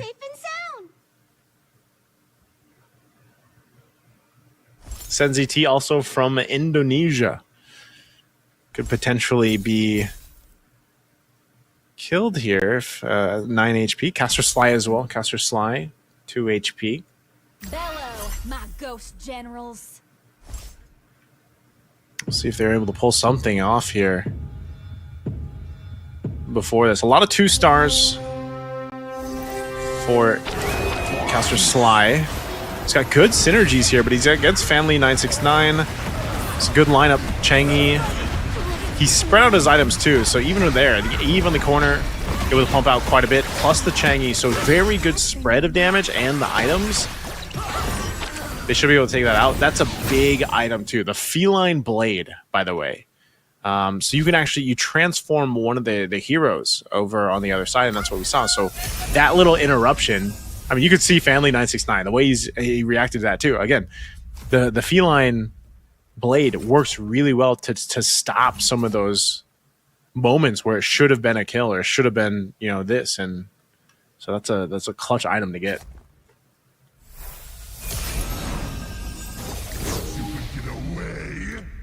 So we are down to 3 for game 1. Caster Sly with 2 HP.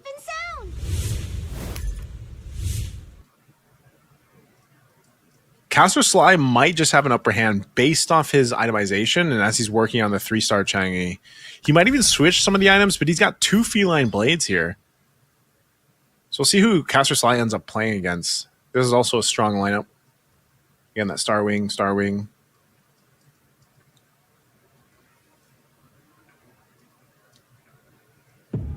I just have a hunch. Caster Sly, if he goes up against, is he going to go... let's see who he goes up against. Okay, Doffy, Star Wing lineup. He's getting good stacks with his Shadow Cell too. Again, that Feline Blade. Does he end up getting the Saber here? The Saber is wrecking though. Oh, it's a no-go, sir. Caster Sly is going to be out. That 3-star Saber again. 3-star Saber, 3-star Hayabusa, 3-star. There's a whole lot of 3 stars here. Only this 3-star Valentina. Doffy, very comfortable in the lead. Unfortunately for Winsu as he has a Star Wing lineup too, he has no 3 stars. So this is just going to be one of those situations where, unfortunately, he's kind of outgunned, outstatted.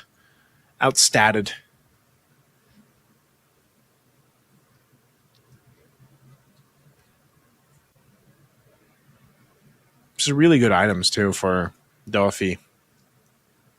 He's got his own Feline Blade as well on the Saber, so not only is the Saber messing with some of those higher damage profile heroes, but he's also Feline Blading them with the sweeping, with this triple sweep. Oh. Doffy. Again, those multiple 3 stars are going to give you that upper hand, so... good try from Winsu as he's going to get second place. Doffy, though, will get that first place. Good start there. Again, Doffy getting that first place. Doffy is a player from, looks like Uzbekistan, actually, from the EECA region. So great game 1 there. And again, one of the things about our MCGG Rising Stars, guys, is we had people participating from 200 different countries. We had some new regions involved in it, and you know, imagine that 200 is that right? 200 is there 200 countries or is it 200 participants? I might be saying the wrong thing. I might be saying 200 people from different countries is probably the right thing. You know what, I gotta Google that. How many countries are there in the world? Okay, well, I'll have you know, in the world there's 195 countries in the world. So let's just say that, you know, there's 200 people from different countries, maybe even more. I don't know. But Rising Stars, I know this. The group stage portion of Rising Stars was massive. Like my family members were in Rising Stars for Magic Chess, okay? But I want you guys to join us on Facebook. Go ahead and head on over to our official Facebook page, Magic Chess Go on Facebook. You can scan the QR down below if you want to.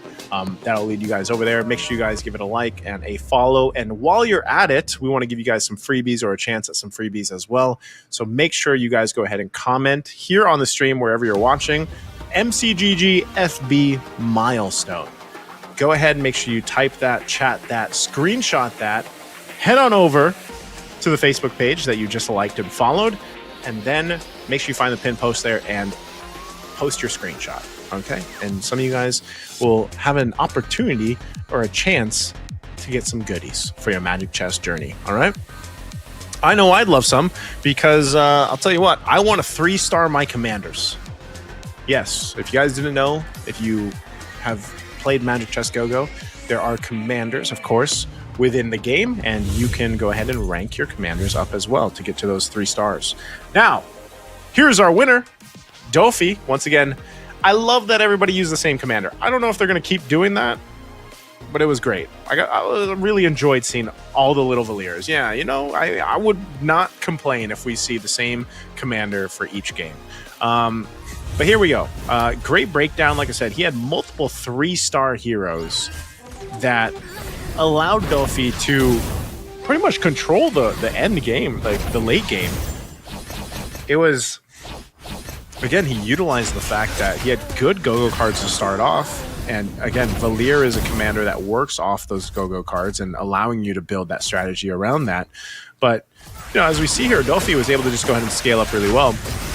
The rest of the players here throughout this game one were, like I said, were relatively close. There's Family 969 doing some quick math, most likely. Family 969 was also someone that was very competitive and close to getting to where he needed to be. But, you know, he got Feline bladed a couple times, which kind of messed his lineup up. But, again, a very good showing here. Dofi controlling much of the early to mid and late game with this kind of lineup. It's interesting, too, just because of the fact that, again, these 3-star heroes can change these fights so much. Like, that jump of value that you get when you go 3-star is quite intense for a lot of the heroes, like we've seen so far today with Angela and, you know, the Sabers now, the Hayabusas, you know. I like Family 969. I feel like he's the most active in the player cams over here, so we're probably going to see more of his reactions once we get to game 2. But yeah, again, congratulations to Dofi there, getting that first place finish. Again, all the players, no matter where they finish, they do get points based off our point system here. So Dofi gets himself those 9 points. I'll tell you what, it's very clear that just in the matches we've seen so far today, there's something about the synergies. There's something about the synergies. And I say that because obviously there's meta.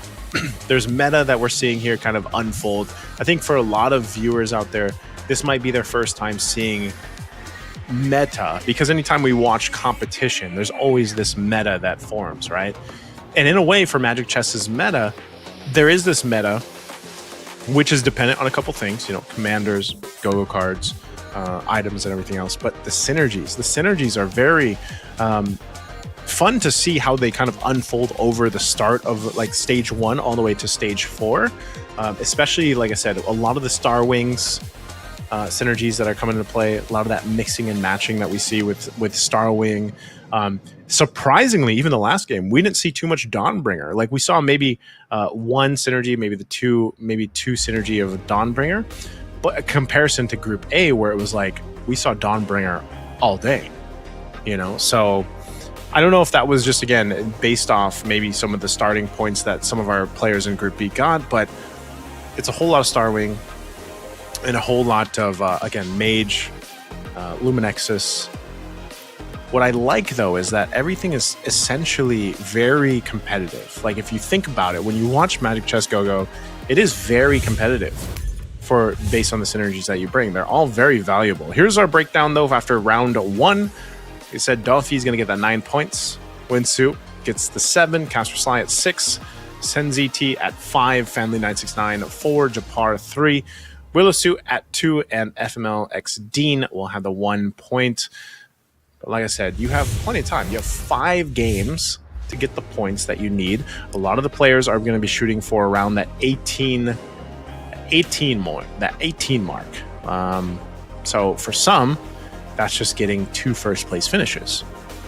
Now for Dolphy again, we could be seeing something very similar to what we saw with Opu, getting, what do you have, 3 out of 5 first place finishes based on how that one went. So we'll see. I think there is going to be a change up though. I don't think, like I said, I like to see all the Valier commanders, but I think they will switch things up for game 2, which is now this will showcase their strategies, right? Some of the players here, obviously they know because it's a unique commander system and they can't continue to play the same commander from game to game, that they will go ahead and play most likely their best commanders either now or save the best for last. Like I said, even with one of the surprising things that we saw from Opu in Group A was that last game he played, he waited for the Guinevere. He picked up the Guinevere in his last game 5, who was so pivotal in him getting clutch refreshes on the shop, which some of the, who knows how many free heroes he had because of Guinevere's skill. Free hero in the shop that he was able to pick up to get some of the 3 stars that helped him win. So we'll see. Again, commanders are a big part of your strategy here. And I want to see what Group B has in store for us. So far, too, we had a whole lot of EVOS players in Group A, and I feel like in Group B we have a lot of variety here. So even down to the strategy and the way they approach the game is kind of different already after game 1. And Fanly969 is very, I believe he's a KOL. Yeah, he's a KOL from Indonesia. And so I feel like he was off to a better start. No bias, like I said, to my boy Elgin, KOL from Philippines, but we'll see. I like to see the battle of the KOLs too. I'm glad that they're mixed up with some of these veteran players so far in Magic Chess Go though, because it basically, I think it pushes them, man. I think it pushes the KOLs, and I know some of these KOLs are educators themselves, and I'm sure that they were able to go ahead and learn in their experience here. So we're gonna take a look at the commanders that they are bringing to game 2, and this is what we got. We got a Popo and Koopa. Oh, finally, we get the Aurora. I was wondering if we're going to see an Aurora. So good job, Fanly969. It's going to bring out the Aurora. We've got, of course, the Lancelot here, the Lunox, the Paquito, the Cho, the Nana, and the Amon. Okay, let's jump on in here to game 2. I'll tell you what, I just absolutely love the Magic Chess boards. I need to get a board myself. I'm seeing all these pro players and KOLs with these fancy boards. My board does not look like this. So I hope, hey, maybe if you guys go to the Facebook page and you like and follow all the instructions, maybe you'll get lucky to get, I don't know if we're giving away chess boards, but hey, we're getting some lucky stuff, right? All right. First round done. Creep round. We're going to see what the first card's going to be. Some of the early synergies here built up as well. Already, though, a little swordsman action and the Dawnbringer for Dean. First item pickups. Yep, we got some blood claws going here for the Hosclaw builds. Bounty hunt. Steady growth. Yeah, steady growth. Adequate shock. Oof. They got the unyielding spirit. That equipment chest from Unyielding Spirit is actually pretty good because, like I said, equipment can be really big for certain lineups. Especially if you just get good rolls on the equipment. They'll be really beneficial to you. Okay. Again, these first rounds, like the first stages, are always really interesting because it's sort of you have to look at stage 1 kind of like a slow burn, it's because some of the players themselves, they'll use these initial stages to go ahead and kind of map out what they're going to do towards even the late game, depending on how they pick up these early synergies, because you can see some of the players will 2-star some of these heroes early on, and then sometimes they even sell those 2-star heroes just for the sake of gold, if that's the play. Otherwise, they will build them up, and they will build them up into whatever last lineup they want trying to go for.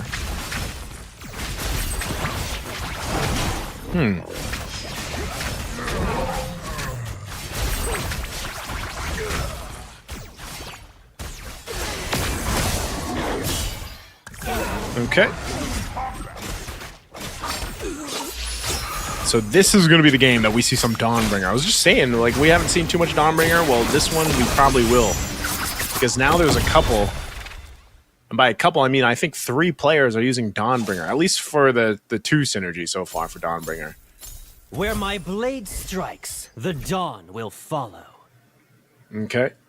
Aspirants, Swordsman. Got the Defender as well.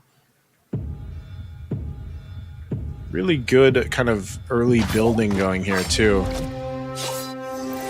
Interesting as well, because what we see here is that you've already got the Skywrath Spear this early on for Sue. Or for Caster Sly, I mean. Willow Sue still working on his... Still sitting at 100 health, though, so we're going to head into the auction here. Family 969, we'll see what he goes for. Again, that Go-Go Magic Crystal being one of the sought-after items, but oof. Winsuaz goes right for it. They want that DHS. The fight for the items. A little bidding war for the capacity of that Go-Go Crystal. So the highest bid that we're going to have here is 9 gold. From Dean. All right, so they locked that in. Oh, that last minute for that copying device, for that copying. Okay, they've settled it. They've gotten their items.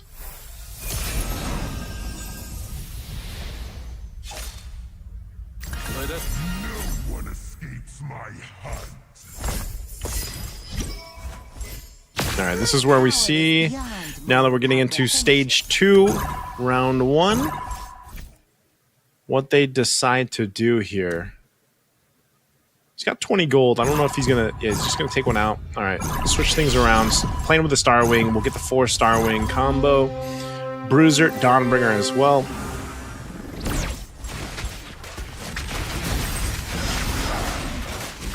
See how Japar does. This should be pretty good. I mean, he's got the Aldous. And that's the interesting thing, though, because, yeah, over on the other side, already got that Skywrath Spear for Caster Sly, the Dawnbringer item, but this is going to win it out because of the 2-star advantage there. I'm in top form. Let's go!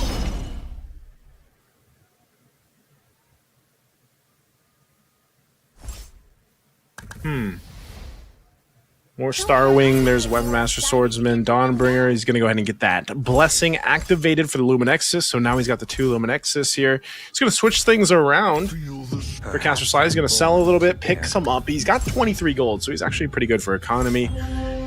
Now taking a look over here for Family 969. He doesn't have much, man. I mean, this isn't much of a like, he doesn't have too much synergy to work with. So Family 969 might be playing the long game here. This one's going to be tough for him because of the multiple 2-stars and the itemization-wise that Japar has. So we'll see. Again, Family 969, this is more of a long game play. Because even with the Scavenger synergy, he's not going to really be able to do much with that anyway till later. Swordsman as well, he needs that to kind of build up. Doesn't really have the right much of the heroes that he wants. So we'll take a look at this before the creep round. Second cards coming up. Second go-go cards. Also, some of the synergies are changing. Now you got the 4 Dawnbringer over there for FML Dean. See things being swapped around by both players. Good cards picked up here too. A fresh, by the way, Winsu getting that adequate stock. A fresh free refresh every first start of each round is really good. Rising Festivities. It's adequate stock. Also really good. Payday gains 7 gold immediately and 7 gold per round for the next 2 rounds. So that's really good economy. Payday as well. Northern winds blow with Trust Fund. A whole lot of gold cards being given out.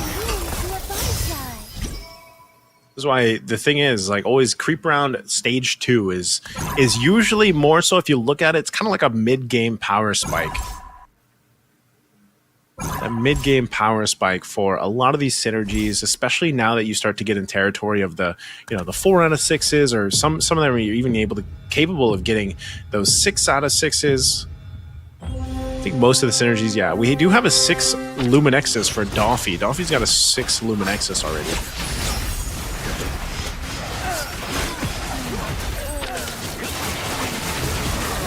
So again, this is the same thing I was saying earlier. Fanly, unfortunately, just doesn't have what he needs to make this synergy work. So he's going to take the loss in that round there. It's one of those things where it's like you have 3 synergies, but you don't really have the heroes that you want, nor the items that you want for those synergies. This is why we talk about it so much, that if you're playing Magic Chess Go-Go, it's you can have like these great synergies or these quote unquote meta synergies, but unfortunately, if you don't have the heroes that you need or the items that you need, so to speak, it's not going to be as efficient. See what he does here. He's holding on to a ton of gold though, so like I was saying this earlier on, Fanly 969 might just be waiting for the long game. He is playing the Aurora, so this is part of the strategy of Aurora. The more you don't buy from the shop, the more her passive is activated. Her frosty treasures. Let's see what he ends up getting though. Willow Sue's still sitting up top, 91 HP. Next star up's going to grant a blessing here. Okay, Fanly 969. What is he going to do? Does he want to star up? He's going to swap items over to the Fanny. So he swaps items over, or he has items on the Fanny now. But again, I think this is one of those cases where he's got to start, if Fanly 969, as we take a look at him, he wants to start getting some of these two-star heroes if he can.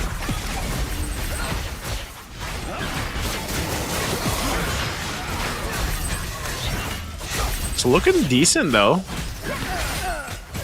Well, he has these synergies. He's actually going to be able to take out Caster Sly. Oof. Very close. This Matilda, though, got so close to killing the Fanny. Oh, no. Don't tell me the Tigreal is going to beat a Hanzo. I mean, not a Hanzo. Hayabusa. Okay, I was going to say, there's no way Tigreal is going to beat a Hayabusa. You got close, though. All right. The Fate Box.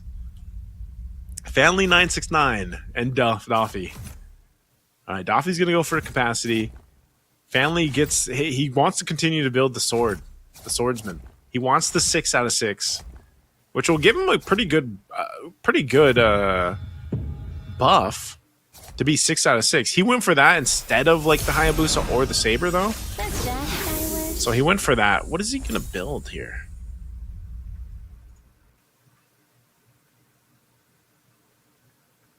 Okay. There goes your life. One day, we will return to. He's gonna roll. It looks like, we're gonna see. Yeah, he's going for it. Oh, he's got the blessing activated, but the blessing went over to the aspirants. But he does have the 6 now, so he's got the 6 swordsman. That's good. That's what he was going for anyway. So they got the 24% hybrid attack. The swordsman get the extra hybrid attack. Doffy's doing quite a bit of damage to him, but he should be fine. If he can star up this Yuzhong, oh, he's not going to be fine. If he could star up the Yuzhong, that'd really help him. Or not the Yuzhong, the Hayabusa. If he could star up the Hayabusa, that'd be really good. Not go too far away from the others. There's no backing out now.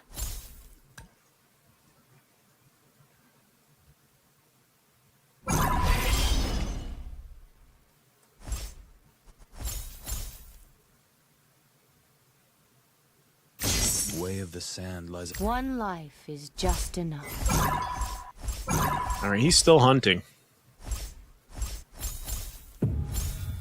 Enemy ahead. Selling. 12 o'clock. I'm assuming he just wants to go for the Assuming he just wants to go for the star up on the Saber.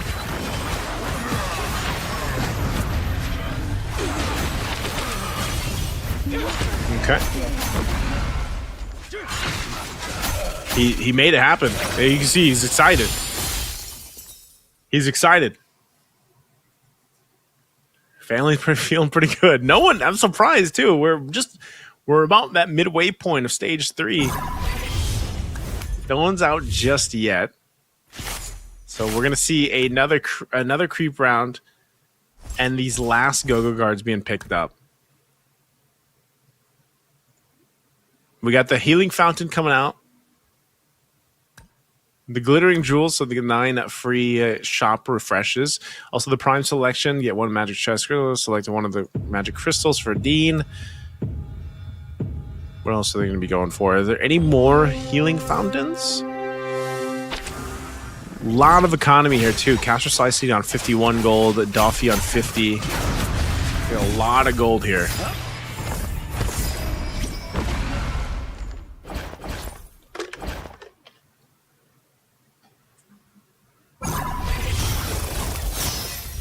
All right, we'll see what some of those last cards are going to be. Enough to shake the foes.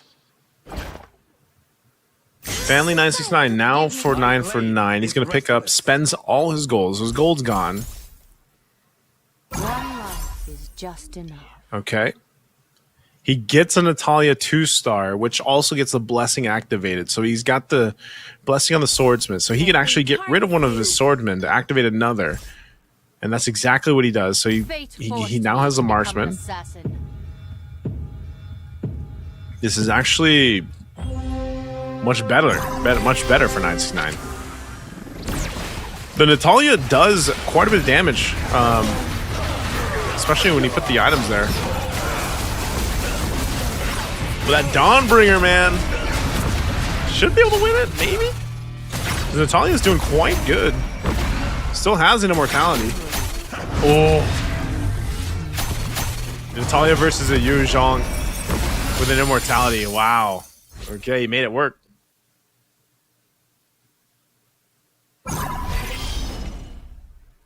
Discipline and focus.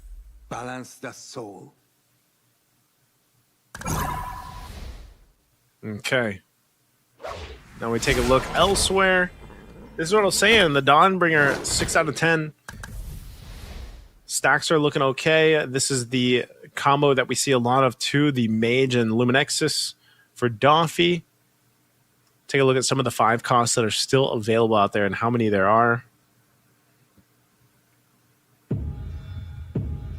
Some of the 4 costs as well here.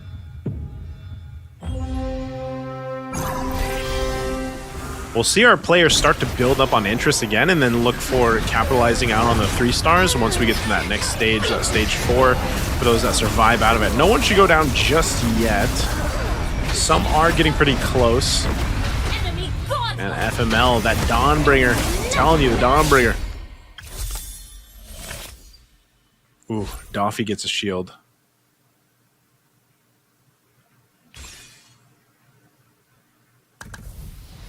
All right, Doffy picks up a shield. Our winner from the previous game is now facing potentially to be the first knocked out. Now that he has a shield, he'll survive another round if he loses it, but that's fine.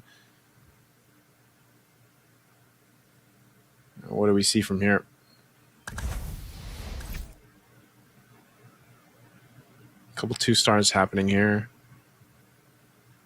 Family now finally having some 2 stars himself. The Saber there.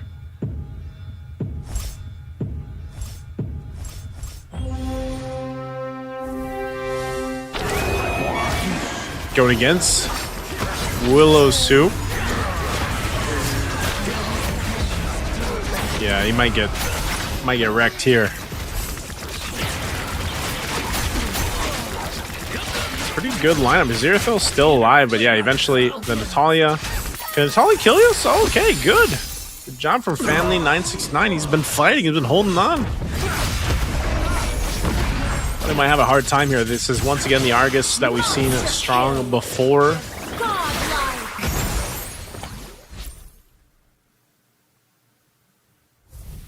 very close now. Now that we approach this next Fate Box round, this is going to put everyone very close. You can see this across the board, except for Winsu. He is still sitting so healthy up at the top. Again, some of the items, big items being changed here. I'm wondering if anyone's going to take this X-Borg, if anyone wants to go with the X-Borg comp. Okay, it's going to be Willow Sue that grabs 1. Winsu will grab the DHS. It's too late to run. Some 2-stars happening here. That was the X-Borg 2-star. Also the box show over there for Willow Sue. For FML, he's still sitting on a lot of 2-stars. Like I said, the stacks that he wants, I feel like he's probably had a little bit of a hard time building up the stacks on the Dawnbringer items, but it's making it happen. He's going to switch things around, gets the Exorcist and then the Swordsman, or is he going to go and stick with the Starwing? Okay, he's trying to figure out what's he want to do with it. He will keep the Hayabusa there, so he's got the Exorcist. Oh, he's going to go with the Phase instead.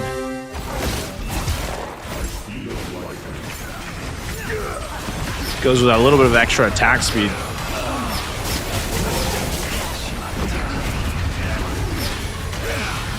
He's doing all right. Oof. Was doing all right. Until he wasn't. There we go. FML Dean. First one knocked out here. It made it all the stage 4 just nearly. So FML Dean, first one knocked out. Very close for Family 969. Japara as well. He's got his own shield. Daffy's got a shield that he got earlier on, so that's still serving him really well. Winsu sitting at 81 HP. Thought you could get away. There's not too much that Fanli can do unless he starts selling. So it looks like he's going to do that. Going for some of the rolls here. Not getting what he wants to, it looks like. So just left with what he has.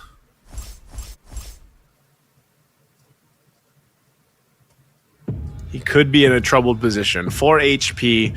Wasn't able to really change much. See if he can stand Caster's Sly here. They're both quite low. He's got some pretty good damage, though. Valentina could be a problem. He's actually going to take care of the Valentina. This is good for Fan Lee. Woof. Took out Caster's Sly. You can see him celebrating in the camera.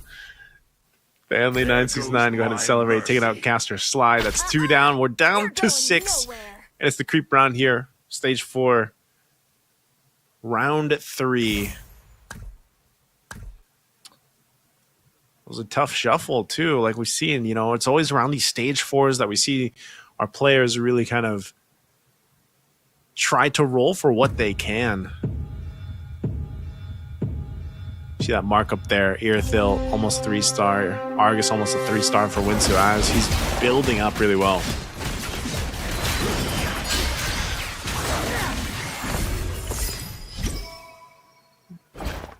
All right, creep round done.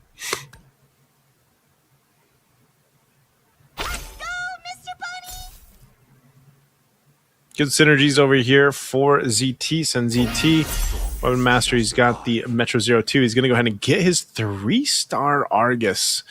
That's going to be really good. He's got 1 HP, so his 3-star Argus is going to be his clutch play if he can make it happen with the Haas Claws, the Winter Crown, plus the Immortality. And then he's got an Alpha over there, too. That's somewhat tanky, rolling with the Haas Claws himself. This might be good for Senzi. Also gets a 2-star Moskov, so really good with the items that he needs. This could be one of those clutch things for Senzi T, where this last creep round basically keeps him in the game for a longer period of time. This is a really good synergy. He's going against Family 969. This is going to be really tough for Family to win this. Does have a Saber to go for the Moskov. He's able to actually do so much damage, though. But the Argus is still going to be a problem unless he's able to deal with it, but he can't take out this Argus. 3-star with a Winter Crown and an Immortality. It was a good try. The Family 969 won't be able to deal with that Argus. Again, this 3-star Argus is a monster. Family's still in it, though. He had a shield, so I was thinking he was out, but he's still got a shield. My blade is restless. So he'll survive to fight another day, but this round might be tough for him.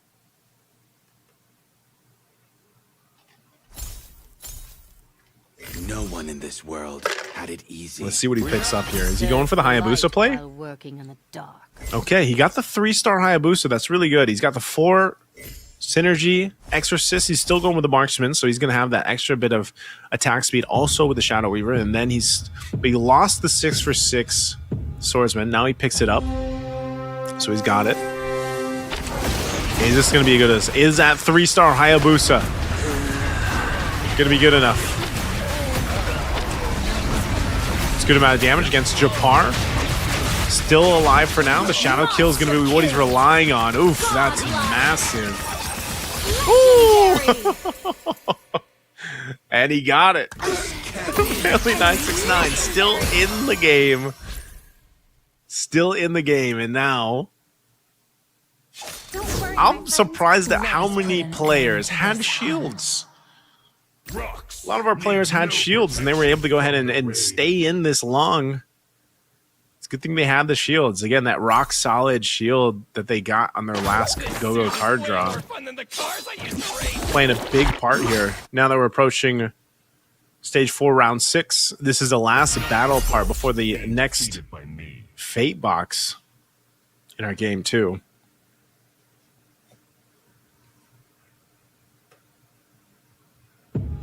It's very different now at this point. There's so many people very low, but relying on shields too. Potentially see 2 go home here after this. Bow out of game 2.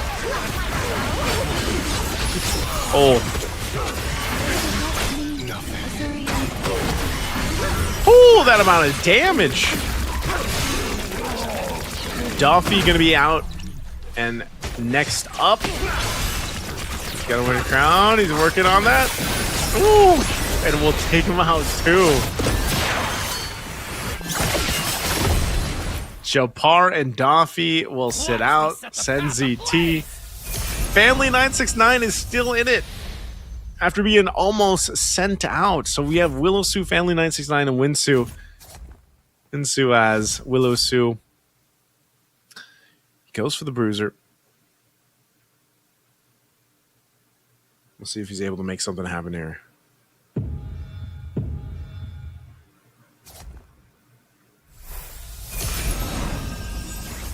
In my presence. For my kingdom. Oh, Leslie's grown-up helper. Winsnu has a chance to basically win this. We'll see what he ends up doing. He does switch some things in and out here.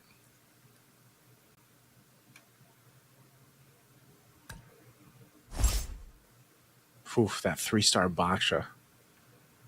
A 3-star Baksha is so beefy. You saw how much damage it did earlier when it critted. For Willow Sue, though, nice little mix-up on the synergies, too. The Metro 0. Let's see what he ends up doing. Let's see how this 3-star Baksha works. He's got good stacks from the Shadow Cells, too. Especially that 4 synergy. That's why he's actually able to do quite a bit. Now look at that crit! 19,000 damage! Oh, he's actually gonna... If he can get it off again, he needs that mana! Oh! Oh, so close! He's still alive. He needs the mana. He's gonna get it off. Oh, boom. Big crit. The Baksha is huge. Willow Sue stays in the game. I'm telling you. The reduction of damage with the Tortoise Puissance plus the double defensive items, the Winter Crown plus the Immortality. I've never seen a Baksha move like that. That's actually pretty crazy. Just because, you know, he reduces the damage and then he does a jump that does magic damage. And you saw the crits, 19,000, 20,000. What Baksha does that? This Baksha from Willow Sue. All right, he's going to be going against Winsnu right now. Same thing. I think we have to keep an eye on the Baksha here, but now as Chang'e's popping off too in the backside, 2-star Chang. Look at the crits again. Winter Crown was popped too. That's the Turtles Poissons. Finally, their Immortality is going to be popped. Oh, enough damage of the Earthfill. Can the Chang'e finish this off? Winter Crown was popped by the Earthfill. Winter Crown from Chang'e. Oh, was the burst was too much from the Earthfill. Oh. That is such a cool animation, by the way. I just have to say. I mean, that Cho animation, just getting started. So good. Wisnu as getting that first place finish. Congratulations, congratulations. A nice little chop suey build of synergy right there. He did have that 6, I believe he had the 6 synergy marksman was what he was rocking with. But yeah, it was that Irithyll combo with the Alpha and the Mozkov. But man, that Irithyll got close. It got really close. I was gonna say there had to be something to deal with that Baksha. There had to be something to deal with the Baksha. Well, Wisnu had the answer. You see it like again.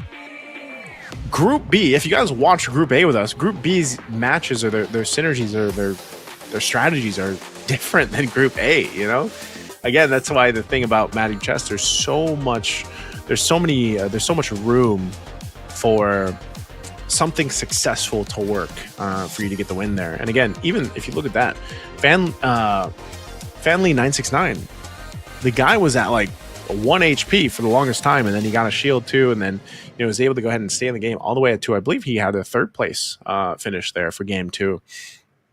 So that's the thing again, where you comes down to some of those switches. That stage 3, stage 4 switch up is always that kind of potential power spike for something to happen here. But that was definitely one of those games where it's like, it comes down to some of these unique builds, even on the heroes, on the heroes themselves. Like sometimes, you're so used to seeing some of these items out there, especially, if you're so used to some of the items like, oh, this item does this. Well, who knew? Baksha can go and have an Ice Queen wand and everything else, Well, who knew? You guys can go ahead and win some prizes by joining us over on Facebook. Head on over to the Facebook page. You can scan the QR code if you want to. Follow us on the Magic Chess Go-Go Facebook page, the official page. And while you're at it, if you want a chance to win some goodies or some rewards, you guys can go ahead and comment here in the chat, MCGG FB milestone. Make sure you take a screenshot of that. Head on over back to the Facebook page and then find the pinned post and comment there down below on that pinned post, and you'll have an opportunity, a chance to go ahead and win some prizes. Now let's go ahead and take a look here at our winner for game 2. It is Wisnu. Wisnu as he's also from Indonesia, player from Indonesia. Like I was telling you guys, man, like the Indo players in Magic Chess Go-Go are different. They're like, you can tell they've had quite a bit of competition out there. So everyone else is definitely going to be looking to see what these guys are doing and bringing out the strategy. Because Wisnu, he had a comfortable lead like for the majority of the game. I don't think there was really much of a moment where he was kind of struggling or anything like that. So,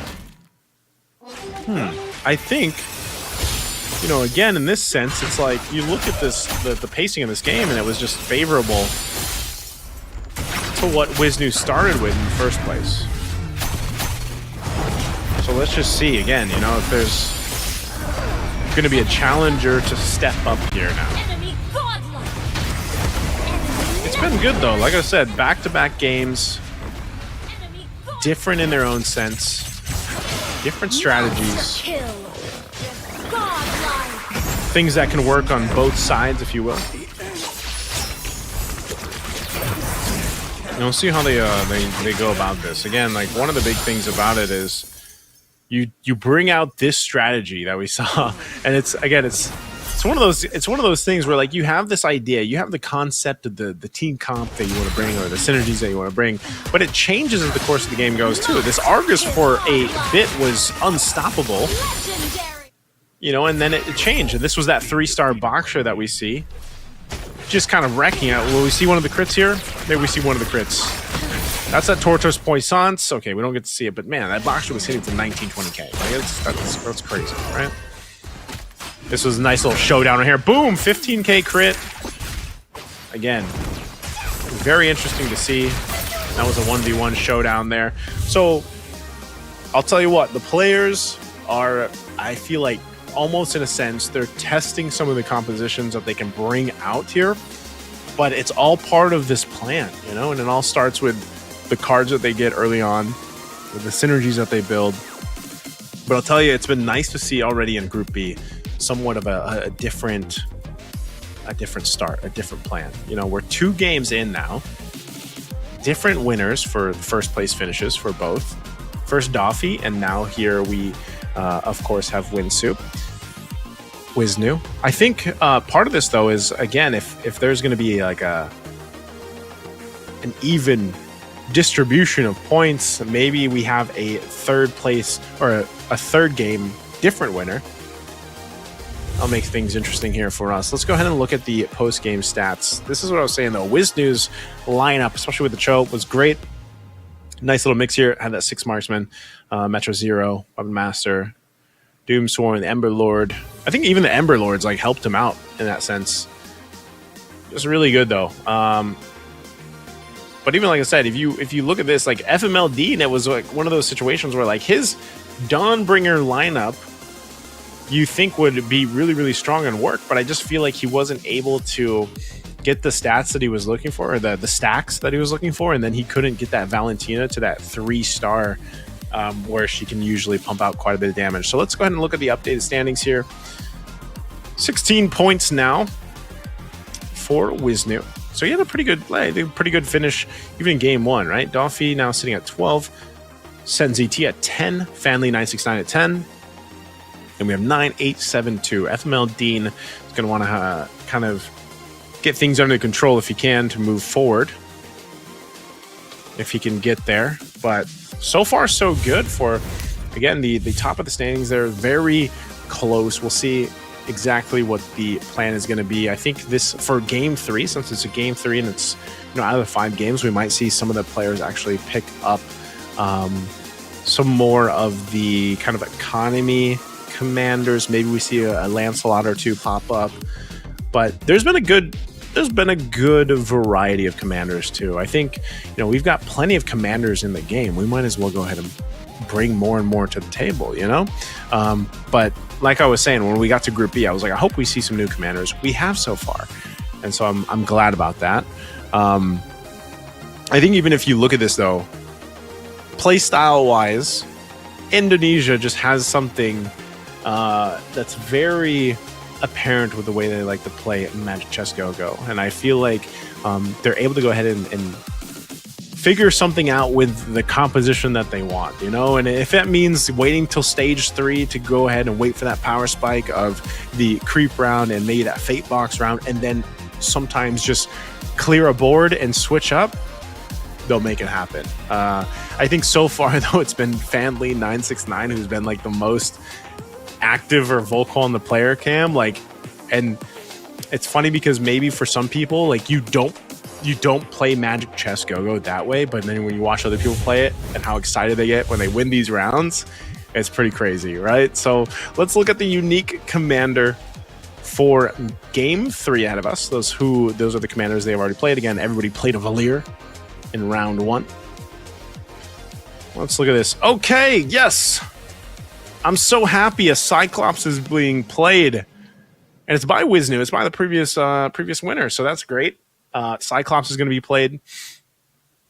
Still very normal commanders that we've seen so far, and there is a Lancelot over there for Caster Sly. I am a fan of the Cyclops. I'm a fan of the Cyclops because of the fact that, you know, he's just one of those fun commanders. It's like the way that he works is basically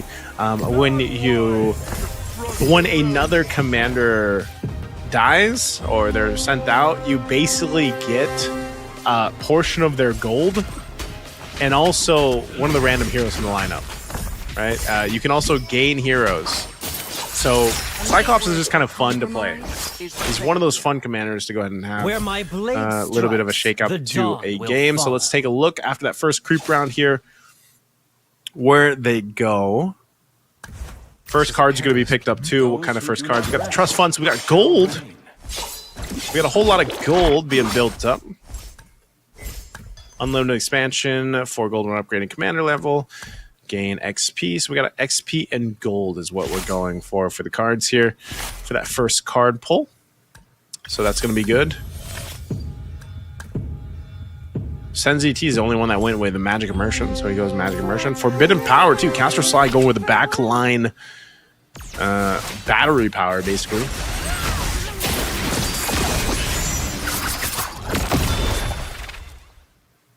Let's see what he ends up doing with it. Again, these first rounds,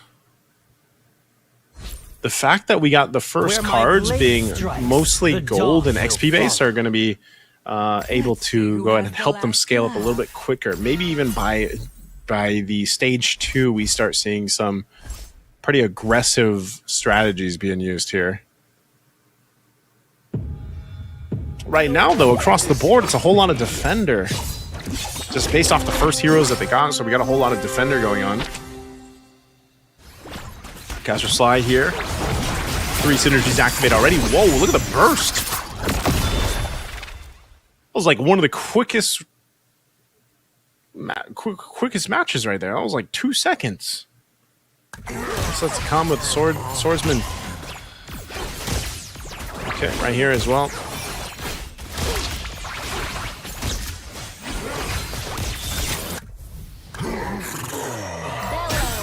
Ghost General. Ready for the real challenge? Okay, holding on to that gold, this is where they want to go ahead and build this interest.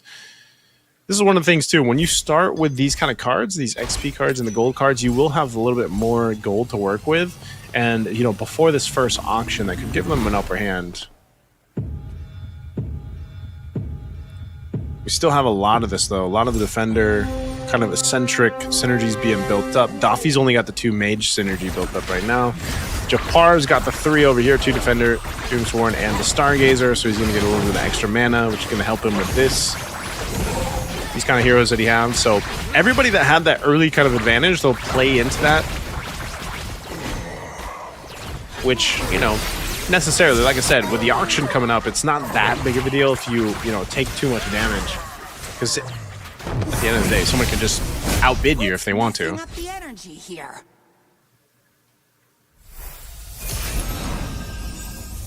All right, let's head into the auction. See where they end up going up here. Good items, too. That even the enhanced feline blade up here in the auction is actually pretty good. For more of these aggressive synergies that are going to be built up. Let's see if anyone goes for it. No one's bidding really for anything? Okay, no. There is going to be a bid for the feline blade. The enchanted talisman. Over here for the 4-star. 4 gold, or 4 cost gold heroes. Now back for this, okay. Sen's just like, I'm going to go for the Feather Heaven. Nope. He's already got the enchanted talisman. Okay. Now we get to this point next. This is where the blessings will come into play too. Don't tread. Don't interrupt my show. What are we going to have here? The dawn will All right, finally Dean's come. got this going through. I think he's going to switch things out. He did get the 2-star Tigreal, though. I am the will of Azurian. The greater the power, the stronger the curse. Killing you makes you stronger.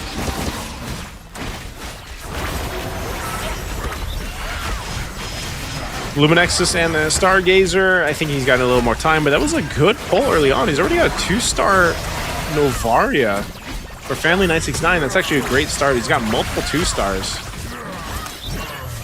But having an early 2-star Novaria is such a big damage profile hero strategy to have. And that's why I was saying, you know, when we had those early cards picked up, the XP and the gold cards picked up, you knew they were going to scale quickly. I mentioned it would be stage 2. Well, now stage 2, we have a pretty good power spike here. Now he's got a 4 set of Luminexus that's going to really help with this Novaria. He's got plenty of heroes here to sell, too, if he wants to, depending on how he approaches this. Yeah, he's going to go ahead and sell and shuffle a little bit. Okay, he's got that Lolita now. Once again, Illuminexus will go ahead and deal. Like, you see those health bars, that's going to be the reduction of that hybrid defense. And imagine, this Novaria doesn't even have items. Like, can he actually survive this? Even with this damage from Novaria, if he's able to take away this Alice, it should be pretty strong. Eudora's helping with that, and there you go. Novaria will be able to take out this Clint right here with Shatter. Boom.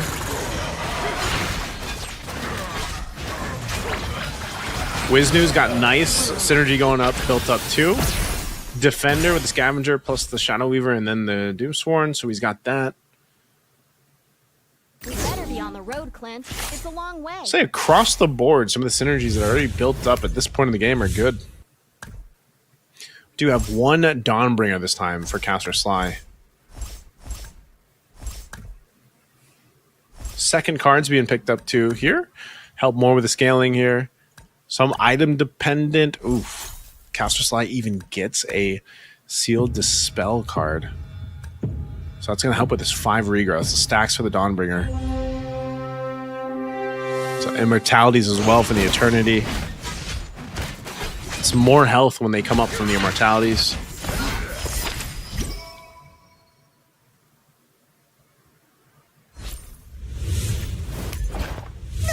I'm letting you outshine this celestial traveler. Brings victory. Paxleys are always true to their word. This is where the switch goes on now that we're in stage 2, round 4 here. See, now they're picking up some of these 2 stars across it.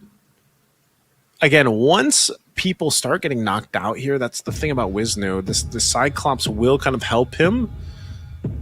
And I know we didn't see it in Group A, but the Cyclops, as long as he stays alive and he's not one of the first ones to bow out, he'll be able to use that. He's taking some pretty good damage here, though.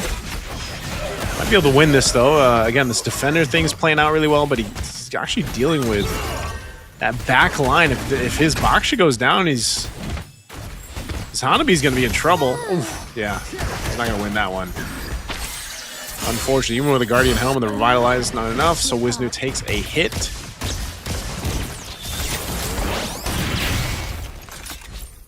I'm locked and loaded. My greatest weapon is my imagination.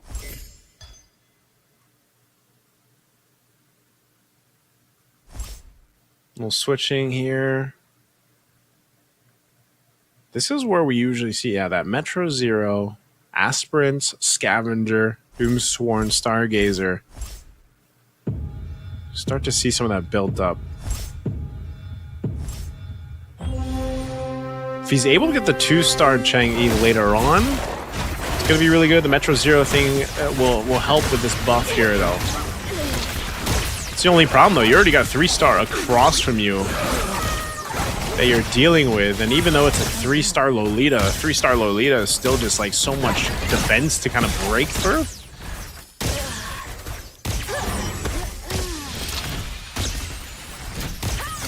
Yeah, that's tough. That 3-star Lolita this early on, you start getting into 3-star territory early on stage 2. Kind of tough to break through that. Not to mention, Family also has that 2-star Novaria. My mind is clear. Well, switching here from Doffy. Doffy, 35 HP now. Still going to be okay for a little bit longer. You're going to switch things out. Selling here, sitting at 10 gold. He will be building up on that interest.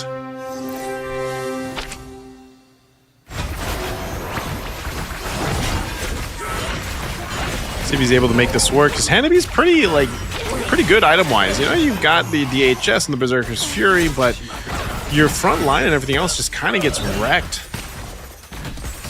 Unfortunately. Really tough for Doffy there. Family, this is such a different game for him. 94 HP right now. I'm locked and loaded. I'm born to bear the weight. Heading into the Fate box. We'll see what they end up picking up. A lot of good options here, too. Some more items, especially in the item department. Good items. Just say there's a Host Clause, even down to the Domites, that'll be taken up. The Ice Queen for Wisnu. Mostly on the items here. Caster Sly, though, will pick up the only one that goes for a hero. 12 o'clock. So Caster Sly goes for the hero. Let me harness you. Now that gives him a 2-star Veil. He's got the 6 synergy for the Dawnbringer. And for Willow Sue, see some of the changes here too. Now, Blessing activated. Oh, is this going to be enough? This little switching that's going on here. He's also got 6 out of 10 now for Doomstorm, so he's got the 3-star Hanabi. That's actually really good. Plus the items, the DHS and the Berserker's Fury. This is a big turnaround. This is a big power spike entering stage 3 for Doffy, who is facing near elimination. So now that he's got a 3-star Hanabi, that's great damage output with the rest of his lineup, you know, 3-star Hanabi. So he'll take that one to Caster Sly. Meanwhile, Dean takes a hit. Still. Nothing escapes my gaze. Here's Wisnu. I'm not sure on the entire game plan just yet of Wisnu, but he's still relatively healthy, so he's sitting at 60 HP, so he's going to be fine. Again, he kind of wants to wait for one of these first players to go down so he can kind of benefit from that. But even so, you know, you've got this more so like somewhat of a tankier lineup. He's still running the Defender, but you do have some decent attack as well because you've got the Hellcurt there. Of course, the Shadow Weaver and then the Swordsman. It's decent damage. Now you have a Natalia too, 2-star Natalia, who's actually able to do quite a bit of damage. And that's where we're seeing like the Defender work. But look at this, the Dawnbringer itemization. Oh, the Natalia, she actually gonna be able to clear through there. Oh, so close. If for some reason that was a 3-star Natalia, that would have been devastating. But Jafar will take a hit here.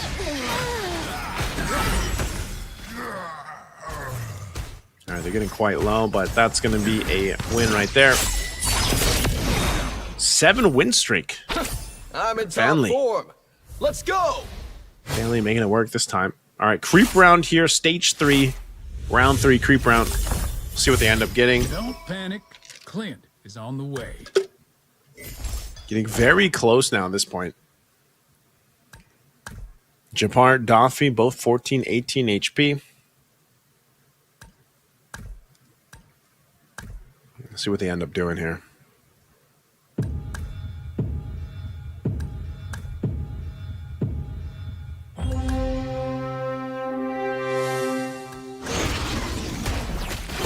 Okay, last cards picked up too. These are some big cards. Got the Eternity, Sealed Dispel, Trust Fund again, gold based here. Something that a lot of these players could use right now that we get into this phase. Little switcheroo happening. Not just a weapon. Selling half the board. We've seen this before, especially now in this stage of the game. This is where things could turn around based on your strategy. It's going to go for it. Has 48 gold too, so plenty of gold to make this happen. Don't be lazy, Leo. Run. Take me. So it's plenty of gold. In this world had it easy.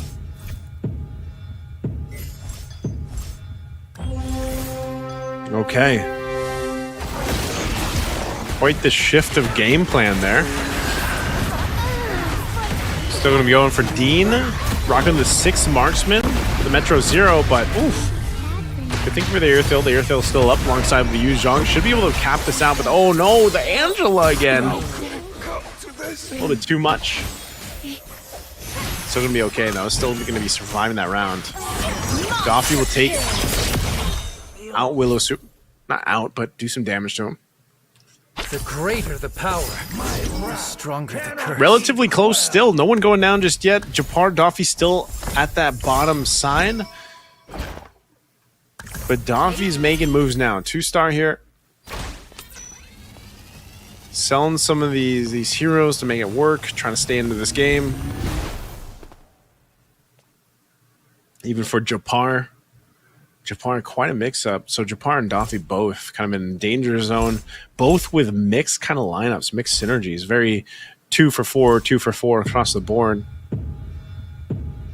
We'll see what Japar is able to do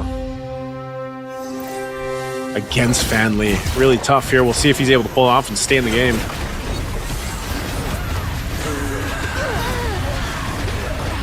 Mozkov is doing decent damage, but again, you know, you don't really have those items that you want on the Mozkov. You're kind of attacking slow, so that's not going to be good. Japar will be out. So Japar getting out. That'll give Wisnu his little proc here. There goes your relief. He got the Yuzhong, so he got the Yuzhong. The bell tolls. Now he's got the Star Wing. He went with the 6 out of 10 Star Wing, so he's going to buff up his whole board. Don't panic. Clint is on the way. All right, Dean next on the chopping block. 10 HP right now. He'll go with the 2-star Argus. He's still got his Zerathil pretty beefed up. He's going to put the Dom Ice on the Argus. Oh, actually, he's going to put the Guardian Helm too and the shield. And now with the Mozkov over there too at 2-star. So we'll see how this works out. Potentially better now that he has the items and that 2-star Argus. But his Mozkov desperately needs some items.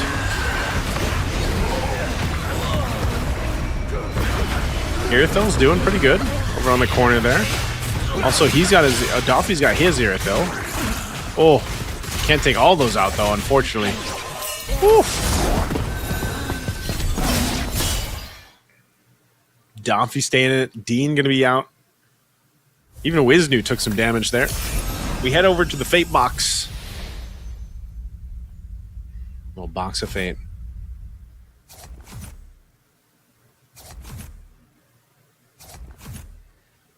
Okay, how are they going to play this one out?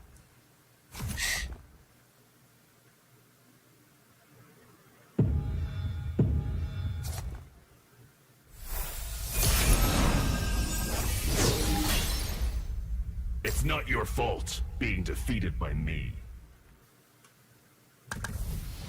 No matching rivals here.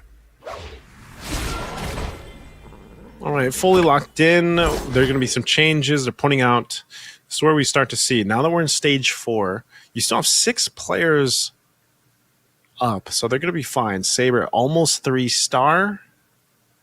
Wisnu's getting close. Oh, he's got the 3-star Saber now for Wisnu. Big pickup, plus the Star Wing.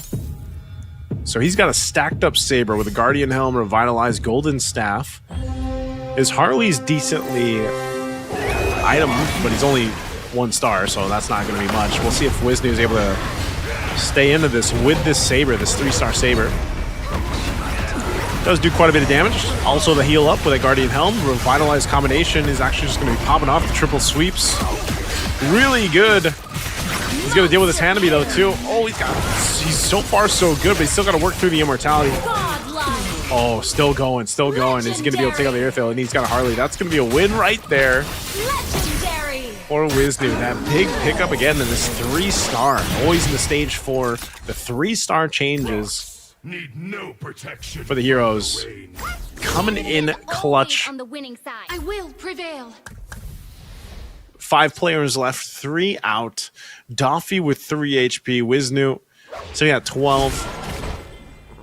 Sen, Willow, family still healthy, 79. Only a couple of the players. So 3 of the players have 3-star heroes. Daffy, Wisnu, and Fanli. Fanli running that 6 mage, 6 Luminexus lineup though. Sen as well. Sen over here with the mage Luminexus lineup. So some similar lineups going up. We'll see though if Daffy can stay in this.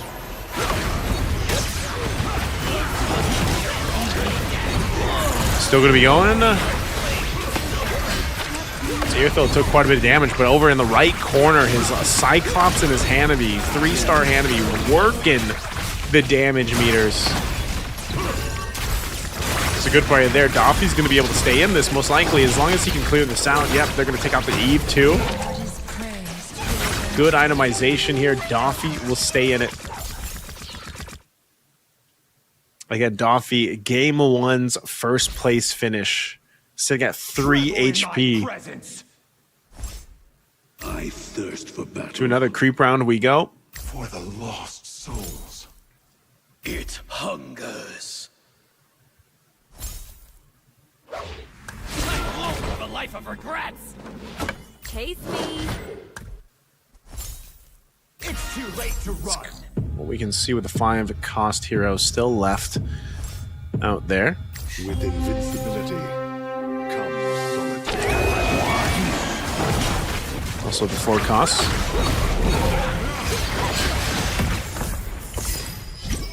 Oof. Or what are these last item pickups? This is where we see those last item pickups from this last Fate round will go ahead and buff up a lot of these 3-star heroes, even down to the 2 stars. So we'll see if there's any switching going on. A little bit of a clearing here from Wiznu. He's still holding on. He's got plenty of gold, 22 gold. He's going to go in. Still keeping with his swordsman build here. Also the Hayabusa. Nice little balance between the Saber and the Hayabusa.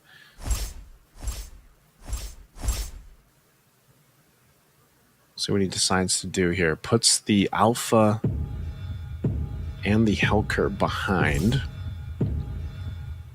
So it's still holding on to the gold.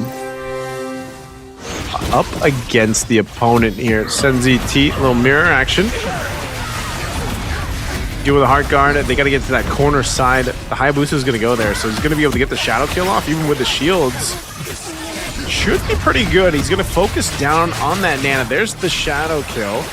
That's what they needed, so they are actually able to go ahead and juggle this around. Again, this kind of tanky Hayabusa build keeps him alive enough to go ahead and deal with him. Judge of myself. So Nana was doing damage. I'll see through your illusion. No way I'm letting you outshine this celestial traveler. All right, so he's upgraded. Wiznu has upgraded to level 10. He sold what he got from his passive with the Cyclops. He's still mainly holding on to what he's got. So we're down to the 4. Fanly 969 still sitting healthy at 56 HP. The other 3 are right around the same. Here's some 2 stars. Those 5 cost heroes being leveled up. That's going to be beneficial here, especially that Angela now at 2-star. Need no protection from the Baksha, though. Baksha hitting that 3-star. That's going to be big. Baksha 3-star. A little bit of a different build than what we saw before. That Novaria, though. The Novaria is going to hurt. Or no, the Chang'e. Sorry, the Chang'e is going to hurt. Doing quite a bit of damage, but look at that. Winter Crown will be popped. Good damage on the Saber. They got to be able to deal with this. Oh, the Baksha. That shadow kill. Alright, they should be able to deal with this. Oh, shadow kill again. Look at this Hayabusa, man. I'm telling you, the Hayabusa. Ooh. Big crit. Big crit. That was so close. So close. Again, the Baksha, great to deal with the Hayabusa. I see. That Tortoise Poissance. The smaller you become. And we're down to 2. Down to the 2. Family 969 having a way better game at 3 than he's had in the previous 2. Well, he had a pretty good game too. Potentially ending it here if he's able to win this. The Baksha. The Baksha is the move. Willow Sue. So if you're Family 969, how do you deal with a 3-star Baksha that's tanked up out of his mind? And Fanli's got a Mage Luminexus lineup. Only 3-star is the Lolita. You're gonna have a really difficult time dealing with this. Just because, again, that Baksha is so tanky. Yeah, he's gonna lose this one, so this is gonna be a little bit tough. He's still got time to work through this, though. He's got gold that he can work with. Goes to the Fate box. We'll see if he gets something good. This could be big for Family 969 to be able to get something good. Willow Sue, though, still holding on, has been holding on for the majority of the game. We'll pick up the Stargazer Synergy. All right, what's he going to go with? What is he going to go with here?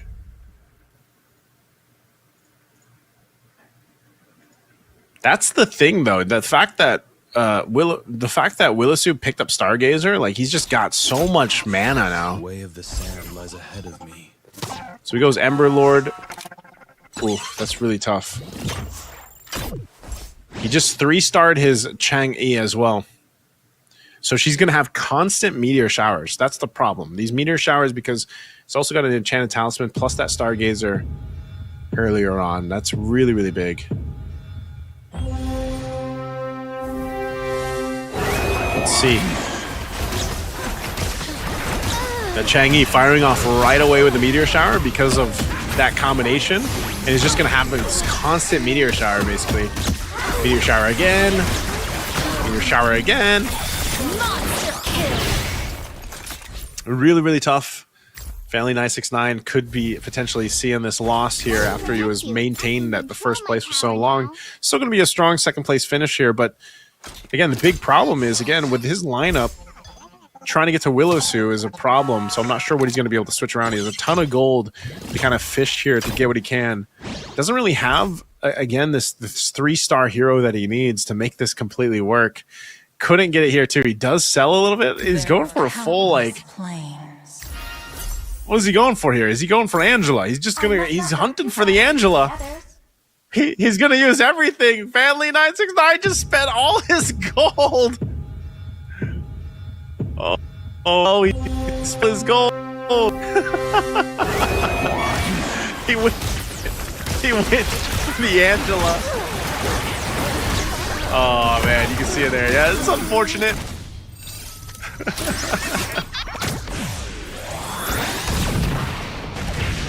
That's what Magic Chess Go-Go is all about sometimes. When you get down to it and you know you have to go for something. You have to go for something. Family 969, he wanted to go for that 3-star Angela. He risked it all. But unfortunately, he didn't get it. But it was a good run. I mean, he got to the second place finish. Willisu, again, when you look at this, the way that Willisu was able to play this, again, he had low HP by the time he was in stage 3, stage 4.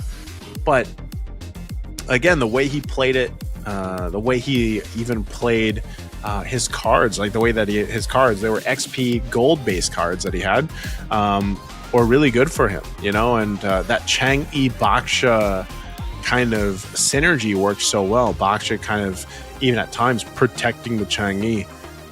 But I think even when we had that last Fate box and we saw him get that last Stargazer synergy, it really helped him. Again, you have so much mana.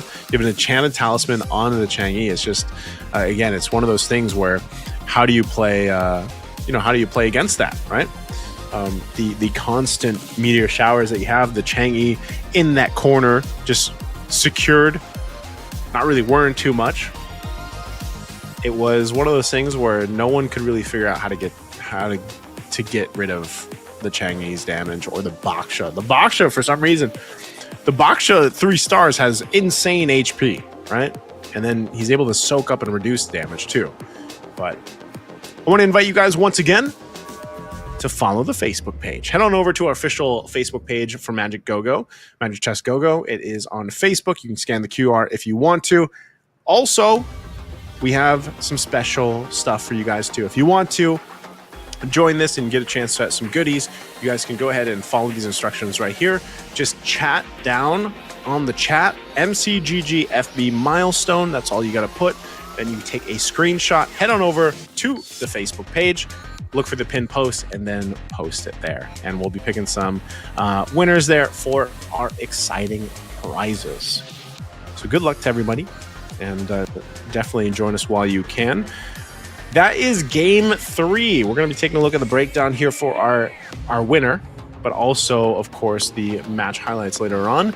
And this one was interesting because game 3 was one of those games where what we saw in game 5 in Group A, where it was because of the draw of the cards, it was a quicker kind of pacing, right? And when I say quicker pacing, I just mean like stage 1, stage 2, they were able to kind of play the economy the way they wanted to for their game plan. That's what we saw from the players there.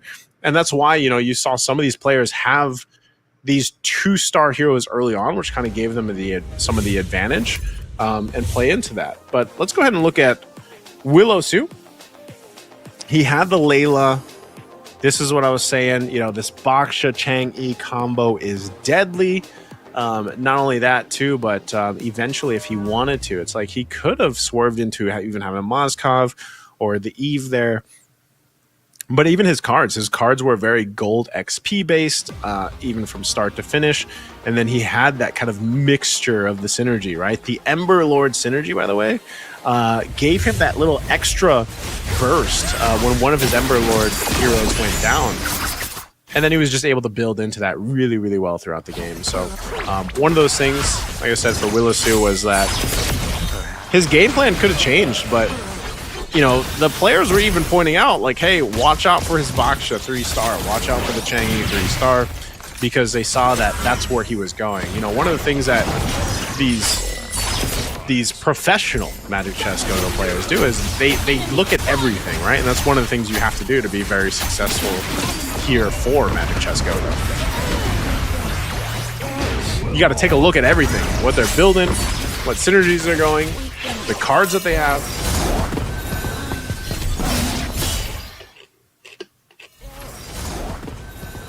Again, you can see their reactions for the players here. That's what I love to see. I love that we have our player cams, of course, because Magic Chess Go-Go can get intense, as we have seen. Even some of these fights going down to the last bar of HP and everything else. But I'll still say this. I think Group B has shown us quite a bit of diversity, quite a bit of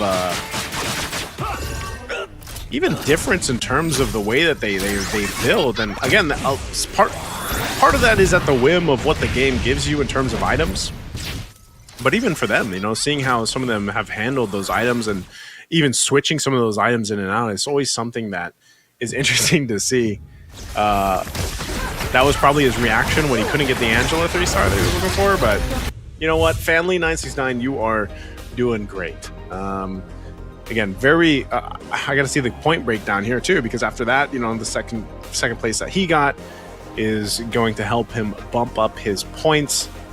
But I think overall, Group B, I got to say, is very even. Like if you look at now for 3 games in a row, it's very different.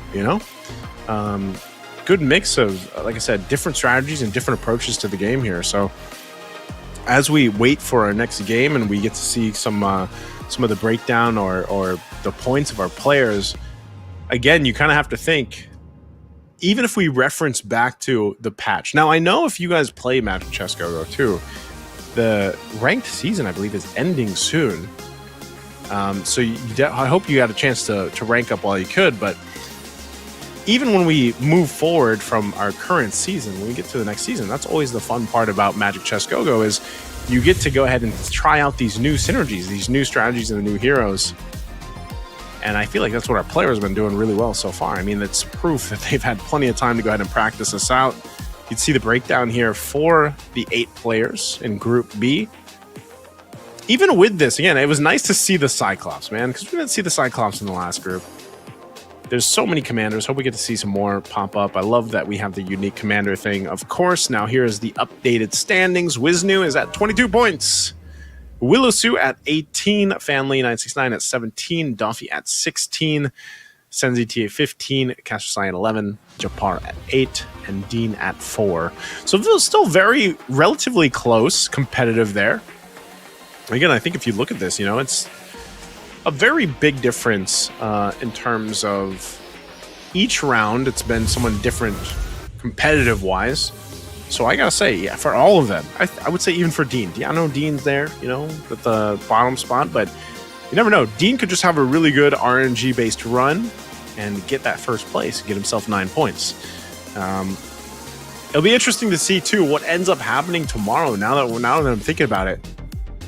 Once we get to the grand finals and everything else, and once we start breaking down on the potential of who is going to be moving forward to Go 1. And then eventually when we get to go 1, what are we going to see there, you know?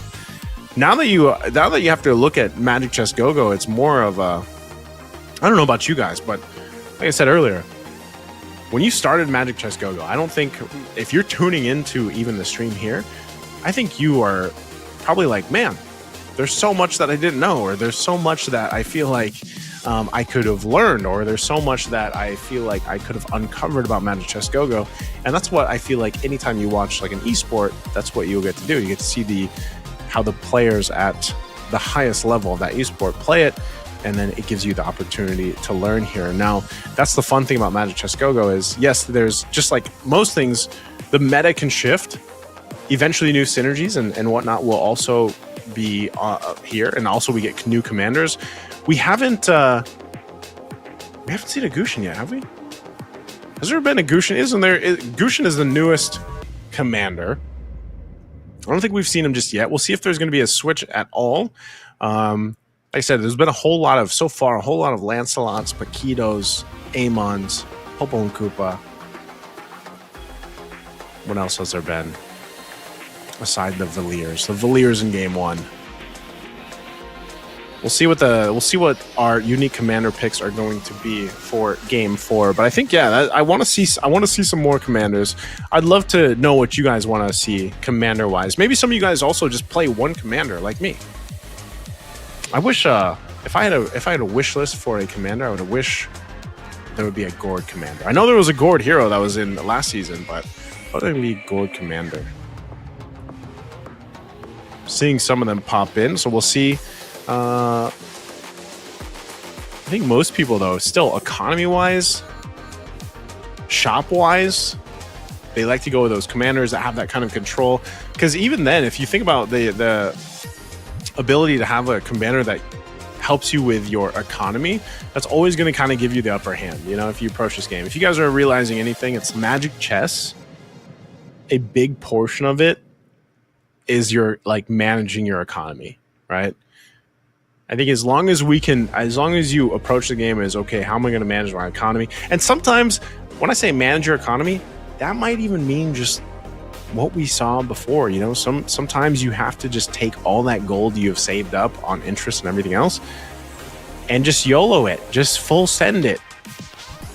You know, delete half your board and go for a 3-star pickup. Because we've seen that now. We've seen that a couple times. If you notice, like, one of the big things that happens too is when you have the items that you need, it allows you to have this like power spike. So you have this power spike. You might not have the 3-star hero that you need, but as long as you have those items and then you get the 3-star hero and you equip those items on that hero, that can be a big game changer. Than just having, you know, a bunch of 2-stars, basically. A bunch of 2-stars that are there, right?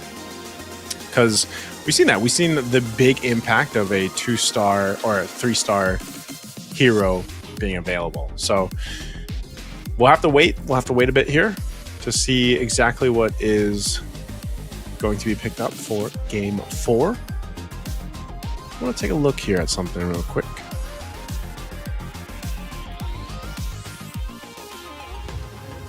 The surprising thing that I'm seeing here is, again, if we look at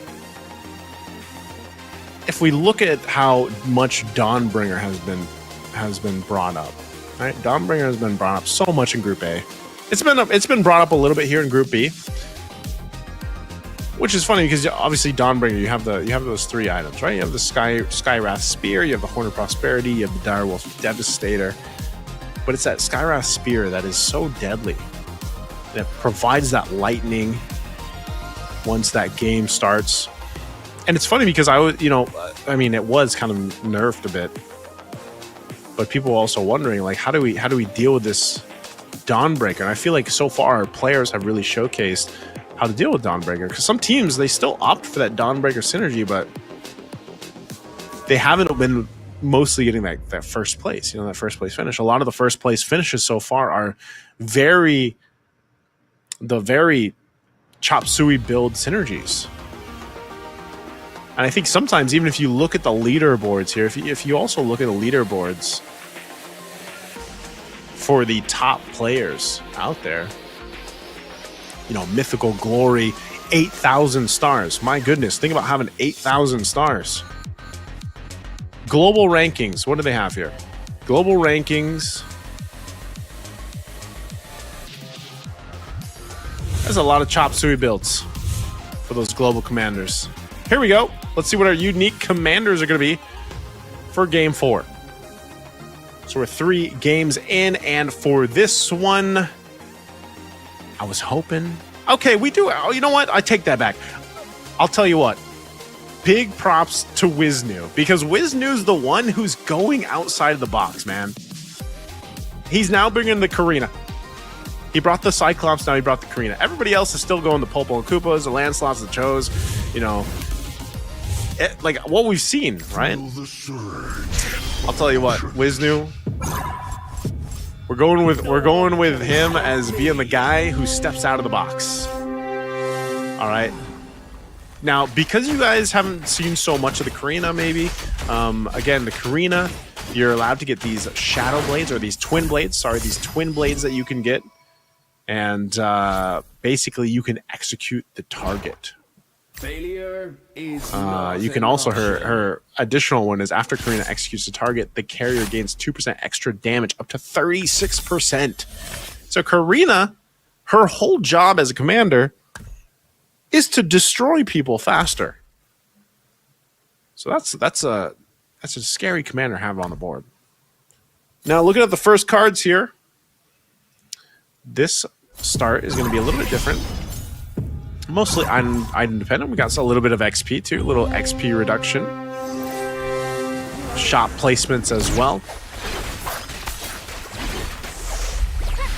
And early synergies. Early synergies always in stage 1. Again, we have a little bit of Dawnbreaker.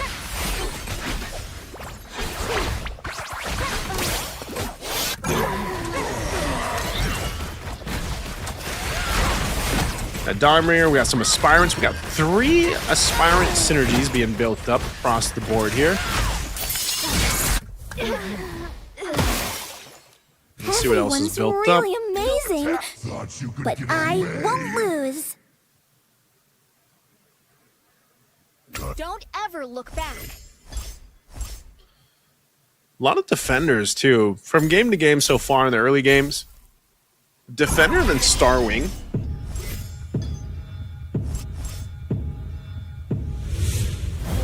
A set of aspirants too.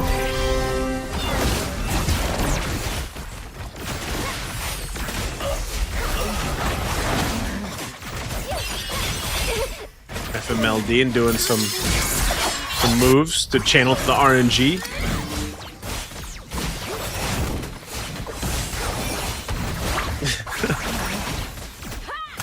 These are the battle cries of the players here, okay.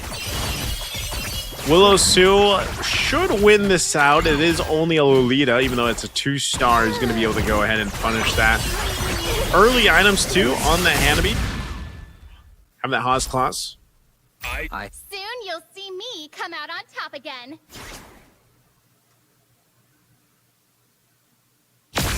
No one escapes my hunt. Ready for the real challenge? Okay, he gets the capacity. He's working on that Layla still, too. And now over here for Dean. Aside from the dance moves that we see Dean doing, he's got the Bruiser plus the Dawnbringer. So he's already got one of those he's already got the one Dawnbringer item, but he's still got to build up on it too. Most likely wanting that spear. He's not going to be able to get a stack though, unfortunately. I don't know if Japar's going to be able to beat this though, because the Badang 2-star should get the burst damage here. Oh no, he doesn't have the shield anymore. Okay. So Japar will win this against Dean. But again, Dean's just kind of building up here. You can see this is more of like a slow cook gentle breeze is enough composition that he needs.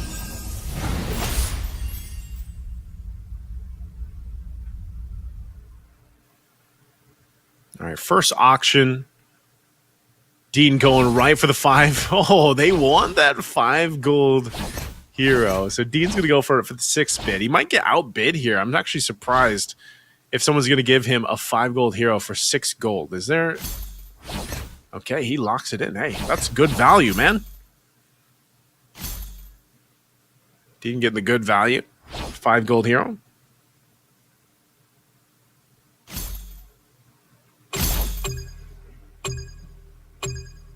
All right, let's see how they do this. A lot of defensive items. So the copy as well. Okay. Let a storm whip up the souls. Activating it. So he's got his activated Dawnbringer. He's now got the 4, so that's going to give him the second item. That's going to be good for him. Also the Veil there. He's going to go for a sail here. What's he building into? Does he actually want the 3-star Veil? There's a reason why he's staying at level 4 as well. Now for Wisnu. He's got the Shadow Weaver now, so he'll get that little knock up in the air. Not many 2-stars just yet.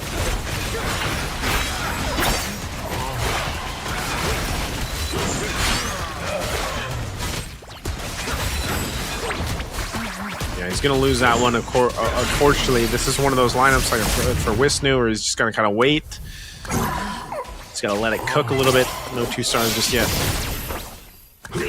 Playing the economy game here.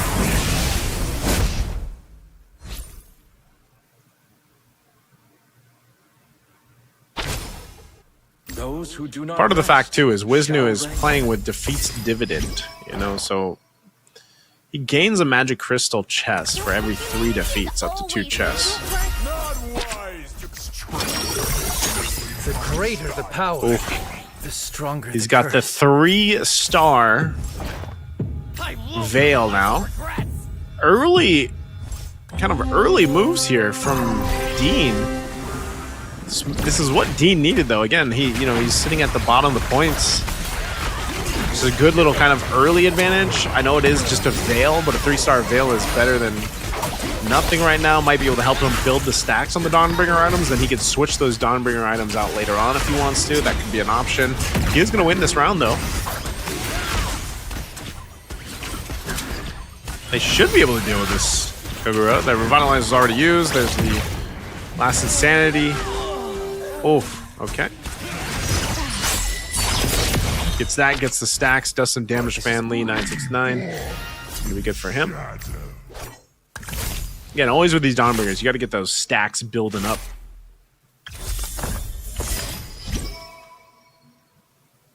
Creep round for stage 2. We'll see what ends up happening. Second card's being picked up too.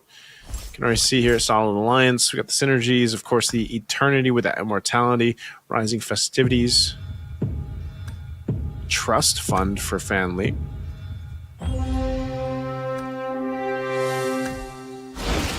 Willowsu got the reinforcement, so we got 3 4-cost heroes.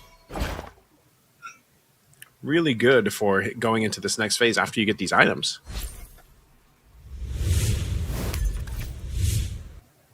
Real strength the bell tolls for you. Okay, let's see how they play this out. He is always on the winning side. Everybody's still quite healthy here, running into halfway point for stage 2. Some of these synergies building up now. Get a little more built.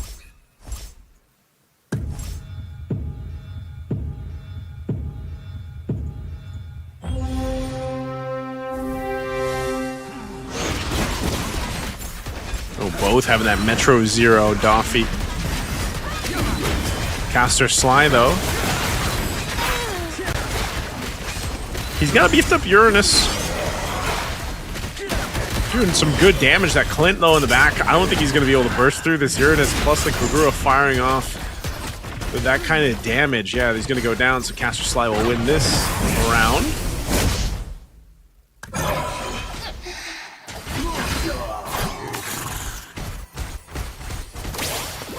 Oh. Bellow, my ghost generals. It's not your fault being defeated by me. Very close still, too. I mean, again, one of those situations where very close here.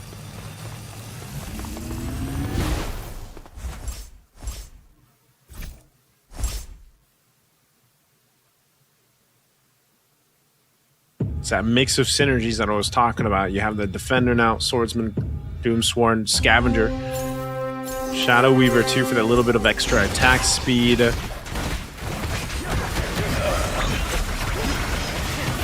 The attack speed actually surprisingly works well, even with the Cyclops here, but that Dawnbringer.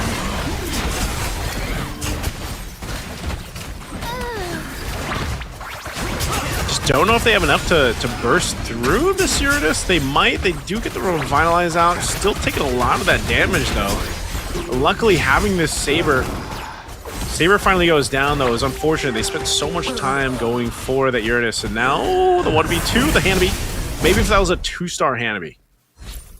Ready for the real challenge? Maybe. Attack, if you dare.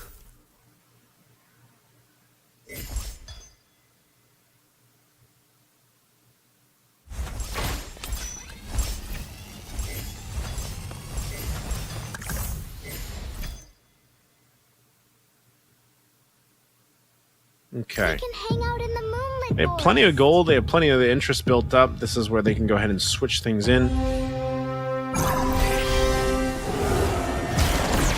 Oh. Doffy sitting healthy at 83, just above Willowsue. Yeah, that Chang'e and unfortunately that Eve are just not built up enough to deal with this. Even that 2-star.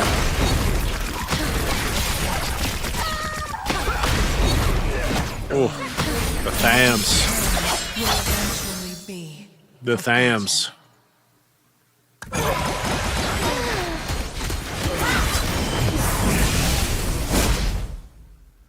Yeah, again, this is one of those ones where it's just very even across the board. Once we get to that stage 3,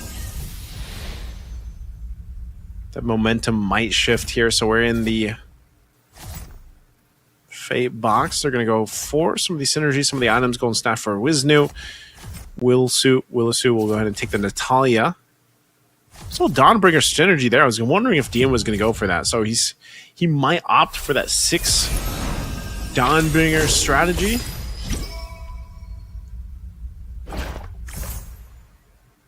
It's getting close. He actually, okay.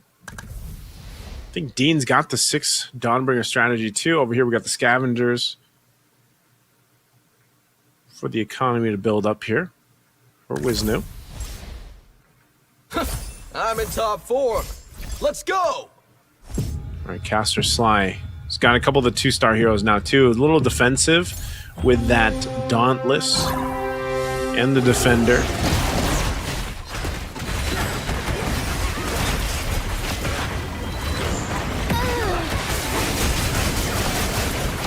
He's basically just going to rely on the Dawnbringer proc there with the Skywrath Spear at that 10-second mark while hoping that his Uranus stays alive with the Guardian Helm, but it's kind of being overloaded with Doffy's damage because Doffy, like I mentioned, he's locked in.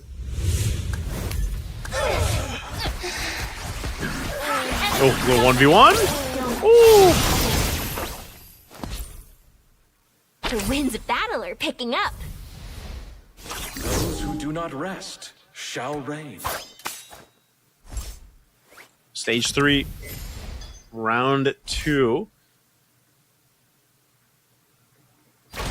Nearing level 10 now. We've got quite a few level 9s.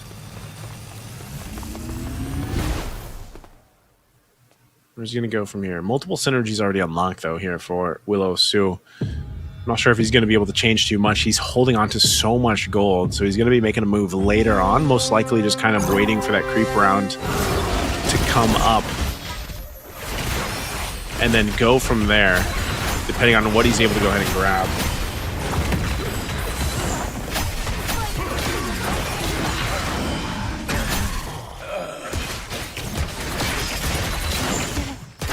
Oof. Not good for Willowsue.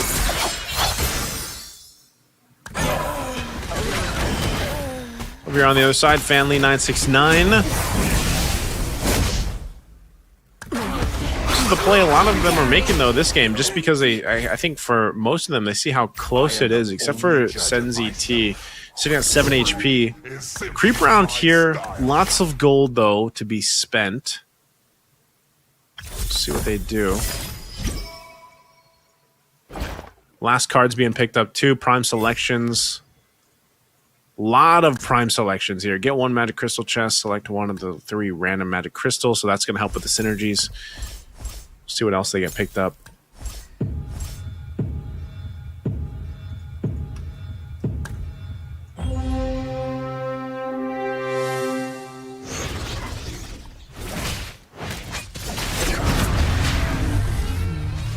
See what items they get from this creep round before they go into the halfway point of stage 3. Senzi T needs something good for him to stay in here. Locked and loaded.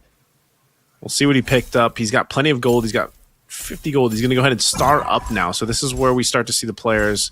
After they got those 3 cards, they held on for a lot of the interest. They'll go ahead and start building up. I am the sacrifice. Very big plays. Just feel my heart. I can't get more excited. Still going, still going. All right, he's got the 6 swordsman plus the star wing. 6 star wing up. That might have been enough, too, to keep Sen in. And again, playing this Guinevere, he was able to go ahead and grab some of the free heroes from the shop based off the Guinevere Commander. So this keeps him in. Still holding on to 38 gold, too. That's great.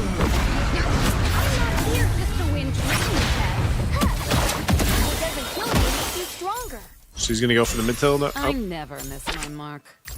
Taking those free ones and selling them for that gold. Again, Guinevere, the commander, allows you to do this. What's the truth? Trying to get some extra gold for this. Picks up a Talia. My protection never shifts. Picks up a Yuzhong. Discipline and focus. Balance the soul. Oof. Do you mind if I enter your dreams? Picking up a lot here. Okay, he was able to go ahead and do so much. One day, economy will return to our homeland. Just based on all of this. Again, these free rolls that he's getting as the Guinevere is such a massive help at this stage in the game. Switches some items here last minute too. Got yourself the Hayabusa 2-star. 2-star Nana on the backside. So again, Senzi T at 7 HP had around 50 plus gold. Picks him up, utilizing the Guinevere Commander, and will stay in that game doing that damage to Caster Sly. Now Caster Sly in a bad position, 19 HP. Still some healthy members up here at the top with 60 HP. Doffy at 56. I speak for the sands.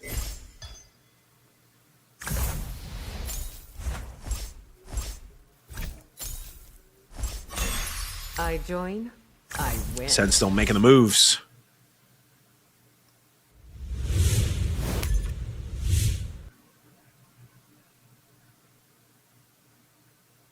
Senzi T locked in. We've seen this so many times today alone, just being at single digit HP, being able to hold on, potentially even winning if he can.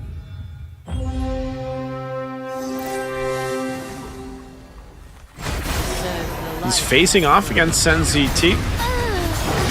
Even with this Luminexus mage build.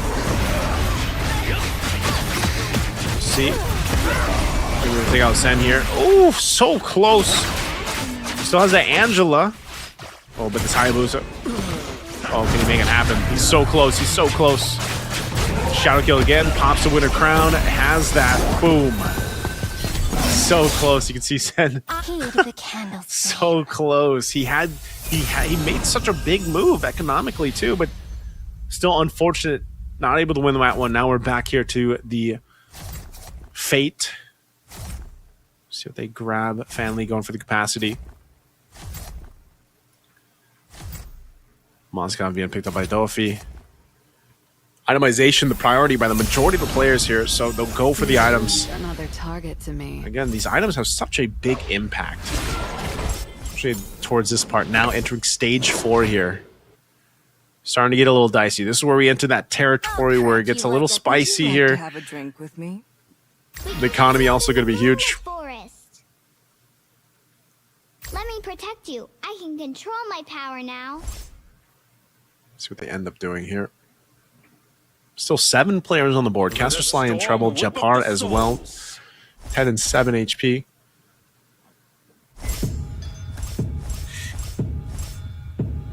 Japar relying on that synergy, that Luminexus Mage synergy we've seen so much of. We'll see if he's able to pull it off. Because Angela is stacked up. Was probably hoping for that 3-star if he can get it. Should be able to win this round though. Yep, as he does against Wisnu.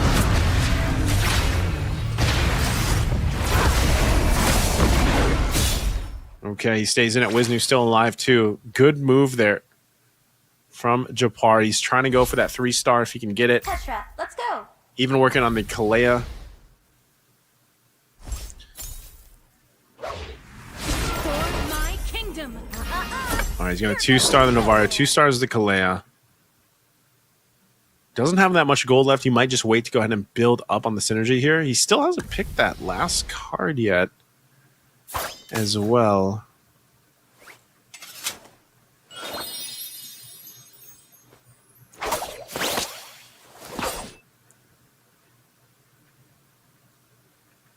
Fanley. See what he ends up doing to beef up this lineup. He's only got 1 gold though. 23 HP. He's against Japar. Japar, as you mentioned, holding on here.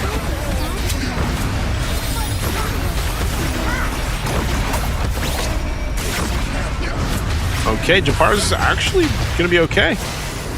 He's going for that next level up on the Yuzhong too, so he'll do the damage to Fanli. Fanli picked up his rock shield, so he picks up the rock shield that he was holding on to. So he'll stay alive. You have the same thing happening over here. Japar as well. Creep around now, so this is a big part. You'll start getting close here to some of these 3-star heroes now up to this point.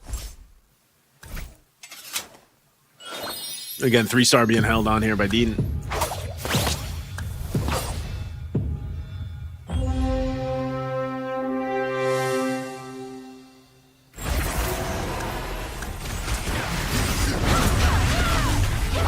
We'll see what items they get now as they approach the halfway point of stage 4. If they can last 3 more rounds until the Fate Box here, that might be big. Again, quite low HP here for 3. Japar, Dolphy, and Wisnu. I'll crack you like a coconut. And I believe Japar still hasn't picked up his 3rd card, so he's probably holding on to the rock solid Go-Go card as well. Maybe just be waiting.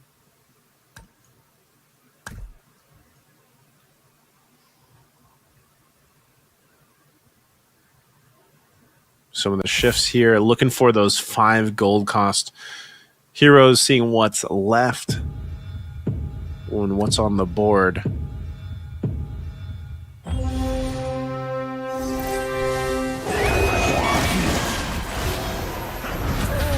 Okay, he's going to be fighting off Dolphy. Japar or Dolphy, one of these two are going home.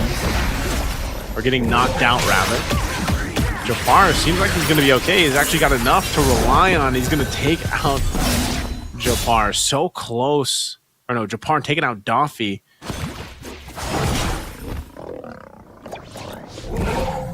As they hold on.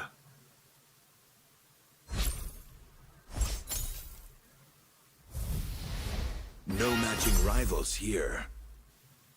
Nana has learned to control her power.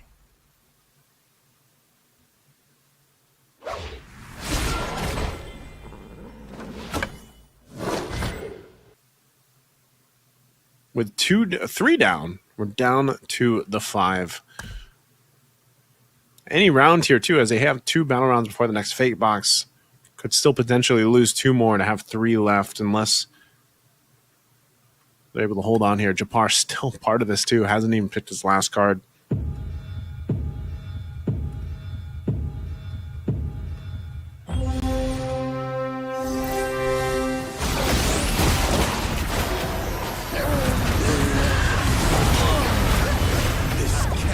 Good placements. Yu Zhong is beefed up. That's what I was saying about the 3-star heroes at this stage of the game. Japar was hunting for it. He got it.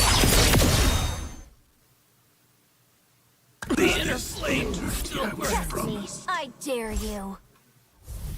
3-star Yu Zhong, and this is where we have to see now that we're down to the 3 last players. Do you know what loneliness is, Tetra? Who's going to be able to make that work better? There's no backing out now.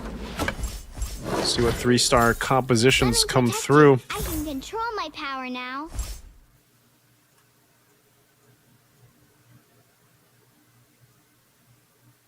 Willowsu's still holding up at top 24, but really, he's going for that 3-star Irithyll. And over on the other side, Japar, like I said, he's got the 3-star Yu Zhong and the Kalea now. The Angela. If he's able to get the Nana to 3-star, I think Japar is going to be in a really good position to win. That first place.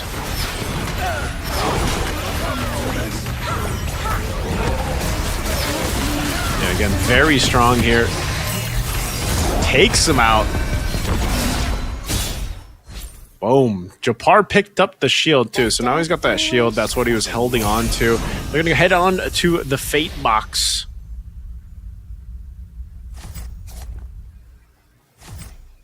Little Fate box here.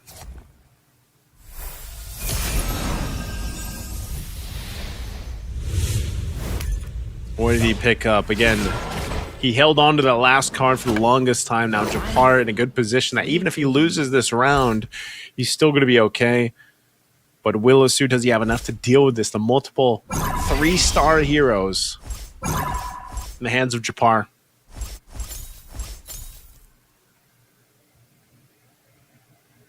Again, Japar from Malaysia. Willowsu from Myanmar. Again, very competitive Group B we've had. First and second place finishes from different regions, showcasing different strategies. See how this plays out. Oh, that Yu Zhong once again, just so strong. That's going to be it right there. So close, Japar. Yeah, he's feeling that. He's feeling good about that win. Again, held on with what, 10 HP for the longest time. A good win there for Japar from Malaysia. That was, again, it's always that stage 3, stage 4, you know? Stage 3, stage 4, things turn up, and like I said, he held on to even the last card that he was holding on to, the rock solid, just in case he was able to get to that end. He wanted that shield to keep him up, to keep him alive, and he made it happen. Really, really good there from Japar. Like I said, you know, having those synergies, the mage. The 6 mage, the 6 Luminexus was really, really good for him. It took him a while to get the Yu Zhong that he needed because he kept looking at the shop again. You can look at the shop to see how many Yu Zhongs are left in the shop and everything else. And he was finally able to get it. And that 3-star Yu Zhong with the items that he had, you know, the Winter Crown, that Revitalize, and then the Exorcist item, it just really helped him play that composition the way that it needed to be, and then he could just rely on the Yu Zhong to be such a it's weird how the Yu Zhong is, because it's such a front like hero that causes distraction and stuff, and it you know, it takes a lot, especially when he's in dragon form, but then he does a lot of damage too. Like when he lands in the dragon form and then he follows through, there's just so much damage there for the Yu Zhong. So great there. We'll break it down a little bit more, but also, guys, again, I want to invite you guys to head on over to our official Facebook page, Magic Chess Go-Go. Please head on over there, give us a like, give us a follow, check out our pin post over there, because you guys can get some prizes as well. If you scan the QR code here, you guys can go ahead and get a chance to get some goodies. That's going to be today and tomorrow. All you have to do is comment down below MCGGFB milestone. Make sure you guys take a screenshot of that, and then you head on over to the Facebook page you guys just liked and followed, and go ahead and leave your screenshot there, and good luck to everybody, okay? And so again, if you want it easier, you can scan the QR.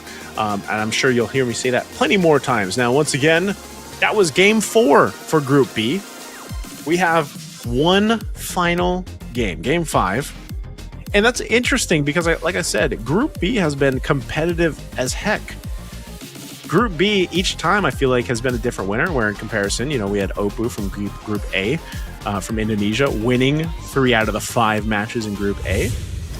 But this is what we have. This was the breakdown of Japar, man. Japar from Malaysia rolling with this lineup, the synergy. The Mage Luminexus synergy paired with the Bruiser, the Star Wing, and then the Exorcist. This worked out really well. Again, he held on to that rock solid go-go card at the end, just to give him that little bit of extra shield, just in case, just in case he needed it. But yeah, the big part of this was that 3-star Yuzhong. That's really, once he got that and locked that in, he was hard. It was hard to deal with him. And, he was able to play around 10 HP for the longest time. So again, that's just a great usage of the economy that he built up and getting to that point that he needed to be. We're going to look at the match highlights here on exactly how this game went forward. And again, Japar started off by building these tanky items and going for these tanky items. And I'm not sure if his game plan just switched midway through, or if that was kind of what he was going for all throughout. But again, I mentioned this even in when we opened up in our Group A match.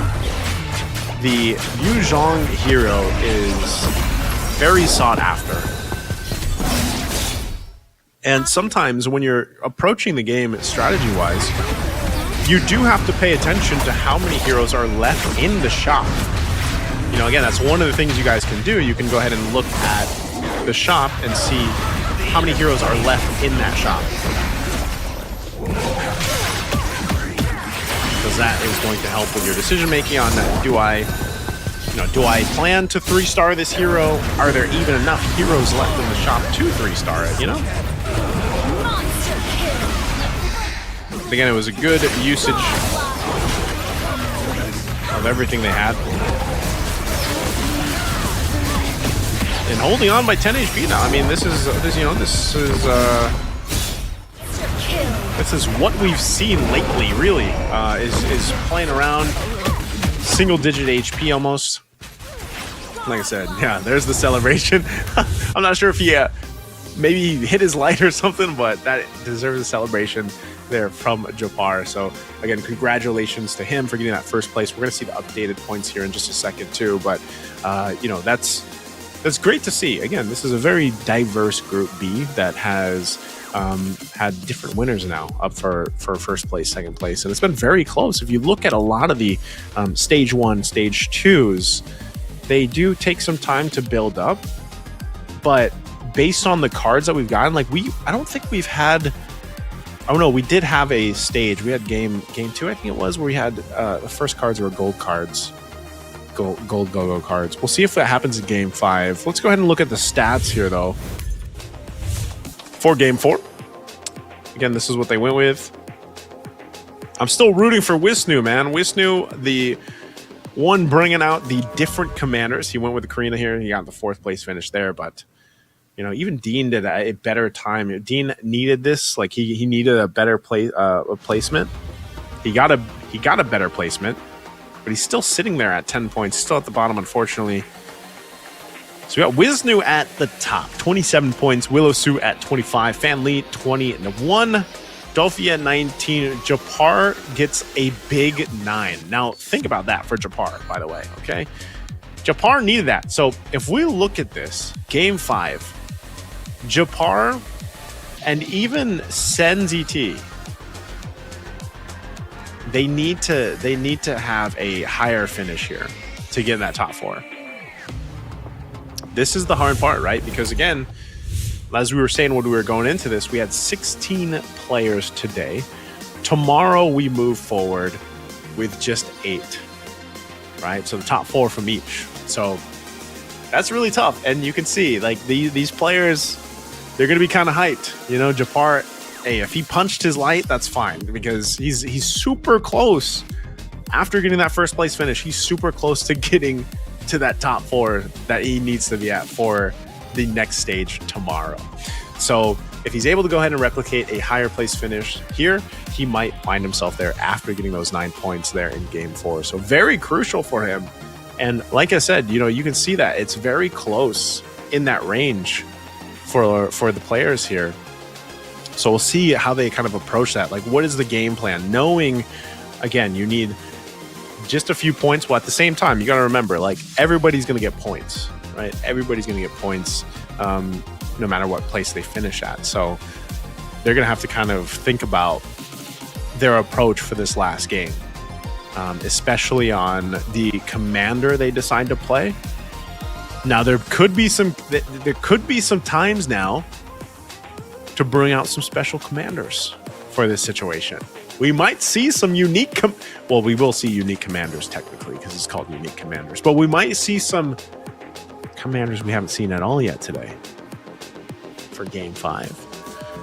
Again, you guys got to put yourself in their position, right? These are the MCGG Rising Stars. They have gone through some of the qualifiers that we had during the group stages, which everybody was able to join. All right, yourselves included. So hopefully the next MCGG Rising Stars, you guys join the next one. And then they get to this point where we are today. This is one of the very first English broadcasts we had for MCGG. And then they're fighting for a prize pool of $10,000, $10,600, right? And this is our unique commanders. We're down to the last round, round 5. We're going to see exactly what commanders they're going to bring for that final bout. For the 4 hopefuls to move on to tomorrow, to eventually to find out who will move on to Go 1. Season 1, that first big tournament for Magic Chess Go-Go that we will be having. And here are the commanders. So as you can see, we are going to see another Karina. I like it. I got to say I like it, Lancelot, Paquito, Karina, Mozkov, Nana, Lucas, Popol and Koopa, and the Amon. Very interesting, too, because we don't see too much of the Mozkov. We don't see, we don't see that too often. Even the Lucas has popped up maybe once. But we are going to see that Karina again, too. So let's see what happens here. Again, stage 1, round 1. Kind of early compositions are going to be built up here. Early synergies, and then even those first cards once they get picked up. Let's see what they go for. Time to change.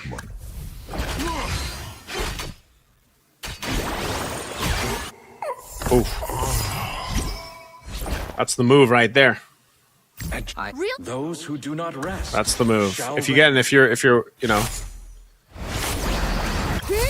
your goal here is to play around these first cards, we're going to take a look at what they have. My skills just Gain 1 equipment. They got Rogue's Aid. So they're going to get Claude's Theft Device. Extra gold there too. Magic Immersion, Allied Equipment. A good mix of gold and XP first cards being drawn here. Synergies being built up already.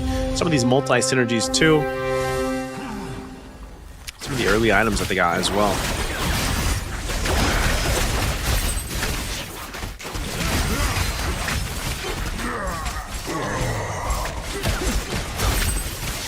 Already having that early Dawnbringer item for Willow Sue plus the Defender. He'll win this round here, getting that stack that he needs, and also it's a very beefed up Hylos. This early on, 3 items. It's time for Nana to get serious.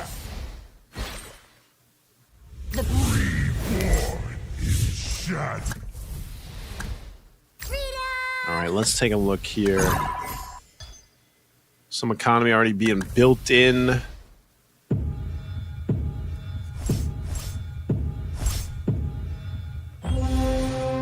Doffy's got the 2 Dauntless, the Defender, Doomsworn.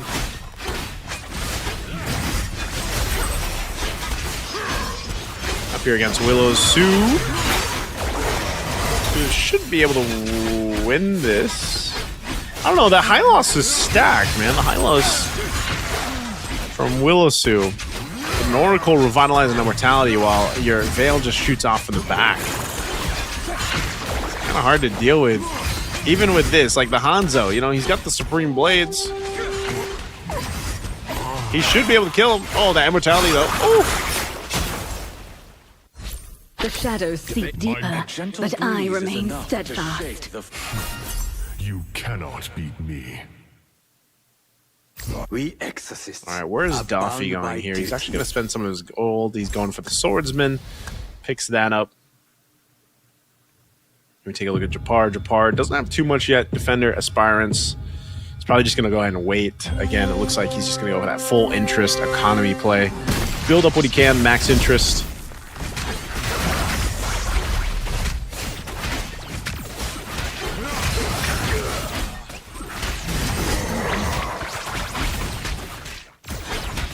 Japar not going to win this round against Wisnu.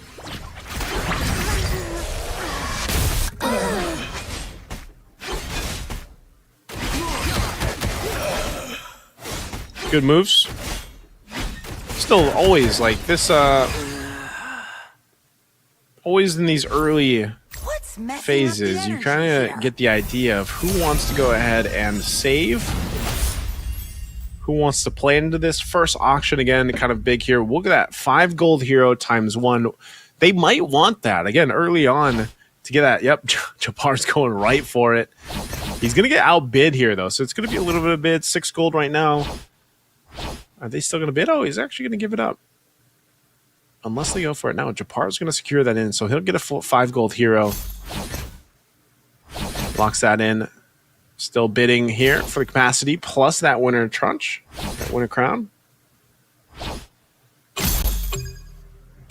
Okay, locked in. I think Japar getting that 5 gold hero early on is going to really help him here. Let's see what he has. The surge of the ocean. My power is beyond. On my freedom. This suit is way more Okay, fun than the so he's got the X-Borg, 2-star X-Borg already. That's really good. So 2-star X-Borg already, because again, that 5 that gives him that help plus the War Axe item. So he's got the War Axe there. Aspirant still. So he's got multiple 2-stars. So very strong place to be in for stage 2 for Japar.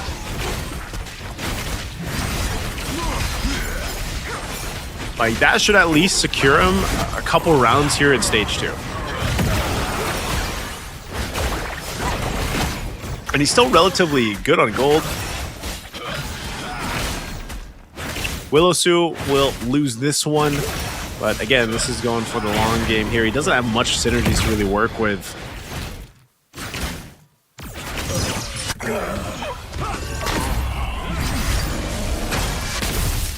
Whoever's crossing me, they'd better be careful.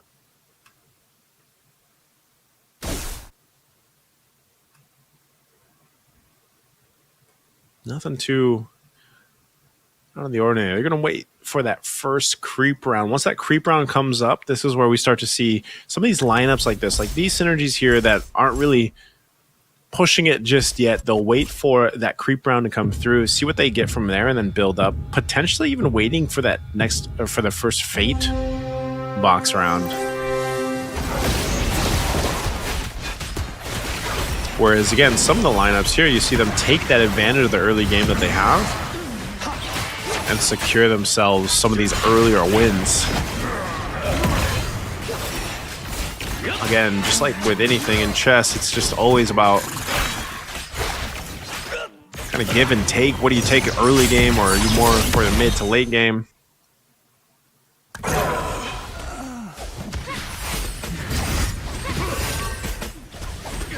Trading happening here.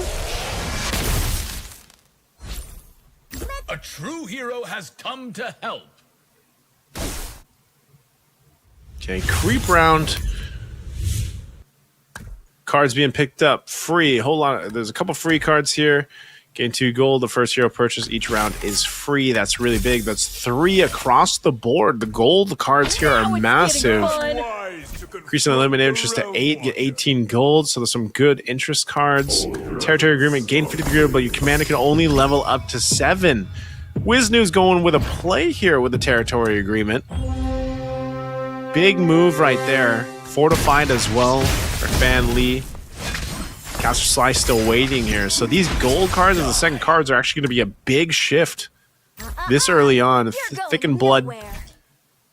55% extra damage for Caster Sly's lineup, who, again, he might change this lineup. He's got kind of a mix going on here. All glories to the Empire. Let's see what he does. I'm coming to get you. Gets that blessing activated, now has the 5 Dawnbringer. Potentially going for the 6 if he can find it. He does get it, so now he's going to be able to give himself the crucial items here for this Dawnbringer lineup. That was a good play. Now he's just got to get these stacks. The fact that he's got the Valentina already as well. Starting into the 2-star if he can get it. The Saber is doing work, though. He might not get a stack, so he wins the round. But that's tough. That's tough because, yeah, that's his Valentina. Monster kill. Already with Hayabusa.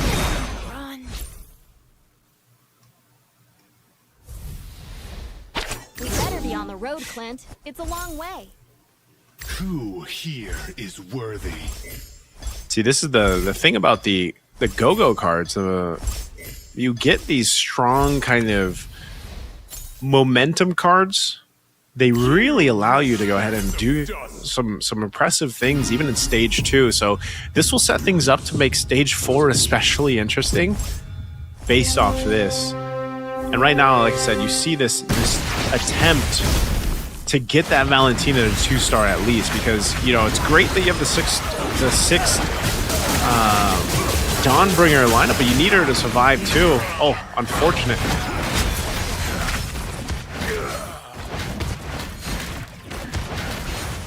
A little bit of trade there. Immortality's still up. Big slow battle. Plus building the Baksha again. Like we've seen this already today. That Baksha is going to be playing a big part of this later on. If it can get to the 3-star. So nearing that Fate box. One more round here. There's no escape. Building things up. There's the Blessing. That's the Mage Blessing. I'm not sure if they're going to be able to use that too much. It does actually. The Jushin's going to go for some sales. Still sitting on 42 gold. We'll go ahead and play the economy there. Starwing, though, for Starwing here. Is not an option. See what they can roll on with this. Copy device for the Saber. That's going to be good. Metro Zero muff over there for Japar. Still rolling with it. Good damage, but relying on that tanky front side of that X-Borg that he got early on. Still paying dividends here for Japar. In the middle of Stage 2. He's going to be able to win this one too. See if he gets that X-Borg to 3-star later on. My love. The end.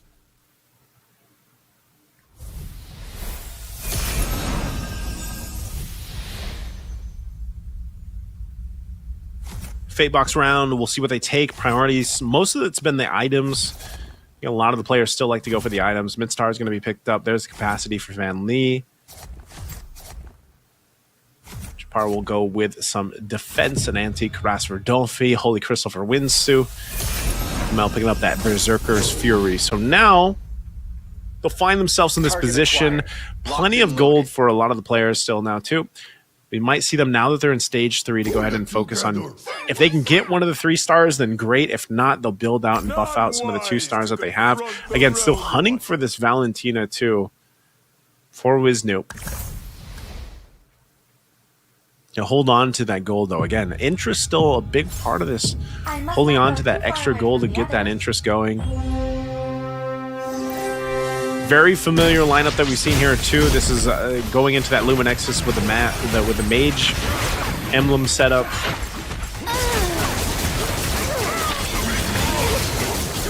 Wisnu, Dawnbringer again. This is what I was saying. The Valentina's popping off on the back side, not even on the 2-star yet. So just imagine that at 2-star for Wisnu. Gonna be able to get rid of this Jushin. 2-star Baksha. Senzi T first one to get, or second one to get quite low. Caster Sly next, 12 HP here. So they got to start making moves. Cowards don't deserve peace. Strength is simple. Don't worry, my friend. I am They got to get to a point where they're making moves. Let me protect you. I can control my from a cocoon to a butterfly. They've got this round, then they've got the creep round for their third and final card. We'll see what they decide to do.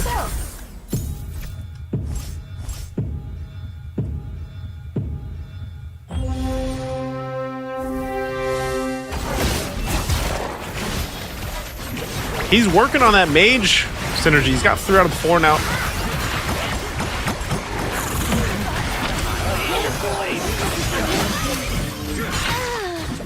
Oh. Good round right there. That might be it for Caster Sly, though. Uh-oh. D'Angela versus 2 marksmen. The love waves are too much. Caster Sly will be fine. Oh, very close. Very close. Good thing he had D'Angela. All right, creep round here. Let's see what ends up happening after this creep round. Oh, there. Rock Solid's already going to be picked up by Zen, so he's got the shield. Healing Fountain for Family. That's going to be big. A lot of Healing Fountains. That's going to be crucial here. 3 Healing Fountains. A little bit of Hybrid Lifesteal over here. Magic Chest. Magic Crystal. With invincibility comes solitude. We'll see what Dean does. Dean hasn't picked a card yet.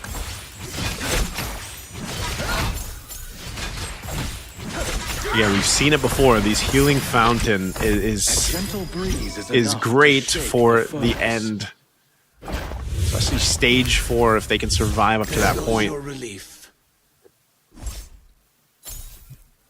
All right, this is where we look at the economy too. What are they able to do? What are they able to pick up? Time to fight, Tokoyo.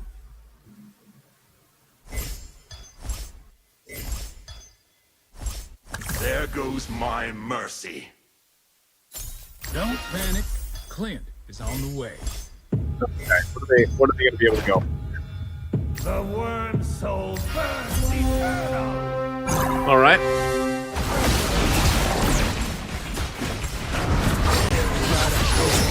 It's a good setup there. Now on the Moskov 2, having the Berserker's Fury and that Winter Crown even for a little bit of defense. If he's focused on, he'll be able to heal up. Ooh. Good use. And that War Axe. He might be able to switch that out later on if he can get a 3-star Moskov later. That'll be good. Means let a storm whip up the souls. Very close now towards this, and the Caster Sly sitting at 12. The energy here. He's going for it though. Oh, there's the Star Wing we were looking for. We are the shield of the Buffing up that whole board. We'll get the Defender too. Northern Vale. Drop your weapon and hands up. Okay.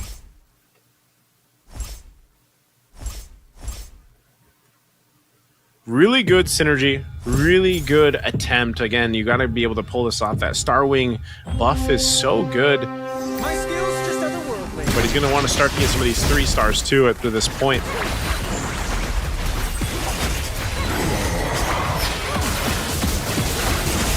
Starwing buff is really good across the board. As long as you're also able to survive the Dawnbringer Lightning, then that's really beneficial. But this might be a little bit difficult. His Saber is doing work on the Valentina, but maybe not enough. Okay, it's going to be actually focusing on this Mincetar. Oh, it might just be too much kind of spread out, even though the Saber's going... Oh my goodness! So close! You saw Fanley's reaction to that. It was so close, like 1 HP. Those who live in 1 HP.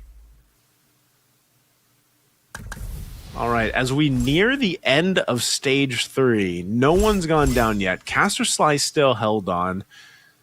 Senzi T got his rock shield earlier, so he's good. See some of the selling going on here too. What are they going to go for? He's going for that export if you can. Now that he's beefed up and has a higher chance to get these 5-cost heroes, sitting at that 12%. Let's see what he can go for.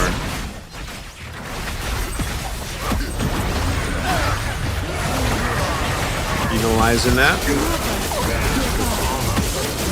He's got to survive that damage. He does really well surviving the damage there from Stanley. From Fanley. Oh, he actually survived? Does it? Oh, he does. He still got the Minstatar. Oh. Very close. There is no yield, you spectre. All right.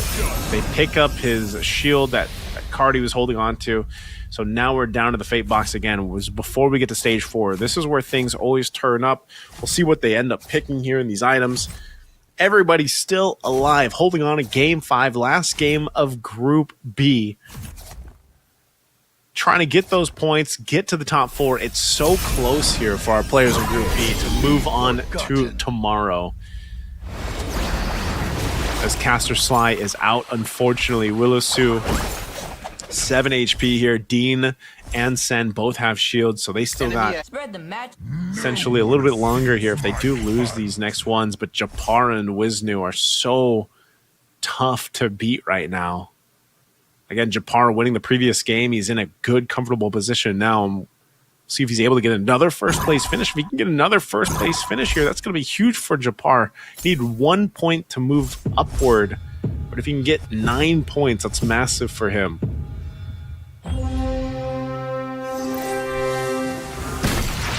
So Willosu up against Wisnu.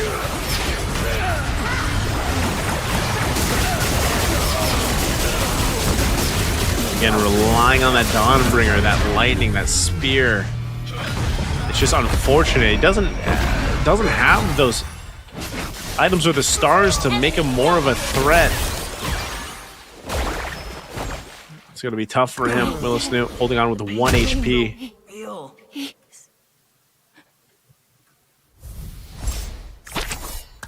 Strike with conviction. A little bit of switch going on here.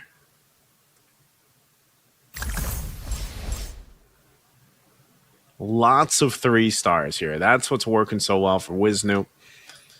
3-star Uranus, Tigreal, Veil.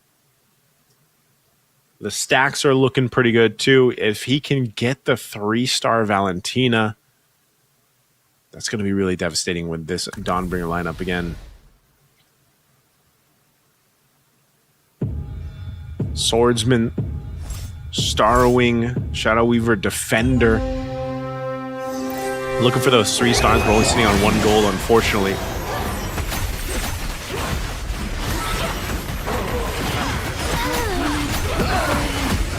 Holding on here. Even with the 2 stars, he's still going to have to work through this X-Borg that we've been seeing before Japar, though. Oh, might actually be able to do it. Oh, he's so low. Japar taking the damage. Fanley 969 still in it. And that's a Willosu out. Willosu bowing out. We're down to 6. This is a perilous Gonna be going place. to a creep round here. Smell it in the air. Okay, big creep round. 6 still alive. 2 very close to being eliminated. Taking a look here at what is left for these 5-costers.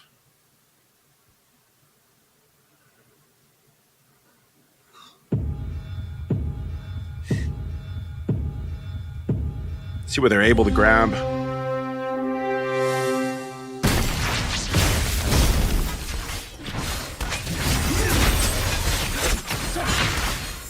Again, it's always these items here in stage 4.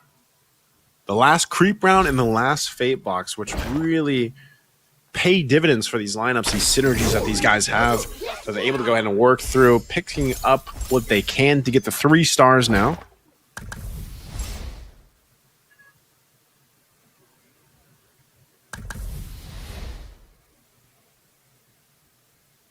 Novaria 3-star for Japar. That's huge. You know, he's feeling very confident about that.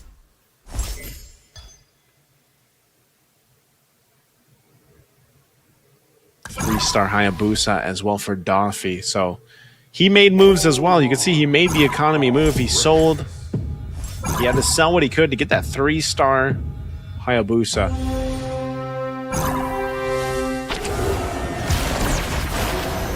See if he's able to win it here against Japar.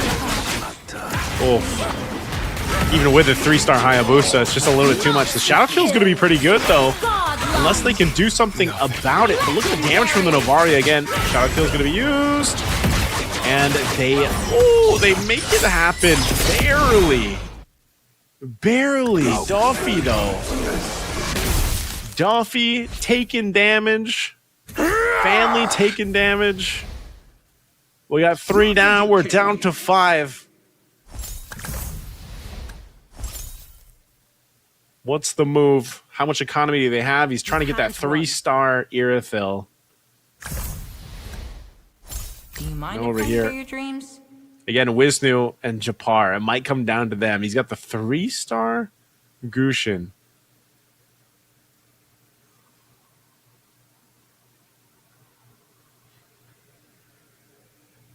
Very, very tough position to be in here.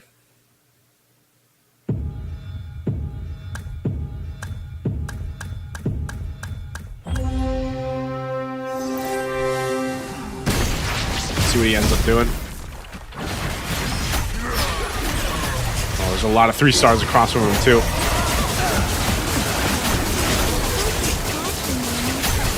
Oh, so close with that.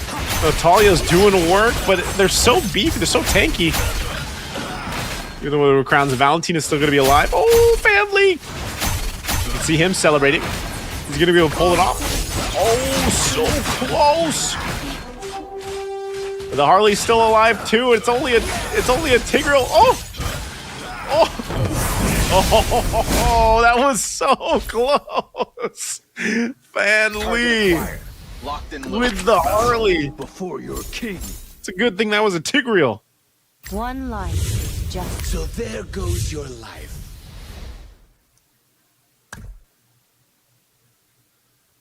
So close.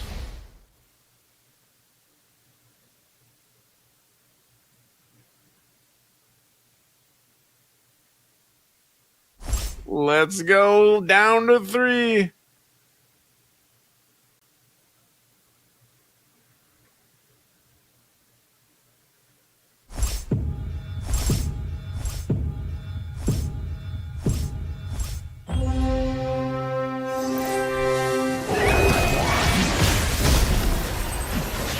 All right, down to it. Down to the last 3. Got the Mons coming, the Novaria popping off of the backside. They have such a reduction for the Luminexus. Wisnu not going to be able to survive this one, even with the tankier items here on the Tigreal. Oof. So close. Wisnu now feeling it. It's down to 2. Japar made it all the way to the top 2 again. This is what he needed after almost punching his light on the victory from game 4. Can he win it here?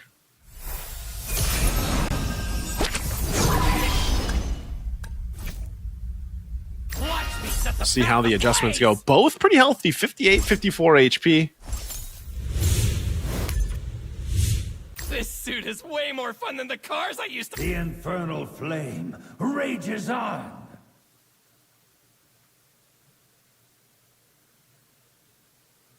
See how they approach this again. What kind of changes can even happen here? 3-star Leslie though for Wisnu. It's gonna be good. That creep round coming up too could be crucial, honestly. Depending on how they play this out, they're gonna go ahead and play with the economy that they have too. Looking potentially for more 3-stars here, even for the Moskov if they can get it.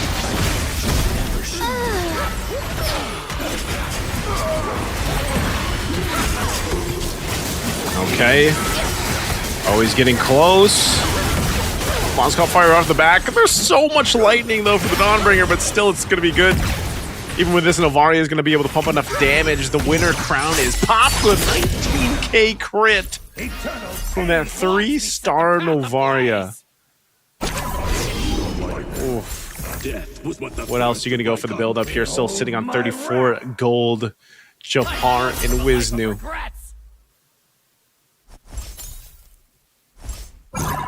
Japar locked in here. He's still potentially going for the 3-star Moscow. If he can go for the 3-star Moscow, that's going to be a huge damage output to help with the Novaria. He's been relying on this Novaria for the majority of the game, which has been working out really well, but unfortunately, at some point, that might be dealt with.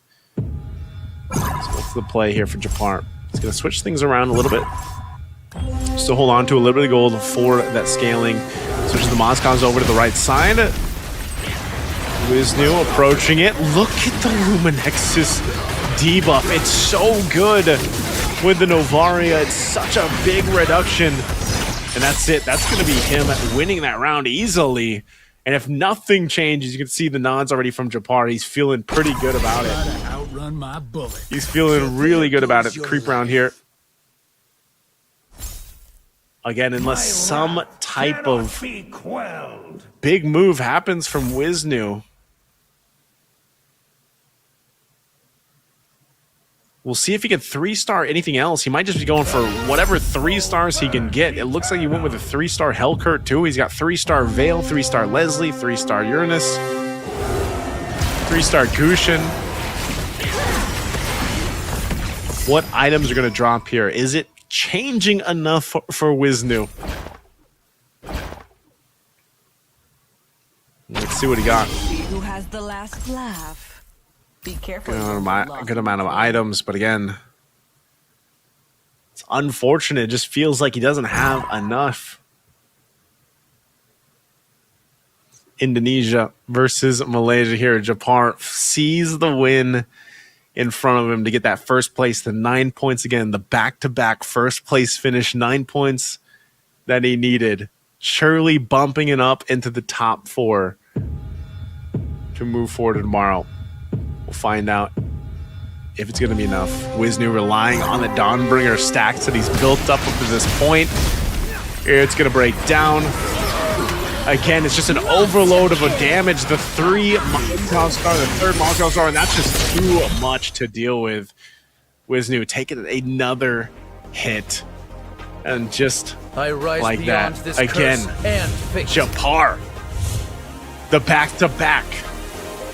The back-to-back first place finish. Congratulations, Japar from Malaysia. Again, he was locked in with the 3 stars. 3-star Moscow, 3-star Yuzhong or Xborg, 3-star Novaria.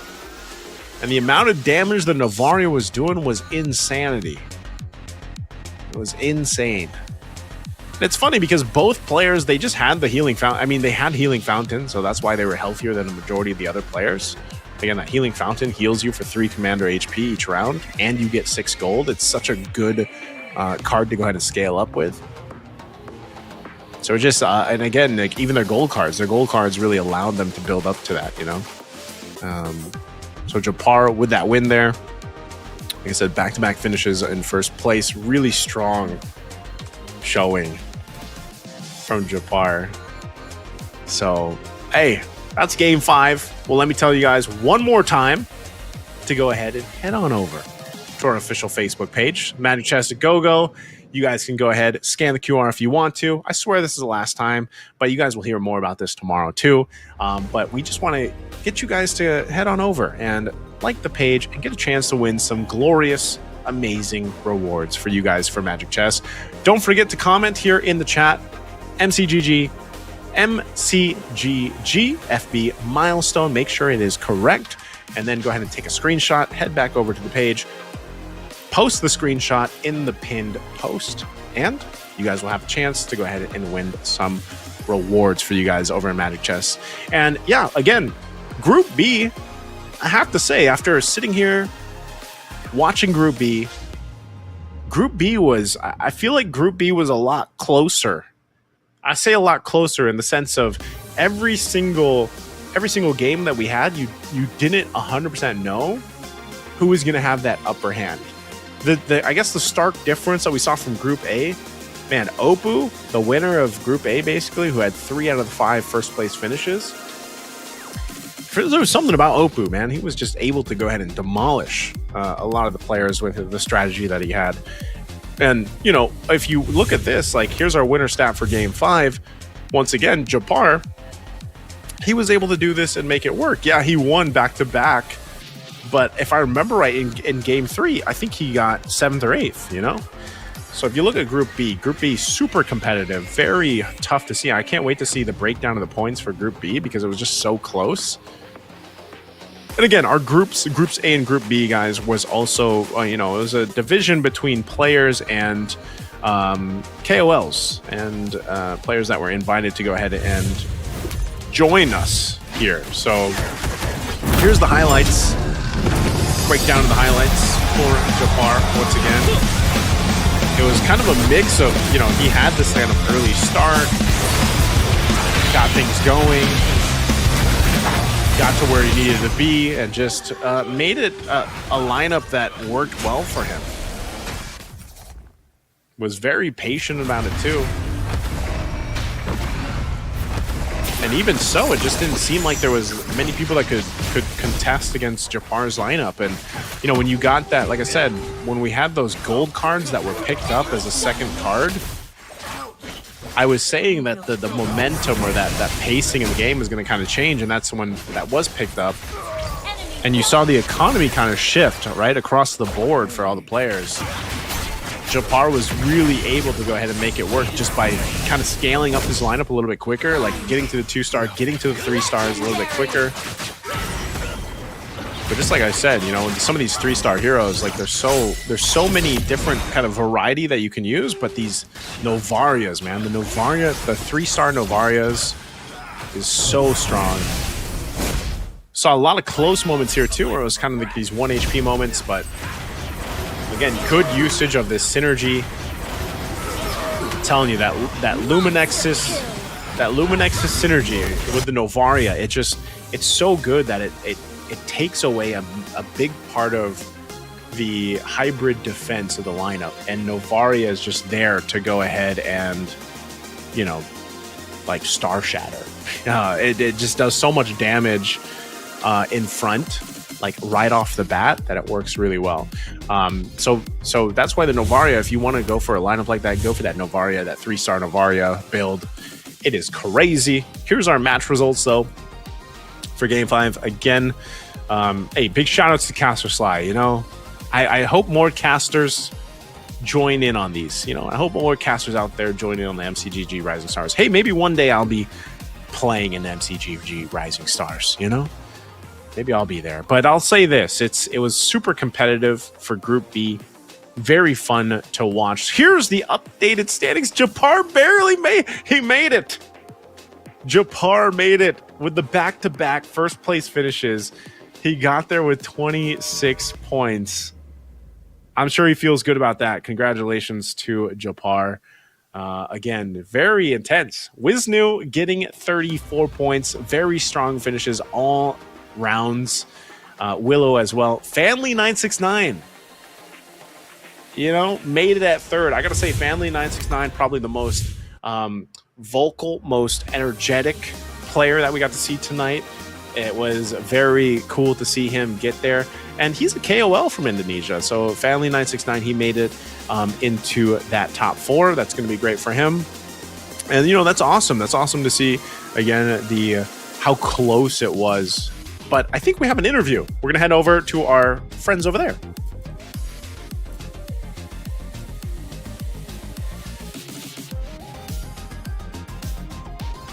I believe we have an interview. Yes. Hi. Halo. So, halo. Halo. Gimana nih Mas Wisnu? Boleh sedikit ininya nggak? Kayak kenapa bisa ada komander-komander yang di luar nalar sebenarnya? Suaranya putus, maaf. Halo? Iya. Iya, Gimana? kenapa Ada apa? tadi kok mengamankan 3 unique commandernya ya? Ada Itu benar-benar Karina, unik. ada Lukas. Apa yang disiapkan? Apakah gara-gara poinnya sudah aman kira-kira? Enggak juga sih, karena kan dapat picknya kan terakhir. Iya. Terus ya kita sisa lihat juga kan musuh nih pakai commander apa ya, kita nyesuain lah gitu. Oke. Oh bagusnya pakai ini gitu. Oke, Ngikutin aja.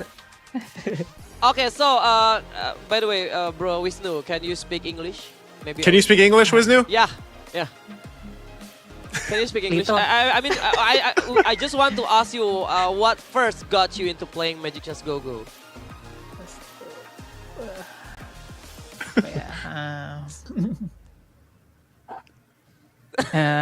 Because Because.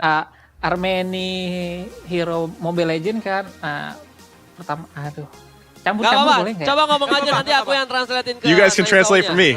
Ya, awal kan main Mobile Legend kan, hero-nya kan ngerasa nyaman main Mobile Legend, terus Oke. ada keluar Magic Chess gitu. Oke. Wah, dan hero-hero Mobile Legend nih ternyata ada semua di Magic Chess ini. Dan skill-skillnya tuh kayak keren gitu. Wisnu playing Magic Chess Go-Go because he really enjoy having fun with the Mobile Legend and the character has the same character with the Magic Chess Go-Go, and Magic Chess has implemented. So he just feel like it's the same like Mobile Legends. That's it. And okay. Go ahead. Okay, and Bro Wisnu, ini seberapa lama sih lu mainin Magic Chess Go-Go, dan apakah itu lu cuma main awalnya tuh cuma buat fun aja, atau memang lu dari awal memang udah ngelihat ini bakal akan menjadi sebuah kompetisi yang competitive play? Awalnya emang have fun aja kan gitu, ngisi waktu luang, karena kan ini kan kita bisa main di mana aja ya kan, di kan tempat tongkrongan gitu kan, di tempat intinya tempat-tempat santai banyak lah gitu. Nah ternyata game ini seru gitu kan, wih menarik nih strategi gitu kan. Kepikir kedepannya, ini kayaknya game ini bakal berkembang nih untuk kedepannya nih, nggak mungkin sirna lah gitu kan, bakal ya mungkin melebihi Mobile Legend lah. Okay, so Bro Naiso, I asked him that how did that he start his journey in Magic Chess Go-Go, and was it just for fun, or just did you already have a vision for a competitive play? And he said that at the first time he only playing this for just only having fun with their friends, but the next, he saw this as a competitive play. Then even though that this Magic Chess Go-Go even can beat the Mobile Legend itself. Oh. Yeah, when it turns to competitive play. Yeah. I like mungkin it. Tadi belum dijawab ya, dari season berapa kira-kira main untuk Magic Chess? Dari season berapa? Dari season berapa? Zaman waktu itu tuh yang masih Mia Kangkung loh. Mia Kangkung tapi sebenarnya udah lama ya. Itu mah udah Mia Kangkung yang mana ini? Yang udah Mia kangkungnya tuh yang masih ada petir-petirnya kah, atau yang udah ngebagi damage? Udah ngebagi damage. Kalau ngebagi damage udah season 2 harusnya. Ketepatan. Ya, kangkungnya yang mana nih, yang bisa yang kan ada berbagai macam kangkung nih ya. Ada yang membagi darah, tentu ada yang nge-heal juga, ada yang ngedamage masih zaman petir-petir. Oh, yang nge-heal sih baru sih. Oh, yang nge-heal. Tapi 2? Enggak season 2 sih, udah ada yang agak-agak waktu awal. ada event yang ada di Bandung waktu itu tuh, ikut juga MCNC di Bandung. Oke. MCNC. Ya, berarti itu udah enggak lama, baru itu. PLPF Bandung, iya season 14 ya. Nah, di situ masuk 16 besar waktu itu. Cuma masuk itu 16 jauh besar karena banget masih ya? baru. Iya. Gigi banget sih. Baru berarti. Oke, silakan Bang Jer. Bro Naiso, jadi kita mau nanyain dia. Oke. From your point of view, what do you want to ask? I have a question with you. Congratulations, by the way. Congratulations. I'm sure there was a lot of English viewers that were happy to see your gameplay because you're so good. You're so good. Quick question, Wisnu. How do you prepare? So I don't know if you guys want to translate or that, but I'll I'm curious, Wisnu. How do you prepare for tournament, or like do you scrim? Do you study the meta a lot, or do you just play a lot? Oke, jadi dia nanya, apa sih yang lu prepare buat turnamen ini? Apakah lu kebanyakan cuman main sendiri, push rank aja, atau memang lu banyak doing scrim or latihan bareng temen atau apapun itu? Mungkin bisa dikasih spill sedikit. Sering main fun match sih, custom gitu kan sama teman-teman. Fun match itu berarti lebih ke arah scrim atau gimana? Ya nggak beda jauh sih, tapi kan mungkin gini aku ya bisa senang-senang jelasin. gitu, senang-senang tapi bisa bikin kita berkembang kan, kita belajar ya kan. Iya. Kalau kita kalah sama yang lain kenapa gitu kan. Nah, bisa dikoreksi ya. Tentunya untuk fun match ada di komunitas itu ada fun match. Tentunya bisa dibilang scrim solo, fun match untuk komunitas. Iya. Tentunya dari itu berbagai banyak komunitas dan player-player juga yang sudah biasa tentunya bermain di kompetitif scene dari komunitasnya Bang Jer.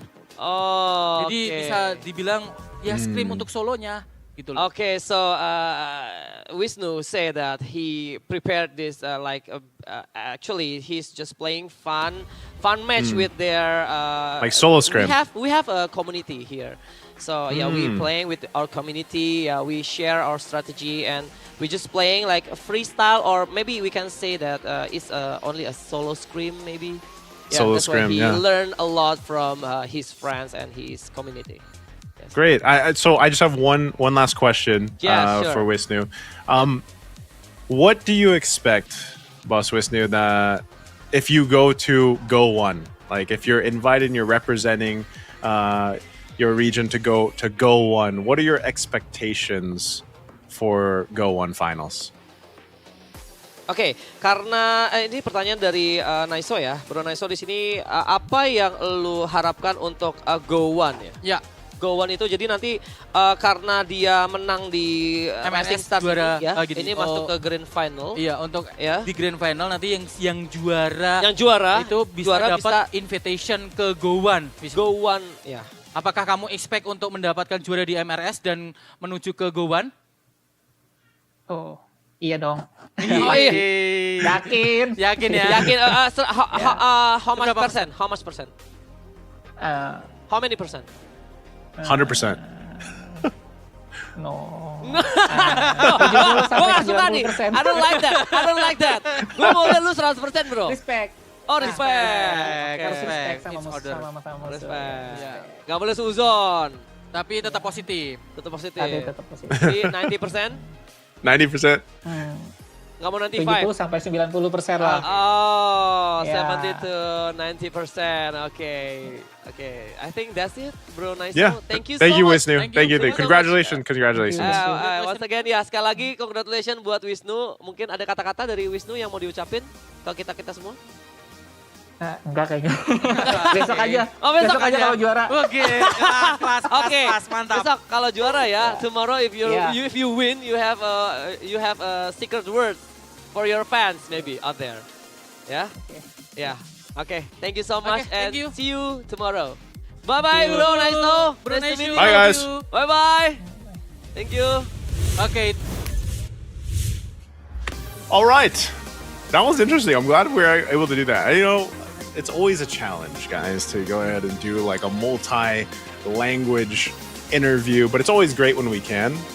And, you know, props to the production to be able to do that, because I think it's really fun. I know it is a little, you know, hard to kind of coordinate, but it's really great to go ahead and interact with the players here. So congratulations again to Wisnu there for grabbing that first place finish, and we wish him luck tomorrow. Again, he's one of the 8 that'll be competing to get that chance to Go One and compete in that.